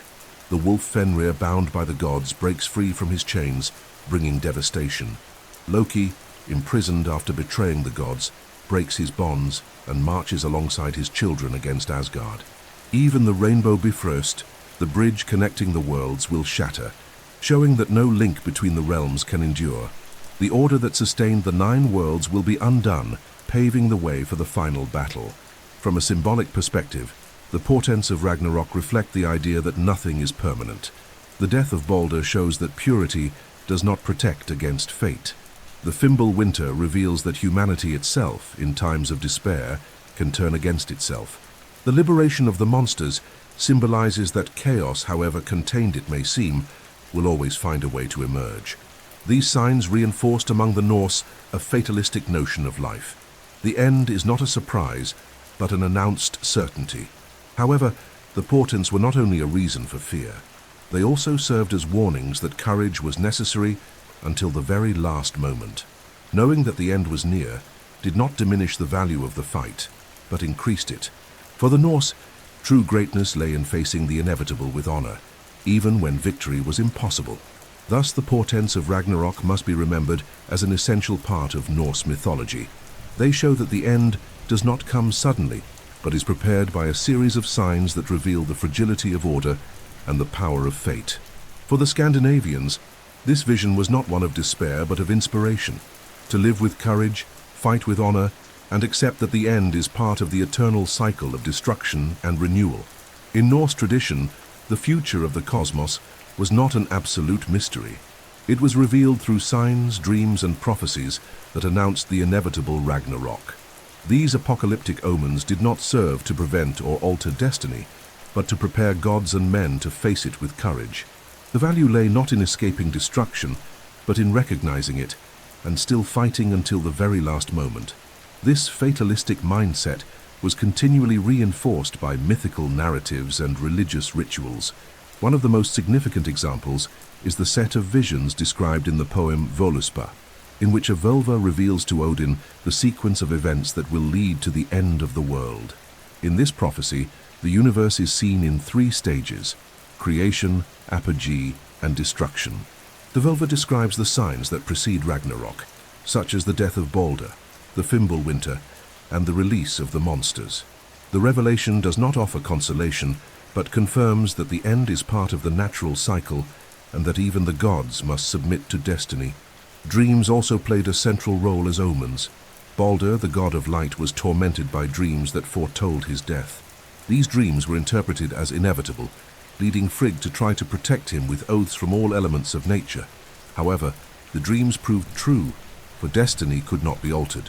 This narrative reinforces the idea that dreams were messages from the very fabric of the cosmos, and ignoring them was impossible. Other gods and heroes also received disturbing visions.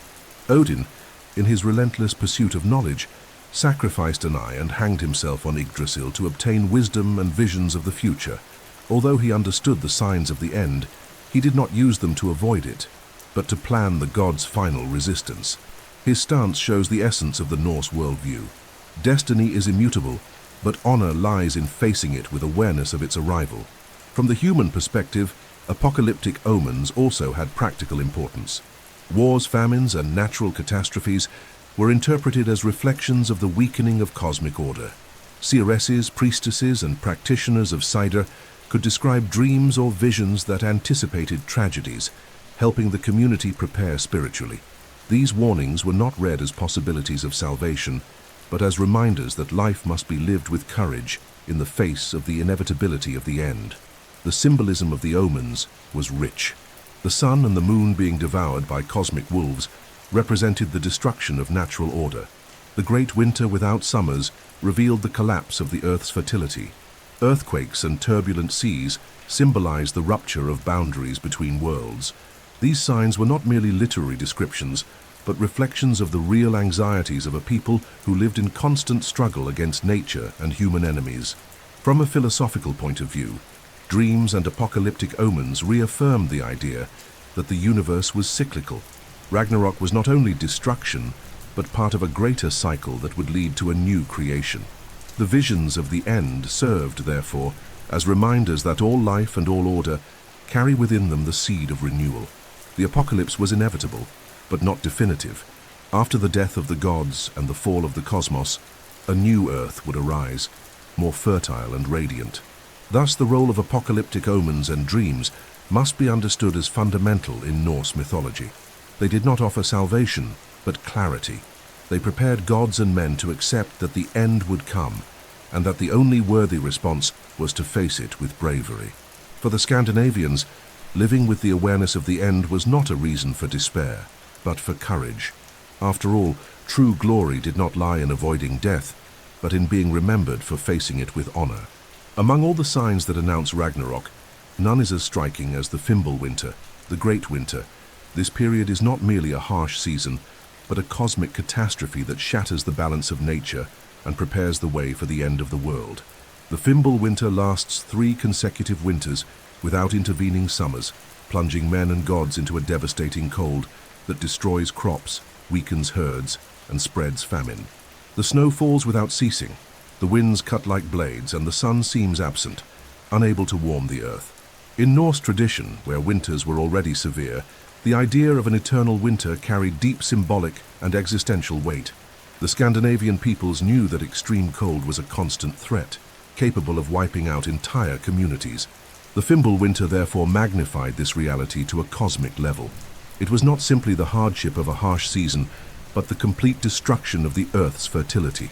Fields lay barren, seeds refused to sprout, animals perished, and hunger spread like an implacable shadow. But the Great Winter was not only natural misfortune, it also revealed the moral collapse of humanity. During the Fimbulwinter, men would turn against each other. Brothers would fight brothers, fathers against sons, friends against friends. Social order, sustained by honor and loyalty, would crumble under hunger and despair. This inner war among men themselves showed that Ragnarok was not only a battle between gods and giants, but also the ruin of humankind, unable to preserve its unity in the face of adversity. The Fimbulwinter also carried symbolic dimensions related to time and destiny. The cycle of the seasons, which until then reflected the constant renewal of life, was broken. Without the alternation of winter and summer, there was no longer hope for rebirth. The freezing of time symbolized the approach of universal death, when everything would be suspended in stagnation and silence. It was the moment when natural order ceased to function, a clear sign that the cosmos was about to collapse. For the Norse peoples, accustomed to interpreting signs in nature, the description of the Fimbulwinter was both terrifying and recognizable. Long winters, food shortages, and social conflicts were realities they knew well. The myth amplified these experiences to a cosmic level, transforming daily survival into a reflection of universal destiny. Each harsh winter was a living reminder that the final great winter might one day arrive. From a philosophical perspective, the Fimbulwinter reinforced the idea that destruction is part of the cycle of life. The cold, which kills and freezes, prepared the ground for the end, but also for renewal. It was not only a curse, but a necessary stage in the march of destiny. Just as the earth sleeps in winter before blooming in spring, the universe had to endure the frozen death before being reborn into a new era. Thus the Fimbulwinter must be understood as the beginning of the end, the visible herald of Ragnarok. It represented the collapse of nature, of society, and of time itself, plunging the world into silence and desolation. For the Scandinavians, its memory was a constant warning. Life is fragile, order is temporary, and the destiny of the cosmos is always on the edge of eternal ice. Yet the courage to face this reality was what gave meaning to existence, transforming even the cruelest winter into part of a greater story of destruction and renewal. The walls of Asgard, built to protect the gods against the forces of chaos, were always a symbol of divine order and safety. However, during the events leading up to Ragnarok, not even these sacred defenses will endure. The breaking of the walls of Asgard represents not only the invasion of enemies, but also the definitive collapse of the separation between order and chaos, between the world of the gods and the world of the giants. What was once an impregnable fortress becomes ruin, revealing that nothing can contain destiny. According to myth, the walls of Asgard were built by a skilled giant who offered his services in exchange for the hand of the goddess Freya, as well as the sun and the moon. The gods accepted the proposal, but imposed impossible conditions, believing he would not be able to complete them. However, with the help of his magical horse Svadilfari, the giant advanced rapidly in the work. Fearing they would lose the bargain, the gods turned to Loki, who deceived the horse and delayed the construction, preventing its completion on time. Even so, what was built remained as a protective wall, ensuring the safety of the gods for a long time. These walls were not just physical barriers, but also symbols of the order established by the Aesir. They represented the boundary that separated the harmony of Asgard from the chaos of Jotunheim, the world of the giants. As long as they stood firm, the gods felt secure against external threats. Yet with the approach of Ragnarok, even these defenses proved useless in the face of destiny's force. At the beginning of the final battle, the giants will march against Asgard, led by Loki, Fenrir, and Surtur. The roar of the cosmic war will be so devastating that the walls will shatter, unable to withstand the enemy's advance. This collapse is not only a physical event, but a symbolic one. The barrier that maintained the balance between worlds is destroyed, and chaos invades the heart of divine order. From a symbolic perspective, the fall of the walls of Asgard represents the fragility of human and divine structures before the inevitability of the end. Just as fortified cities can be conquered and powerful kingdoms can fall, so too are the gods and their defenses subject to destiny. For the Norse peoples who knew well the collapse of fortresses in tribal wars, this image was familiar. No protection is eternal, when destiny decrees the end. Furthermore, the breaking of the walls reveals the impotence even of the gods in the face of the march of time. Odin, Thor, and the others could fight bravely, but they could not prevent the cosmos from unraveling. The episode reinforces the central fatalist idea of Norse mythology. Nothing, no matter how grand, escapes ruin. Honor lies in fighting until the very last moment, not in expecting to be protected by walls that will inevitably fall. Thus, the breaking of the walls of Asgard must be remembered as one of the most powerful symbols of Ragnarok. It shows that destiny cannot be contained by barriers, that order and chaos are inseparable forces, and that even the gods must face destruction.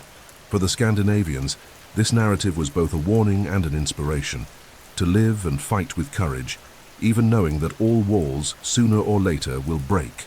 In the unfolding of Ragnarok, one of the most decisive moments is the release of Loki and his children, forces of chaos that, until then, had been imprisoned or controlled by the gods. This breaking of chains and bonds symbolizes the inevitability of destiny. No matter how much the gods fought to contain chaos, the moment arrives when it returns with full fury, shaking the balance of the cosmos and heralding destruction. Loki, after his betrayals against the gods, especially his role in the death of Balder, was captured and punished. He was bound to 3 sharp stones, with the entrails of his own son turned into chains. Above his head, a serpent dripped venom continuously, burning his face in eternal torment. Only through the loyalty of his wife Sigyn, who held a bowl to catch the venom, did Loki find any relief. But when the bowl overflowed and she had to empty it, the venom fell upon him, making him writhe in such agony that earthquakes shook the earth. This prison symbolized the gods' attempt to contain the force of lies, deceit, and chaos. However, with the arrival of Ragnarok, the chains break and Loki is freed. He returns not as an ambiguous god, but as a declared enemy of the Aesir, leading the giants and marching against Asgard. His liberation shows that chaos cannot be chained forever. It will always find a way back to fulfill its role in the cosmic cycle. Loki's children also play central roles in destruction. The most feared is Fenrir, the monstrous wolf who had been bound by the gods with the magical cord Gleipnir. During Ragnarok, he breaks free and spreads terror throughout the cosmos. With his colossal jaws, he will open his mouth so wide that it touches both heaven and earth, devouring everything in his path. His fate is to face Odin, and in the final battle he will swallow the All-Father, only to be slain afterward by Vidar, the silent avenger. Another child of Loki is Jörmungandr, the world serpent. So immense that it encircles Midgard, it thrashes violently during Ragnarok, unleashing tidal waves and spreading venom across the skies and seas. From the ocean's depths it will rise to fight Thor, and both will fall together. The thunder god will crush the serpent, but will take only a few steps before collapsing, poisoned. Loki's daughter Hel rules the realm of the dishonored dead, those not chosen by the Valkyries for Valhalla or Folkvangr. During Ragnarok, she will open the gates of her domain and release legions of the dead to join the forces of chaos. This participation shows that not even the dead are absent from the final battle. All worlds, living and dead, unite in the cosmic catastrophe. From a symbolic perspective, the release of Loki and his children represents the inevitable return of repressed forces. Chaos, death, betrayal, and destruction can be contained temporarily but never eliminated. In the Norse cycle, these forces are not only enemies, but also necessary elements of renewal. Without total destruction, there is no room for the rebirth of the cosmos. Thus, the release of Loki and his children must be remembered as a crucial moment of Ragnarok. It shows that destiny cannot be avoided, that the struggle against chaos is inevitable, and that even the most powerful gods are subject to downfall. For the Scandinavians, this narrative was both grim and inspiring. To live meant to confront the uncontrollable forces of the world, knowing that ruin would come, but that courage in the face of it was what ensured true glory. At the climax of Ragnarok, the world of the gods will be shaken by the march of the giants toward Asgard. These colossal forces, ancestral enemies of the Aesir, cross the 9 worlds in fury, destroying everything in their path. Led by Loki, now freed, and accompanied by monsters such as Fenrir and Jörmungandr, they advance as an unstoppable army against the walls of Asgard. This moment marks the definitive rupture of cosmic order, for what was once contained by the distance between worlds dissolves, allowing chaos to reach the very heart of the gods. To reach Asgard, the giants crossed the rainbow Bifrost, the shining bridge that linked the world of men to that of the gods. Built as a bond between realms, Bifrost was always a symbol of connection and cosmic order, but under the weight of the armies of chaos, the bridge cannot resist. It shatters into fragments, set ablaze by the flames of the giant Surtur, and ceases to exist. The destruction of Bifrost is not merely the collapse of a structure, but the ruin of the bond between worlds, a sign that the universal order has reached its limit. The frost giants coming from Jotunheim represent the brute force of frozen nature, merciless and relentless. The fire giants, led by Surtur, emerge from Muspelheim in flames, bringing total destruction with them. At the head of the army, Surtur carries his flaming sword, which shines brighter than the sun. His arrival announces the cosmic fire that will consume the entire universe. The combined advance of these forces symbolizes the collapse of the elements, ice and fire, the extremes of creation, joining together to destroy everything that exists. Loki, marching alongside the giants, also guides the ship Naglfar, built from the nails of the dead. This sinister vessel, risen from the depths of chaos, carries legions of dead warriors coming from hell. Combined with the forces of the giants, they form an army impossible to defeat. The entire cosmos trembles before the advance of this horde, showing that there is no longer any refuge, neither among the living nor among the dead. The fall of Bifrost carries enormous symbolic weight. This bridge was seen as the link between dimensions, sustained by the strength of the gods and cosmic order. Its destruction reveals that there are no more boundaries. The worlds merge into absolute chaos. For the Norse peoples, this represented the dissolution of all structures, the moment when no law, natural or divine, could remain. It was the confirmation that destiny had reached the point of no return. From a human perspective, the march of the giants and the fall of the bridge reminded people that no structure, however grand, is eternal. Fortresses fall, alliances break, and the paths that connected realms collapse. Humanity's struggle to build order and connections is always temporary in the face of advancing chaos. This vision, far from being despairing, reinforced the need for courage and honor, to fight until the end, even when no bridges remain. Thus, the march of the giants and the destruction of Bifrost must be remembered as one of the most dramatic moments of Ragnarok. They symbolize the definitive invasion of chaos, the rupture between worlds, and the fall of the boundaries that sustained the universe. For the Scandinavians, this episode was not only the announcement of ruin, but also the certainty that after total destruction, there would be space for the rebirth of a new cosmos.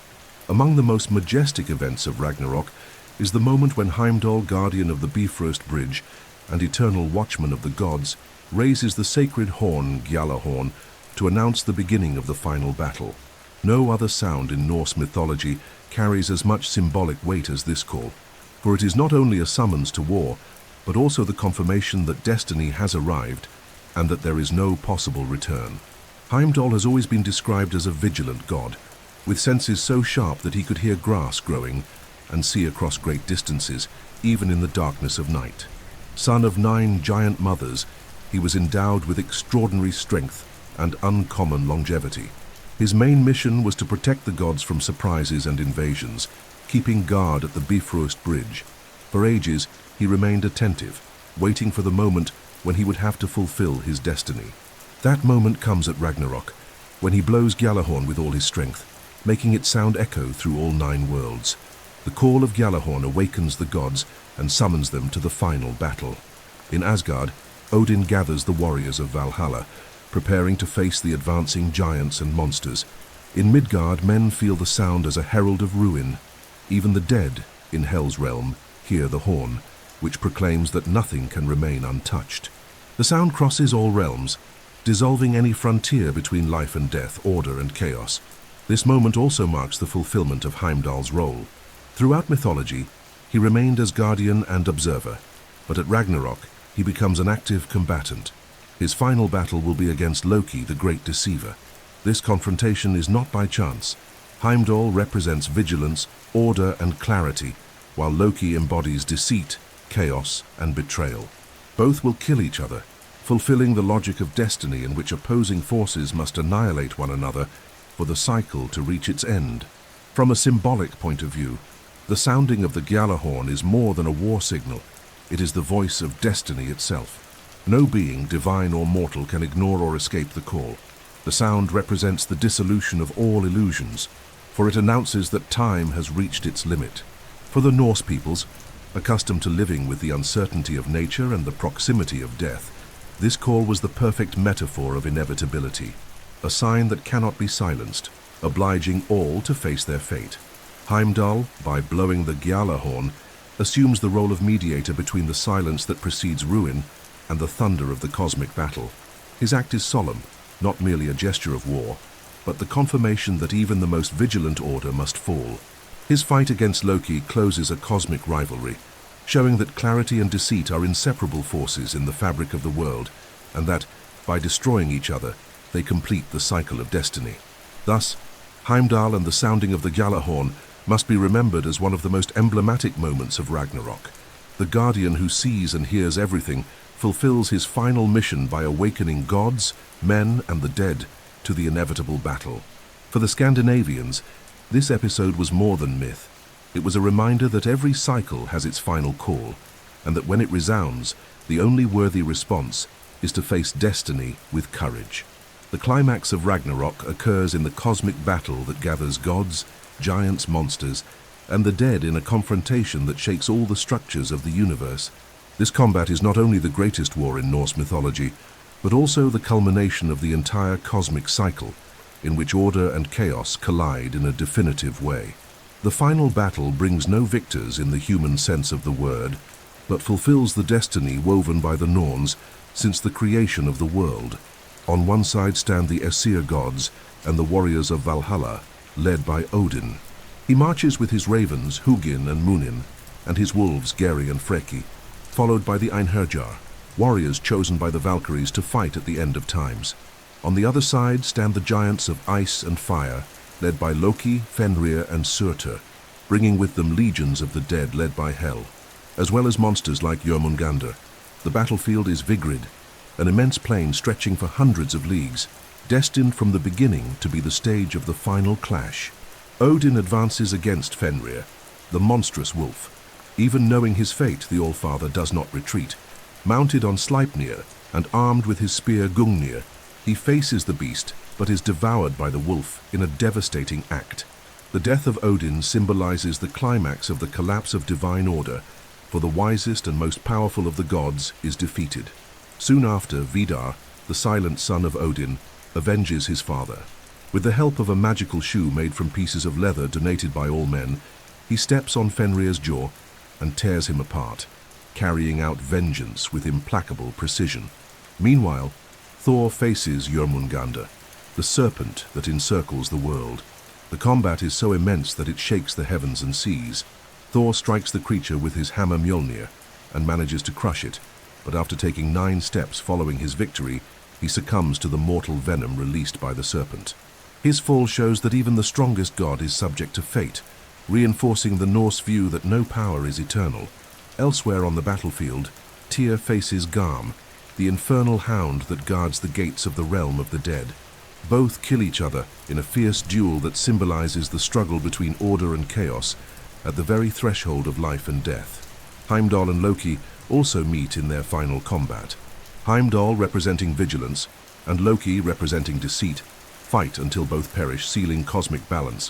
Finally, Surtur, the fire giant, advances against the gods with his flaming sword, which shines brighter than the sun.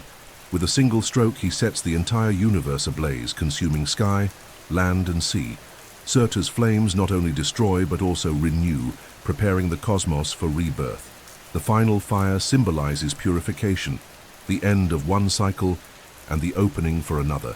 From a symbolic point of view, the battle between gods and giants is not simply war, but a metaphor for the universal cycle. Order and chaos are forces that eternally oppose one another, and their collision generates both destruction and creation. The fate of the gods shows that even the mightiest fall, but their courage in facing the end is an example of honor and glory.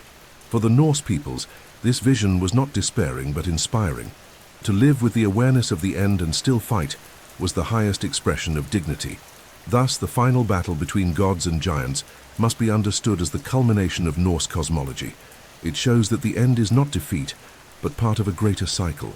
The gods fall, the giants triumph temporarily. The fire consumes everything, but from the ashes, a new world is reborn. For the Scandinavians, this narrative reminded them that life is a constant struggle, and that true victory is not to escape death, but to face destiny with courage, ensuring that memory survives beyond ruin. Among all the confrontations of Ragnarok, none is as charged with symbolism as the fate of Odin before the monstrous wolf Fenrir. This battle represents not only the struggle between the All-Father and the creature he once tried to imprison, but also the confirmation that no power, no matter how wise or well prepared, can escape the destiny woven by the Norns. The death of Odin, though expected, is one of the most solemn moments in Norse mythology, for it marks the fall of the supreme figure of divine order. Fenrir had long been recognized as a threat. Son of Loki, he grew up among the gods but soon became so large and ferocious that he had to be chained. Only Tyr dared to feed him, and it was he who lost his hand during the attempt to bind him. Yet the gods knew Fenrir's imprisonment would only be temporary, for destiny had decreed that at Ragnarok he would break free to face Odin. Thus, when the chains of Gleipnir snap, the prophecy is fulfilled. The All-Father marches toward the creature he always knew would be his doom. Mounted on Sleipnir, his eight-legged horse, and armed with Gungnir, his infallible spear, Odin advances with courage. He is not alone. Behind him march the Einherjar, warriors chosen from countless battles, brought to Valhalla by the Valkyries for this very moment. Yet the confrontation with Fenrir is personal. The beast opens its jaws so wide they reach sky and earth, devouring everything in its path. Even the wisest and most powerful of gods cannot resist the attack. Odin is swallowed by the wolf, sealing the fate long foretold. The fall of Odin is neither accident nor weakness, but part of the cosmic cycle. He, who had so tirelessly sought knowledge and sacrifice, giving up an eye in exchange for wisdom and hanging himself on Yggdrasil to gain the runes, knew from the beginning that his death was inevitable. Still, he faced it head held high, fulfilling the Norse ideal of courage before destiny. His death does not diminish his greatness, but confirms it. The All-Father does not flee or hide, but confronts the inevitable in direct combat against the monster of chaos. Yet Odin's fate does not remain unanswered. Soon after his death comes Vidar, the Silent Sun, symbol of vengeance and endurance. Using a magical shoe crafted from pieces of leather gathered over generations, he steps upon the wolf's jaw, stopping its movement, and with immense strength rips open its throat, slaying it. This act of vengeance does not erase Odin's loss, but fulfills the order of destiny. Even when ruin is inevitable, there is always an act of justice and balance within the cycle of the cosmos. From a symbolic point of view, the death of Odin at Fenrir's jaws is the perfect image of Norse fatalism. Knowledge, cunning, and preparation are not enough to escape what is written. The All-Father knew of his downfall, yet still chose to fight. This gesture reinforces the supreme value of honor. To face destiny with courage is the true victory, even when death is certain. Thus, the fate of Odin before Fenrir must be remembered as one of the most magnificent episodes of Norse mythology. It shows that even the mightiest of gods are subject to time and chaos, but also that honor is immortal. For the Scandinavians, this narrative was both example and warning. No one escapes destiny, but all can choose to confront it with dignity, leaving behind a legacy of courage and memory that endures even after the fall.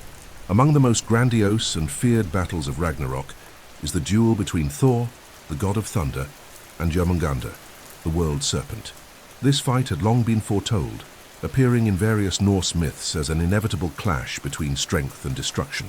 The final battle between them symbolizes the confrontation of order and chaos in its most extreme form, where even victory carries the seed of death. Ginnungagap, son of Loki and brother of Fenrir and Hel, was cast into the sea by Odin while still young. There it grew until it circled the entire world of men, biting its own tail and forming a colossal ring around Midgard. Its very existence was a constant threat, for it was believed that when it released its tail, the seas would rise and the end would be near. Thor, protector of humanity and greatest enemy of the giants, bore the hammer Mjolnir, weapon destined to confront the forces of chaos. From the beginning, the two were fated to destroy one another. Even before Ragnarok, the myth anticipates this confrontation in famous episodes. One of them is Thor's fishing expedition. When disguised as a mortal, he tries to hook Jormungandr in the ocean. The encounter nearly culminates in battle, but the serpent escapes before the final blow. This episode works as a prelude to what was to come. The interrupted fight would resume at the end of times on a far greater scale. On the battlefield of Vigrid during Ragnarok, Thor finally meets the serpent. The combat is described as devastating. With each strike of Mjolnir, Jormungandr's body quakes, causing earthquakes and tidal waves that shake the cosmos. The serpent, in turn, spews venom so potent it poisons the air, the sea, and even the skies. No living being could withstand its fury except the god of thunder, whose strength matched the very chaos he faced. After an intense struggle, Thor smashes Jormungandr's head with his hammer, killing the creature that had threatened the world since ancient times. Yet the triumph is short-lived. The serpent's venom had already seeped into his body. After only 9 steps, Thor collapses on the battlefield. The death of the god of thunder is both tragedy and glory, for it symbolizes the courage of fighting the impossible, even knowing that victory would bring his own ruin. From a symbolic perspective, the duel between Thor and Jormungandr represents the cosmic scale struggle between order and destruction. Thor, protector of mankind, embodies the raw force needed to uphold divine order. Jormungandr, on the other hand, symbolizes primordial chaos, the infinite venomous sea that threatens to swallow everything. Their mutual death shows that in the Norse cycle, there is no victory without sacrifice, and that every conquest carries the price of destruction. This confrontation also reinforces the Scandinavian ideal of courage. Thor knew he would face Jormungandr and that the fight would end in his death. Yet he did not retreat, for the highest honor was to confront the most feared enemy, ensuring that even at the cost of his life, the serpent would be defeated. For the Norse, this narrative was a reminder that true glory lies not in survival, but in meeting fate with bravery. Thus, Thor's destiny against Jormungandr must be remembered as one of the most epic moments of Ragnarok. It embodies the Norse vision of life and death. The struggle is inevitable. The end is certain, but the honor gained in battle transcends ruin. For the Scandinavians, this story was both warning and inspiration. Everyone must face their own world serpent, and the true worth lies in not retreating even when victory means death. Among the most symbolic confrontations of Ragnarok is the duel between Freya, the god of fertility and prosperity, and Surtur, the fire giant who wields the flaming sword capable of consuming both heavens and earth. This encounter represents the clash between the fecundity of life and the fury of destruction, between the abundance that sustains men and the fire that reduces everything to ashes. Freya's destiny in this battle illustrates how even the gods linked to renewal and growth cannot escape the cycle of cosmic death. Freya was always associated with abundance, peace, and prosperity. He was venerated as the patron of crops, beneficial rains, and the fertility of fields and herds. His cult was closely tied to the survival of agricultural communities who saw him as the guarantor of life against scarcity. Yet in his mythic journey, there is one decisive detail for his fate at Ragnarok. Freya had given away his magical sword, which could fight on its own, in exchange for the love of the giantess Gerda. This choice, which deprived him of his main weapon, shows how even the gods are subject to the consequences of their passions and decisions. When Surtur emerges from the flames of Muspelheim, advancing with his flaming sword, Freya is the one destined to face him. The duel is inevitable. On one side, the power of fertility and life. On the other, the devouring fire that symbolizes the end of all things. Without his magical sword, Freya fights with bravery, but he is at a disadvantage. Despite his courage and divine strength, he is defeated by Surtur, falling before the fire that consumes everything. His death is one of the most tragic moments of Ragnarok, for it symbolizes the extinction of fertility and the interruption of the cycle of abundance. Surtur, after defeating Freya, fulfills his role as the agent of final destruction. With his flaming sword, he sets the entire cosmos ablaze, reducing heavens, lands, and seas to ashes. Surtur's fire is not only destruction, but also purification, preparing the way for the rebirth of a new world after Ragnarok. In this context, Freya's death acquires cosmic meaning. Life must be destroyed so that it may be reborn. From a symbolic perspective, Freya's fate against Surtur reflects the duality between creation and destruction. Fertility represented by Freya is not eternal. The cycle of life also depends on death, which opens the way for renewal. Surtur's fire, in destroying, prepares the ground so that something new may sprout. This cyclical vision was central to the Norse peoples, who saw in the seasons, in the harvests, and in the storms, the same logic of destruction and rebirth. The fact that Freya gave away his sword for love also carries a profound message.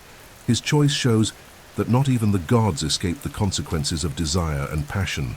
His vulnerability before Surtur reminds us that life, no matter how fertile and abundant, will always be overcome by death. Yet his courage in facing the enemy even unarmed reinforces the Norse ideal of honor, to fight until the end, even when defeat is certain. Thus, Freya's destiny against Surtur must be remembered as one of the most symbolic episodes of Ragnarok. It shows that fertility and abundance are not eternal, that life must be consumed by fire before it can be reborn. For the Scandinavians, this narrative was not only tragedy but also hope. From the ashes left by Freya's defeat and Surtur's fire would arise a new world, more fertile and renewed, where life would begin again in the eternal cycle of existence. Among the striking episodes of Ragnarok is the duel between Tyr, the god of war and justice, and Garm, the infernal hound, who guards the gates of the realm of the dead. This battle, though often less remembered than the confrontations of Odin or Thor, holds deep symbolic importance. It represents the clash between law and chaos, between the order that protects life and the brute force that watches over the limits of death. Tyr was always remembered as the bravest and most just of the Norse gods. He was the one who in ancient times had the courage to place his hand in the mouth of Fenrir so that the gods could bind him. In losing his hand in that act, Tyr not only sacrificed part of himself, but also demonstrated the value of honor and responsibility, accepting personal suffering for the sake of the collective good. This characteristic makes Tyr the very embodiment of duty and justice, even in the face of danger. At Ragnarok, his destiny is to face Garm, the monstrous hound that guards Hel, the realm of the dead who never reached glory in Valhalla, or Folkvanger. Described as a fierce creature with sharp fangs and immense strength, Garm symbolizes blind ferocity, the violence that protects the threshold between the world of the living and that of the dead. During the final battle, when the forces of chaos are unleashed, Garm ceases to be merely a guardian. He becomes an active combatant, bringing destruction against the gods. The confrontation between Tyr and Garm is described as a fight of equals. The god of justice faces the beast with courage and resolve, and the two engage in a deadly duel. In the end, Tyr manages to kill the hound, but he too succumbs to his wounds. His death seals the idea that justice and order can triumph momentarily over violence, but cannot survive the universal collapse of Ragnarok. Yet the fact that both fall together reveals cosmic balance. Opposing forces cancel each other, fulfilling the cycle of destiny. From a symbolic perspective, the duel reflects the inevitability of death, even for the noblest principles. Tyr, who had already sacrificed for honor in the past, now gives his life in the final battle, reaffirming his role as the god of duty. His fight against Garm reminds us that good and evil, law and chaos, are inseparable forces and, in the end, consume each other. This balance is fundamental in the Norse vision, where destruction is not merely defeat, but part of cosmic renewal. The fall of Tyr also carries exemplary value for humans. It shows that courage does not lie in always winning, but in facing the inevitable enemy, even knowing that the price will be one's own life.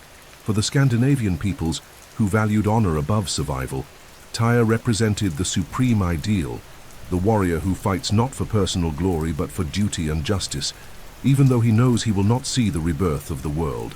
Thus, the fall of Tyr and his combat against Garm must be remembered as one of the most meaningful episodes of Ragnarok. They show that even justice and courage fall before destiny, but that their memory endures as an example of honor. For the Scandinavians, this narrative reinforced the idea that living with courage and duty is more important than prolonging existence. The legacy of Tyr, the god who sacrificed and fought until the end, continued to inspire even after his death. Among the most symbolic duels of Ragnarok is the final confrontation between Loki, the god of cunning and deceit, and Heimdall, the guardian of the Bifrost Bridge and eternal watchman of the gods. This battle brings to an end a rivalry that runs throughout Norse mythology, placing two opposing forces face to face, the chaos of lies and betrayal against the order of vigilance and clarity. Both are destined to destroy each other, fulfilling the cosmic balance that governs fate. Heimdall was always described as the sentinel of the gods, endowed with extraordinary senses. He could hear the grass grow and see at great distances, even in the darkness of night. Son of 9 giant mothers, he represented the purity of vigilance and the constant guard against any threat to Asgard. His role was to protect the gods and to sound the Gjallarhorn at the moment of Ragnarok, summoning all for the final battle. Loki, in contrast, was the master of deceit, the shapeshifter, the one who created confusion with his lies and manipulations. Though he had helped the gods at times, he was also responsible for their greatest sorrow, the death of Balder. On the field of Vigrid, the plane of the final battle, Heimdall and Loki meet in direct combat.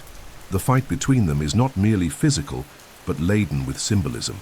Heimdall represents clarity, loyalty, and the duty of protecting order. Loki embodies betrayal, the breaking of bonds, and the corrosive power of lies.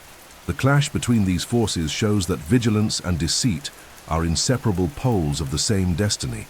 As long as order exists, there will be chaos to challenge it. The battle is described as intense and evenly matched.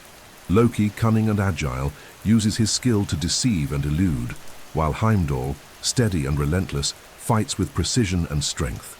In the end, both fall, mortally wounded. This mutual death is not defeat, but the fulfillment of fate. Neither vigilance can survive eternal chaos, nor deceit escape implacable clarity. Balance is restored in their mutual annihilation. From a symbolic perspective, this confrontation represents the eternal struggle between truth and lies, loyalty and betrayal. The fact that both die together shows that neither of these aspects can exist alone. Lies only have meaning in the presence of truth, which they distort. Vigilance is only necessary because the danger of deceit exists. In Ragnarok, when all things come to an end, these opposing forces consume each other, preparing the cosmos to begin again without the burden of this conflict. The duel between Loki and Heimdall also carries a moral lesson for humans. It shows that deceit, however powerful, never triumphs absolutely, but also that vigilance, however constant, cannot forever prevent betrayal. Both are condemned to coexist and, in the end, to destroy each other. For the Scandinavians, this vision reinforced the idea that the world is made of opposites in constant tension, and that accepting this balance is part of wisdom in the face of life and death. Thus, the confrontation between Loki and Heimdall must be remembered as one of the most emblematic moments of Ragnarok. It seals the fate of two opposing forces that, in annihilating each other, reveal the essence of the Norse cycle. Nothing is permanent. Everything is balance and destruction, and even the greatest rivals are united by the same end. For the Scandinavian peoples, this narrative was a reminder that chaos and order walk together, and that only courage in the face of destiny can give meaning to existence. At the climax of Ragnarok, when gods and giants have already fallen in bloody battles and colossal monsters have fulfilled their fated destinies, the figure of Surtur, the fire giant of Muspelheim, appears. He is not just another combatant. He is the executor of the end, the bearer of the flame that will devour the entire cosmos. With his flaming sword, whose brightness surpasses even the sun, Surtur advances across the field of Vigrid and sets in motion the final act of destruction, the cosmic fire. The sagas describe that after defeating Freyr in combat, Surtur raises his sword and delivers a blow so intense that fire spreads across the 9 worlds. The flames consume Midgard, melt the mountains and turn the skies into incandescent red. Even Yggdrasil, the cosmic tree, trembles amid the flames, and many of its branches are devoured by the fire. The sea boils, the air fills with poisonous smoke, and the universe plunges into a state of total ruin. Surtur's fire is not a mere destructive element. It is presented as an inevitable force of the cosmic cycle, comparable to the primordial ice that existed at the beginning of the universe. If ice represented the beginning, fire symbolizes the end. This duality between ice and fire, present since creation in Ginnungagap, returns in Ragnarok to close the cycle. Just as the universe was born from the fusion of opposing forces, it must also be consumed by them to give way to rebirth. From a symbolic perspective, the cosmic fire represents universal purification. By destroying everything, Surtur eliminates the old world marked by corruption, pain, and the inevitable death of the gods. From the ashes left by the flames, a new land will emerge more fertile and illuminated. This conception should not be seen as mere annihilation, but as a necessary transition, the death of one cycle that prepares the birth of another. For the Norse peoples who lived in regions where fire and ice shaped the landscape, this myth had powerful resonance. Volcanic eruptions, common in Iceland, provided vivid images of flames that devoured entire lands, while the ice of endless winters reminded them of life's fragility. The myth of Surtur condensed these experiences on a cosmic scale, explaining the world's destiny through the natural forces they witnessed. The fire unleashed by Surtur also reinforces the notion that no construction, not even divine, is eternal. Asgard, Midgard, and all other worlds are reduced to ashes. What remains is not eternal ruin, but empty space for the new to arise. Fire consumes, but it also clears the path. It is at once destroyer and creator, enemy and renewer. Thus, the cosmic fire unleashed by Surtur must be remembered as the inevitable conclusion of Ragnarok.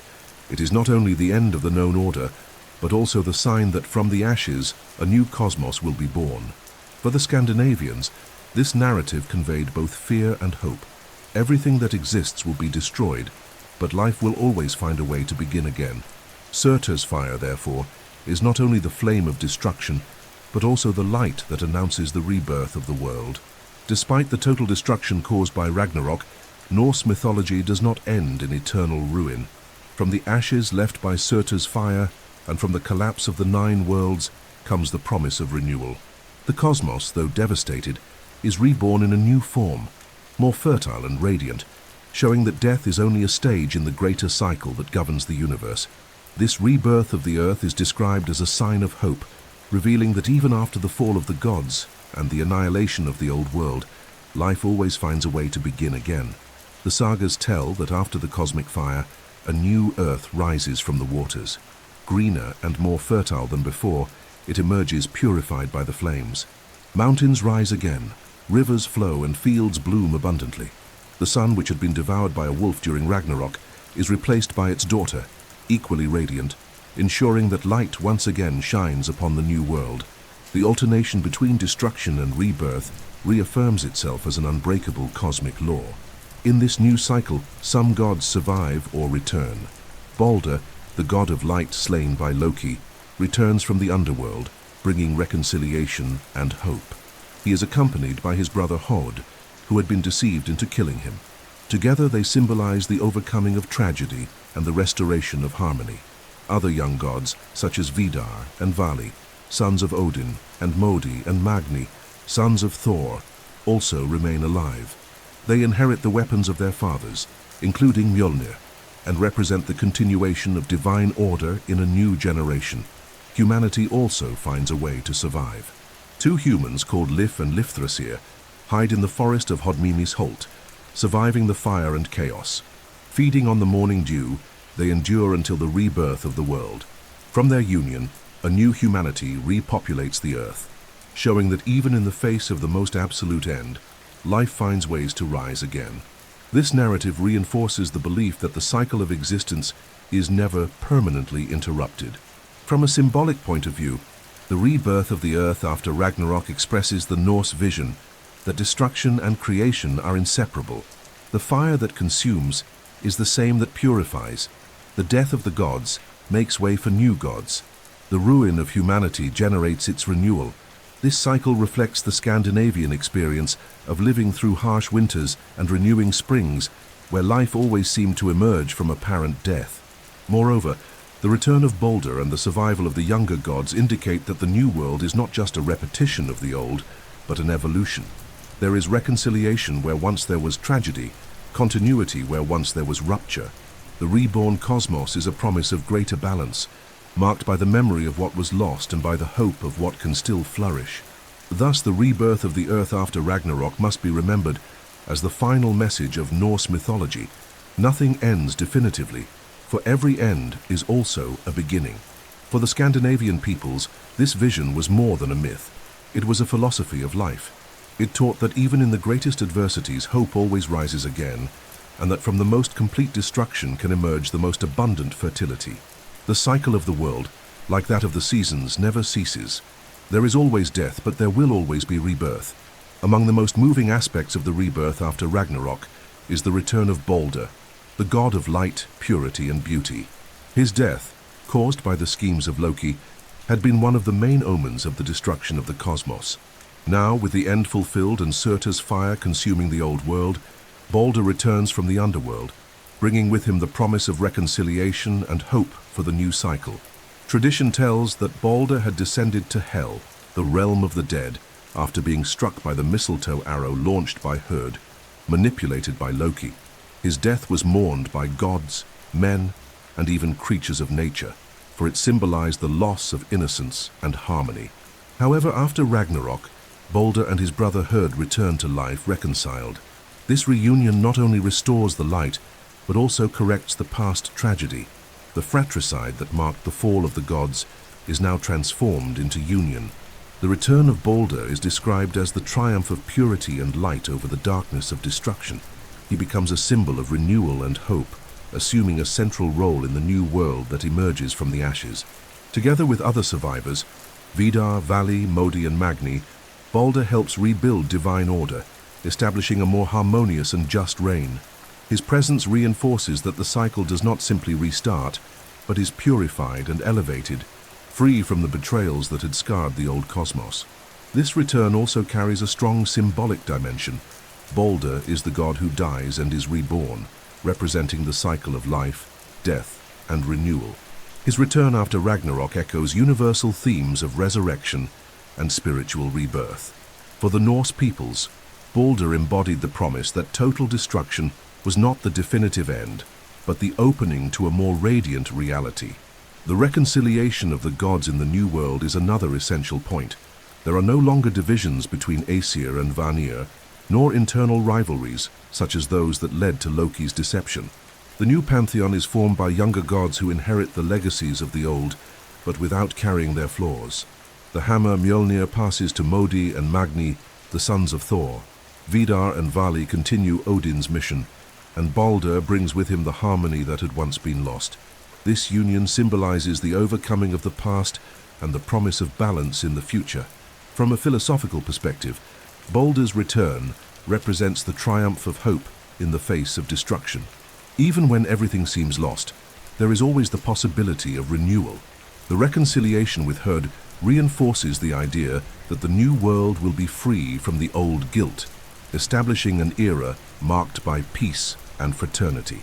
The cycle of tragedy and vengeance is replaced by reconciliation and continuity. Thus, the return of Balder and the reconciliation of the gods must be remembered as the heart of the rebirth after Ragnarok. They symbolize that after the darkest night, there is always dawn. After total ruin, there is always hope. For the Scandinavians, this narrative was more than myth. It was a lesson of life, reminding them that even in the worst adversities, purity, unity, and light can rise again, guiding humanity and the gods toward a renewed future.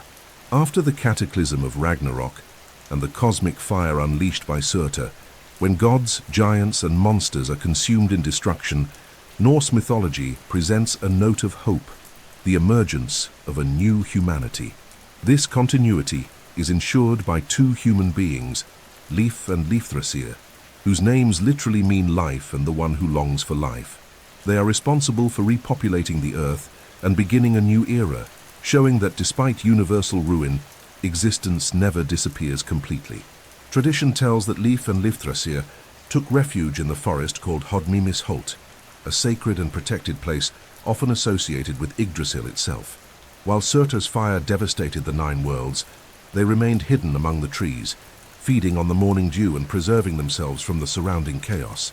This image highlights the idea that life, even in its most fragile state, always finds refuge and conditions to survive. When the fire is extinguished and the earth is reborn green and fertile, Lif and Lifthrasir emerge to inhabit the new world. From their union, the new humanity is born, destined to rebuild life in Midgard. The symbolism is clear. Even if gods and giants perish, humanity finds ways to endure, perpetuating existence in eternal cycles. The presence of this couple as the sole human survivors also reflects the simplicity of renewal. A single seed of life is enough for the entire cosmos to bloom again. The episode of Lif and Lifthrasir also reveals how Norse mythology understood the role of humanity within the great cosmic cycle. Although humans are not protagonists of the divine battles, they occupy an essential place in the continuity of the world. The survival of the couple ensures that the memory of the gods and their struggles is not lost, for it will be transmitted to future generations. Thus, humanity assumes the responsibility of preserving the legacy of the past and building the future. From a symbolic perspective, Lif and Lifthrasir represent the resilience of life. They show that no matter how devastating chaos may be, existence always renews itself. The forest where they hide functions as a metaphor for natural shelter, the intimate connection between man and nature. Feeding on the morning dew symbolizes the simplicity and purity necessary for survival, reminding us that life can persist even without wealth or power, sustained only by the basic resources of creation. This myth also conveys a universal message of hope. No matter how absolute the end may seem, there will always be a new beginning. Destruction is not definitive, but part of the eternal cycle, alternating birth, life, death, and rebirth. For the Scandinavian peoples, accustomed to living in harsh conditions, amid long winters and constant dangers, this narrative offered comfort and inspiration, the certainty that even after the longest night, the sun would shine again, and humanity would rise once more. Thus, the story of Lif and Lifthrasir must be remembered as a symbol of the continuity of life after Ragnarok. They are not warriors nor gods, but simple humans who, through their survival, ensure the renewal of the earth and the beginning of a new era. For the Scandinavians, this narrative reinforced the belief that life is indestructible, and that even after the end of all things there will always be rebirth. After the destruction of Ragnarok and the rebirth of the green earth, a new cosmic order emerges, marked by harmony and balance. The chaos that once consumed the nine worlds is not forgotten, but transformed into the foundation of a renewed reality. This new order is not a mere repetition of the old cosmos. It represents a purified version, where the errors of the past are corrected, and hope replaces tragedy. In this new world, the surviving or reborn gods assume fundamental roles. Balder, returned from the underworld, symbolizes reconciliation and purity, bringing light to the restored cosmos. At his side stands Hod, his brother, with whom he had been entangled in tragedy during the previous age. Now, both lie reconciled, showing that the new order transcends old guilt. Vidar and Vali, sons of Odin, remain alive to inherit their father's wisdom and courage, ensuring the continuity of the divine lineage. Modi and Magni, sons of Thor, also survive, carrying with them Mjolnir, the hammer that symbolizes renewed protection and power. These gods embody the youth and strength that will uphold the new cycle. The sun, once devoured by a wolf, reappears in the form of its daughter, equally radiant and bright. She illuminates the new earth, ensuring the restoration of nature's balance. This detail demonstrates that even when destruction seems absolute, continuity is preserved through heirs, renewing the natural order of the cosmos.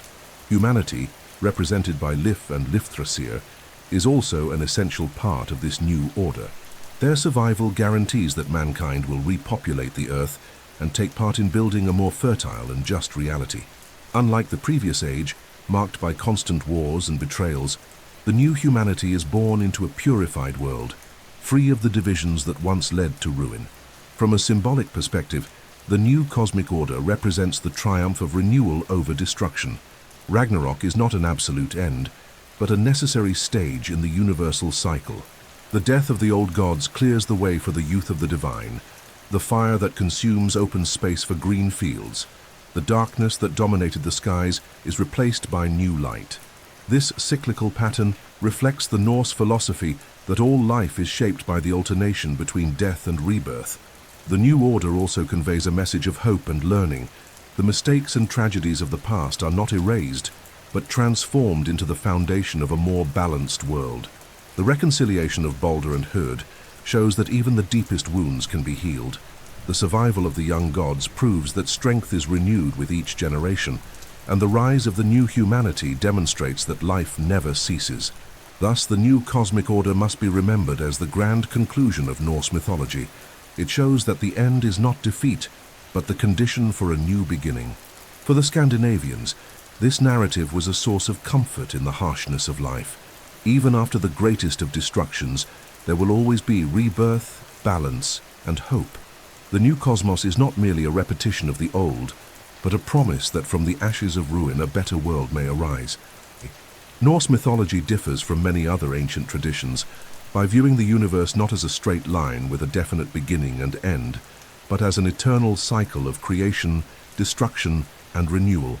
This cyclical view of history and destiny is one of the deepest foundations of Scandinavian thought and is reflected in practically all myths, from the formation of the cosmos in Ginnungagap to the rebirth after Ragnarok.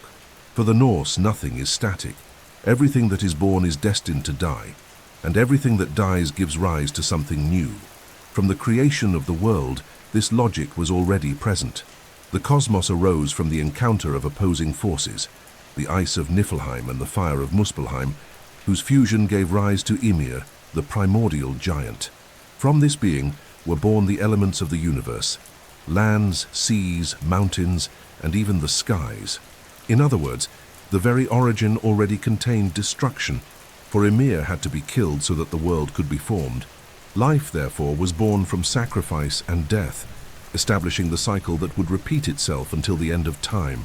This conception also reflected human life. For the Scandinavians, existence did not end with death. Warriors chosen by the Valkyries continued their fight in Valhalla, while others went to Hel, the realm of the goddess of the dead. In both cases, death was not seen as obliteration, but as passage to another stage. The very idea of Ragnarok was not an apocalypse in the sense of definitive destruction, but of transition, the end of one cycle and the beginning of another, with a new earth, a new sun, and a new humanity. The notion of destiny represented by the Norns reinforced this idea. They wove the threads of the lives of gods and men, showing that the future was already inscribed in the fabric of the cosmos. There was no way to escape destiny, but there was a way to face it with courage.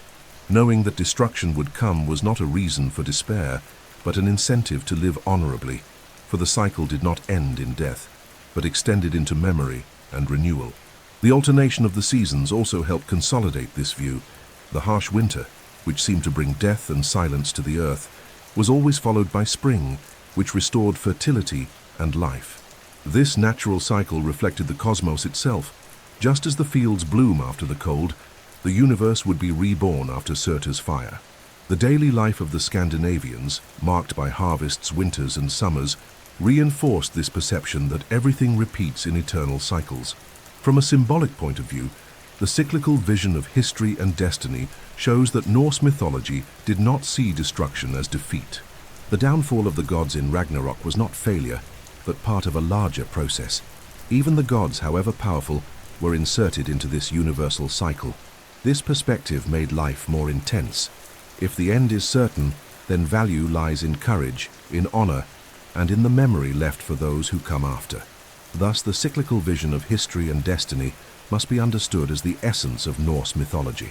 It teaches that nothing is eternal in its current form, but everything renews itself. The cosmos is born from chaos, flourishes in order, collapses in destruction, and is reborn purified. For the Scandinavians, this conception was not only myth, but philosophy of life. To live with the awareness that death is inevitable, but also that life always returns, transformed in an endless cycle. Norse mythology, although it has unique characteristics shaped by the Scandinavian environment and culture, shares many elements with other Indo-European traditions. This similarity is not a coincidence, but rather the reflection of a common origin, since several Indo-European peoples developed myths from similar archetypes, adapting them to their own historical, geographical, and spiritual realities. Comparing these traditions makes it possible to understand both the originality of Norse myths and their place in a broader context of mythical thought. One of the most evident parallels is the idea of the final confrontation between order and chaos. In Norse mythology, this role is embodied by Ragnarok, in which gods and monsters face each other in a cosmic battle. Among Hindus, we find the concept of cosmic cycles called yugas, in which the world degenerates until it is destroyed and recreated. Among the Greeks, there is the war of the Titans against the Olympians and later, the battle against the giants, both conflicts that pit destructive forces against divine order. This vision of an inevitable clash reflects the Indo-European conception that the universe is sustained by balance, but always threatened by chaos. Another point of comparison is the creative sacrifice. In Norse mythology, the primordial giant Ymir is killed by Odin and his brothers, and from his body the world arises, flesh becomes land, bones become mountains, blood becomes seas. In Hindu tradition, the myth of Purusha presents a similar parallel. The cosmic being is sacrificed, and from his body emerge the elements of the universe and the social castes. In Greek tradition, the death of Uranus at the hands of Cronus, and later Cronus at the hands of the Olympians, also brings the idea of renewal through sacrifice. The inevitable destiny is another shared feature. In the Norse tradition, not even the gods can escape the weavers of destiny, the Norns. Similarly, the Greeks had the Moirai, who controlled the thread of life of men and gods. In India, the concepts of karma and dharma fulfilled a similar role, showing that cosmic order is greater than any individual deity. This idea reinforces the Indo-European vision that existence is subject to unbreakable universal laws. There are also parallels in heroic figures. The Norse hero Sigurd, who defeats the dragon Fafnir, finds echoes in Greek stories of heroes such as Perseus, who kills Medusa, or Heracles, who faces colossal monsters. In Indian myths, Indra slays the serpent Vritra to release the waters of the world, reminiscent of Thor's battle against Ginnungagap. These narratives reflect shared archetypes, the hero who confronts a monstrous creature to restore order or abundance. Even the gods have comparable traits. Odin, wise and associated with war, has similarities with Roman Jupiter and Greek Zeus, both leaders of their pantheons. Thor, god of thunder, resembles Indra, also linked to lightning and to battles against serpents. Freyr and Freya, associated with fertility, recall deities such as Demeter and Aphrodite, although adapted to Scandinavian needs. These parallels show how the Indo-European matrix provided models that were reinterpreted in different cultures. From a symbolic perspective, the comparisons reveal that Indo-European mythologies shared the same fundamental concern, explaining the balance between order and chaos, life and death, creation and destruction. Each tradition, however, gave its own color to these themes. The Greeks emphasized rationality and Olympic order. The Hindus emphasized the infinite cycles of renewal. The Norse emphasized the inevitability of destiny and honor in the face of destruction. Thus, comparing Norse mythology with other Indo-European mythologies does not diminish its originality, but places it within a broader framework of mythical thought. For the Scandinavians, this tradition expressed their harsh reality, marked by severe winters and treacherous seas, while at the same time sharing with other peoples the belief in a cyclical universe governed by forces greater than gods and men. Much of what we know today about Norse mythology did not survive only through oral tradition, but thanks to its written preservation in two fundamental works, the Poetic Edda and the Prose Edda. These texts, compiled in Iceland during the Middle Ages, are the main sources for understanding the gods, heroes, creatures, and cosmology of the Scandinavian peoples. Without them, much of this legacy would have been lost with the Christianization of Northern Europe.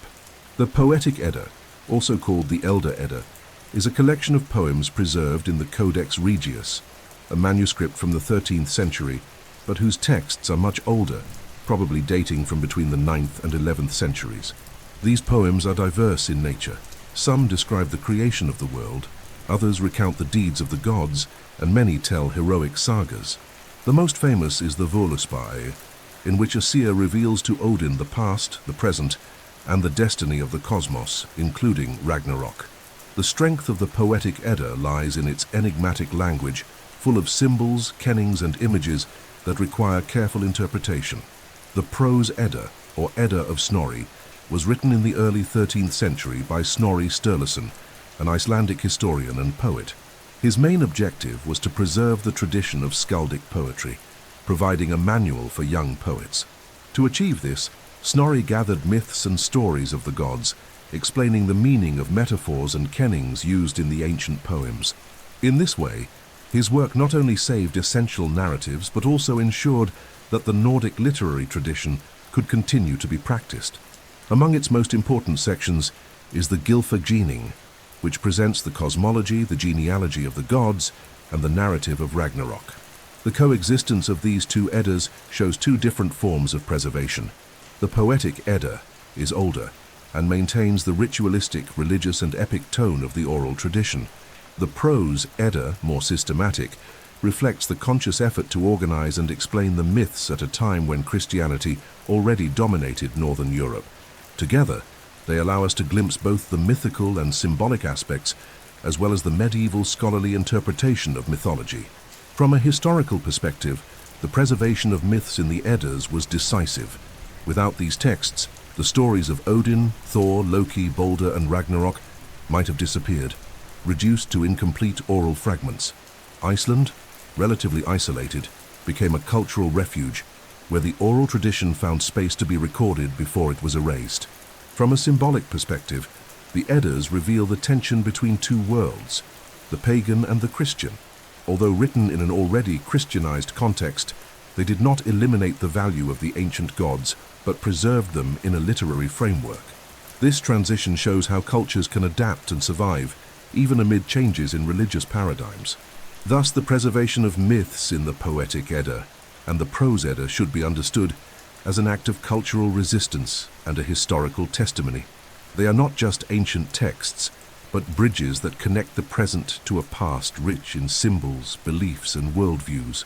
For the Scandinavians, these works ensured that the memory of their gods would not be erased, and for us, they remain the most precious legacy of Norse mythology. Even after the Christianization of Scandinavia, Norse mythology did not disappear completely. Its echoes remained alive in culture, literature, oral traditions, and even in the politics of the Middle Ages. Far from being forgotten, it was reinterpreted, adapted, and in many cases integrated into the new Christian reality. This permanence shows the strength of the myths and how they continued to shape identities and practices long after the end of the pagan religion. In medieval literature, the ancient gods and heroes continued to appear in Icelandic sagas and skaldic poems. Many times the stories were told in a historical tone, as if the gods were ancient kings or warriors who were later deified. This process, called euhemerism, was used as a way to preserve the myths without directly conflicting with Christian faith. Thus, Odin could be portrayed as a wise ancient ruler, while Thor appeared as a legendary hero who fought against monsters and giants. Oral tradition also kept the memory of the myths alive. Songs, tales, and local legends transmitted episodes that, although modified over time, still carried elements of Norse cosmology. In seasonal festivals, many customs inherited from the old religion merged with Christian celebrations. Julfest, for example, was transformed into Christmas traditions, but continued to carry symbols of fertility and renewal linked to the winter solstice. In politics and genealogy, mythology also played an important role. Several Scandinavian royal families claimed descent from the gods to legitimize their power. The Yngling dynasty, for example, claimed descent from Freya, the god of fertility. This practice not only reinforced political authority, but also preserved the symbolic link between royalty and divinity, even in a Christianized era. The cultural impact was also reflected in social values. The ideal of courage before destiny, central in Norse mythology, remained alive in the warrior ethos of medieval Scandinavians. Honor, loyalty to the clan, and acceptance of inevitable fate continued to be celebrated, both in literary narratives and in social practices. These values helped shape the character of Nordic societies even after the religious transition. From a symbolic perspective, the influence of Norse mythology in the Middle Ages shows that myths are not easily destroyed. They may change form, be reinterpreted, but they continue to exert power over the collective imagination. In medieval Scandinavia, the old gods did not disappear. They were merely repositioned, sometimes as historical figures, sometimes as cultural symbols, but always present as part of living memory. Thus, Norse mythology must be understood not only as a heritage of a pagan past, but as an element that continued to influence medieval culture. Its stories shaped genealogies, strengthened traditions, inspired literature, and gave continuity to essential values for Scandinavian identity.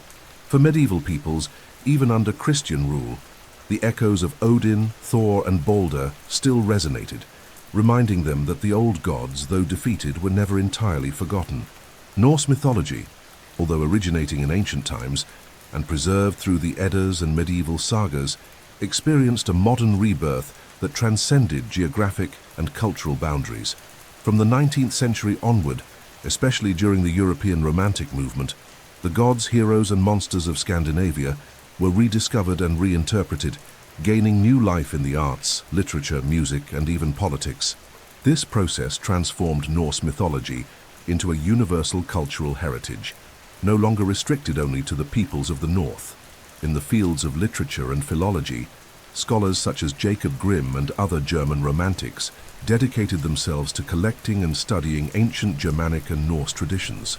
They saw in these myths the expression of an authentic cultural identity, linked to nature and to the spirit of the people. This rediscovery paved the way for both academic and popular interest in Norse gods, consolidating them as an essential part of European imagination. In music, the most striking influence was the monumental work of Richard Wagner, especially the opera cycle, The Ring of the Nibelung. Drawing freely from the sagas and the Nibelungenlied, Wagner presented European audiences with a grand and romantic version of the mythology, in which heroes like Siegfried and figures such as the Valkyries became cultural icons. This work helped to popularize the Nordic aesthetic and gave visual and musical form to many mythical elements. During the 20th century, Norse mythology was also incorporated into fantasy literature. Writers such as J.R.R. Tolkien, a profound scholar of the Eddas and Icelandic sagas, drew names, symbols, and narrative structures directly inspired by Scandinavian tradition to create works like The Lord of the Rings. Names such as Gandalf, Mirkwood, and even the concept of magical rings have roots in Norse mythology. From there, the tradition gained a permanent place in modern, popular imagination. Contemporary popular culture expanded this reach even further. Comic books, films, and television series, such as those produced by Marvel, reimagined figures like Thor, Loki, and Odin for global audiences. Although very different from the original gods, these versions kept the reference to the mythology alive, awakening the curiosity of millions of people worldwide. In addition, video games such as God of War brought narratives based on Norse cosmology, combining entertainment with creative reinterpretations. However, the modern revival of Norse mythology did not take place only in the arts. Nationalist movements of the 19th century and later political ideologies of the 20th century also attempted to appropriate these myths to construct identities and discourses of power. This distorted use showed how myths, through their symbolic strength, can be manipulated in different historical contexts. From a symbolic perspective, the modern revival of Norse mythology demonstrates that Scandinavian gods and heroes do not belong only to the past. They continue to inspire, to be reinterpreted, and to provoke reflection. The Norse worldview, marked by cycles of destruction and renewal, by courage in the face of destiny, and by the power of memory, still resonates today, offering both artistic inspiration and philosophical lessons. Thus, the modern revival of Norse mythology must be understood as proof of its vitality. From oral tradition passed down in villages and halls, it has become global cultural heritage, influencing everything from academic scholarship to contemporary pop culture. For the modern world, Norse myths are not just relics of the past, but living sources of imagination, identity, and reflection on the human destiny. Throughout the entire journey through Norse mythology, from the creation of the cosmos in Ginnungagap to the rebirth after Ragnarok, it becomes clear that these myths are not merely ancient stories. They are a profound reflection of the worldview of the Scandinavian peoples, shaping their relationship with nature, death, courage, and destiny. The legacy left by the Norse gods remains alive, not only in books and studies, but also in the collective imagination that spans generations. The strength of these myths lies in the fact that they speak of universal realities. The fight against monsters and giants symbolizes the eternal struggle against the forces of chaos. The sacrifice of gods like Odin and the heroism of figures such as Thor and Sigurd remind us that life demands courage and renunciation. The inevitable destiny, represented by the Norns, teaches that no one, not even the gods, is above time. And the cycle of destruction and renewal in Ragnarok shows that every ending carries within itself the seed of a new beginning. The influence of this mythology has crossed centuries. In the Middle Ages, it was preserved in the Eddas and Icelandic sagas. In the modern era, it inspired music, literature, and cultural movements. Today, it remains present in films, series, games, and popular culture, still captivating millions of people. This power of adaptation and endurance is proof that the legacy of the Norse gods belongs not only to the past, but also to the present and the future. From a symbolic perspective, Norse mythology teaches that to live is to accept transience and face destiny with honor. It shows that true glory does not lie in avoiding death, but in being remembered for the courage shown in the face of it. This message remains current. Even in modern times, we still seek meaning in narratives that speak of sacrifice, struggle, and rebirth. Thus, the living heritage of the Norse gods must be understood as a universal treasure. They remind us that life is fragile, that destiny is inevitable, but that memory and courage are eternal. For the ancient Scandinavians, myths were a guide to face the harshness of the world. For us today, they are a source of inspiration, reflection, and imagination. The gods may have fallen in Ragnarok, but their stories remain, reborn with every generation that tells them anew. We have reached the end of this long journey through the history of Norse mythology, exploring gods, heroes, monsters, and the inevitable destiny of Ragnarok. Now it is up to you. I really want to know your opinion. What impressed you the most in this narrative? Was it Thor's courage against the world serpent, Odin's death in Fenrir's jaws, Baldur's return after the end, or the idea that life always rises again after destruction? Leave your comment below and tell me which part of Norse mythology impressed you the most. Also, share where you are watching this video from, because I love to know how far these stories can reach. Your participation is essential for the growth of the channel and for us to keep bringing deep and fascinating content like this. If you enjoyed it, don't forget to like the video, subscribe to the channel, and activate the notification bell to follow the next stories. Here we will always have deep dives into history, mythology, and human knowledge, all in the perfect format to relax, reflect, and learn. Thank you so much for watching until the end. Your presence makes all the difference.